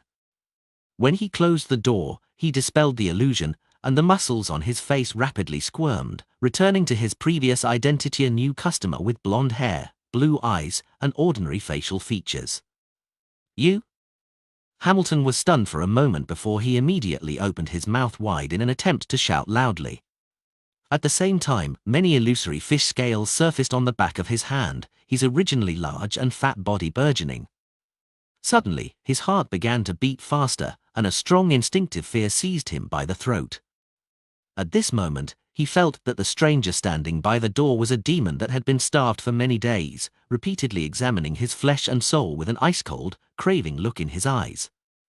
All of a sudden, White Shark Hamilton was gripped by an extreme panic, and he failed to effectively respond. Klein slowly walked to the sofa and sat down. He politely smiled. Now, can we talk calmly? The feeling of being stared at by a horrifying monster suddenly disappeared. Hamilton relaxed all of a sudden while his body shriveled up a lot like a punctured balloon. He didn't rashly cry for help as he asked with beads of sweat lining his forehead, "Who are you? What do you want?" "A hunter," Klein answered casually. "I heard that you're connected to a number of pirate factions. I would like to know their respective situations." "No, I'm not." White Shark Hamilton subconsciously denied. He immediately felt the extreme hunger again, and he felt as if the man's eyes were dyed with a dark red layer. Klein inwardly deliberated over his persona and said with a gentlemanly smile, "You have two choices. One is to answer frankly. The second is to be killed by me and then answer honestly. Killing to channel my spirit?" White Shark Hamilton had heard of similar rumors. He swallowed hard and asked, "Why do you want to know about any of this?" Klein smiled and answered, "I'm a hunter, so I'm chasing after bounties."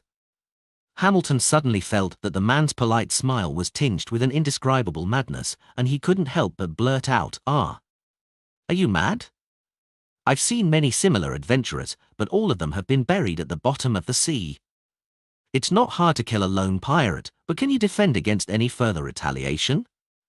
The whores in the bar or the seemingly ordinary customers might all be pirate informants. Your friendly accomplice could be bribed at any moment and you'll be shot in the back. The pirates will gather information in advance and surround your ship. Can you protect all the passengers? Can you survive a cannon bombardment? On the sea where there's no room to run, how are you going to survive?" After venting the horror in his heart in one breath, he saw the man, who called himself a hunter, reveal a gentle and kind smile. "Just have them all killed, and then there won't be such a problem." A true madman. White Shark Hamilton immediately took a deep breath and said, "I'm in contact with many pirates, but it's a passive relationship. They need to sell the cash, jewelry, and goods that they plundered in exchange for alcohol, food, fresh water, weapons, and women's comfort. This has to happen through me, but I can only wait here for them.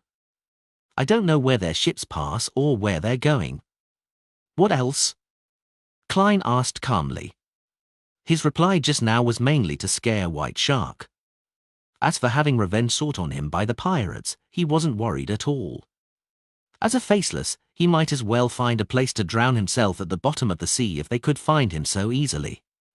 And White Shark Hamilton's throat moved, without immediately giving an affirmative or negative description. He tightly closed his mouth and looked at the gentleman in the half-top hat. The gentleman's eyes were calm and reserved, as though madness was brewing within him. The uneasy silence was like the calm sea surface before a storm, gently resounding, colliding, and fermenting. Finally, Hamilton shifted his gaze away and placed his hand on the desk in frustration. "Yes, I'm still gathering information for them. If there's any urgent information, I'll use the radio transceiver they gave me to alert them." White Shark didn't dare to take the risk and was afraid that the man possessed unique beyonder powers that could determine if he was speaking the truth or if he was saying the whole truth. Radio transceiver? Klein, who had succeeded in laying his bets, sharply caught onto a noun. "That's what they call it when speaking to me. It's like a telegram, but it doesn't require a wire." Hamilton turned and walked over to the grey safe and squatted down. "A wireless telegraph? The pirates possess such advanced technology?" Klein could vaguely guess what the radio transceiver was.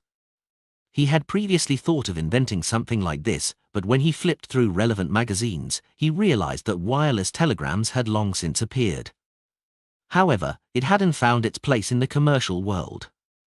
The Berserk Sea, which separated the northern and southern continents with its constant thunder and lightning, the chaotic magnetic field, and violent storms, made only a few sea routes accessible. Even if one was equipped with wireless telegraphs, they were almost useless. Similarly, the weather in the Fog Sea and the Sonia Sea had changed drastically, and there were a number of factors that affected electromagnetic transmission. The use of wireless telegrams had been severely restricted. Could it be that there's an enhanced model that can solve some of those problems? Klein watched as White Shark pried open the floor plank in front of the safe and twisted a mechanism to reveal a secret door in the wall. Behind the secret door was a hidden cabinet with 3 levels. On the top level were some documents and bills, a revolver, a new type of half-armed gun, and other weapons, while the bottom layer was filled with complicated black machinery. With just a glance, Klein deduced from his previous life's impression and the information he had gathered previously that the mechanical construct belonged to a radio transceiver. That's what they call it. It's called a radio transceiver. The news it transmits can be received by similar items as far as the Rorsted archipelago. Any further and it'll depend on the weather and one's luck. Usually, it's very troublesome and limited. Hamilton didn't know much about the machine, and he was vaguely describing the corresponding situation based on his experiences using it and what he had been taught. It's better than the new radio transceivers that are now being commercialized. I wonder who invented it. Klein quietly listened and asked, "Who are they?" He made himself look like a bounty hunter who didn't understand technology. White Shark Hamilton wiped the cold sweat off his forehead and said, "Silver Coin Viper Oda, who claims to serve the owner of the Dawn, as well as the intelligence officer of Admiral of Blood, Old Quinn. They appear together, and I can't be certain if they're working together. Of course, Oda has always only made claims. The owner of the Dawn, that Queen Mystic." Klein looked away, a gold coin appearing in his hand. The gold coin kept weaving between his fingers before finally leaping into the air and landing.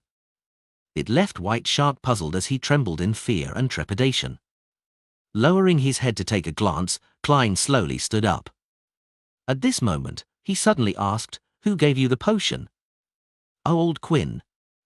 Hamilton hesitated but still chose to answer honestly.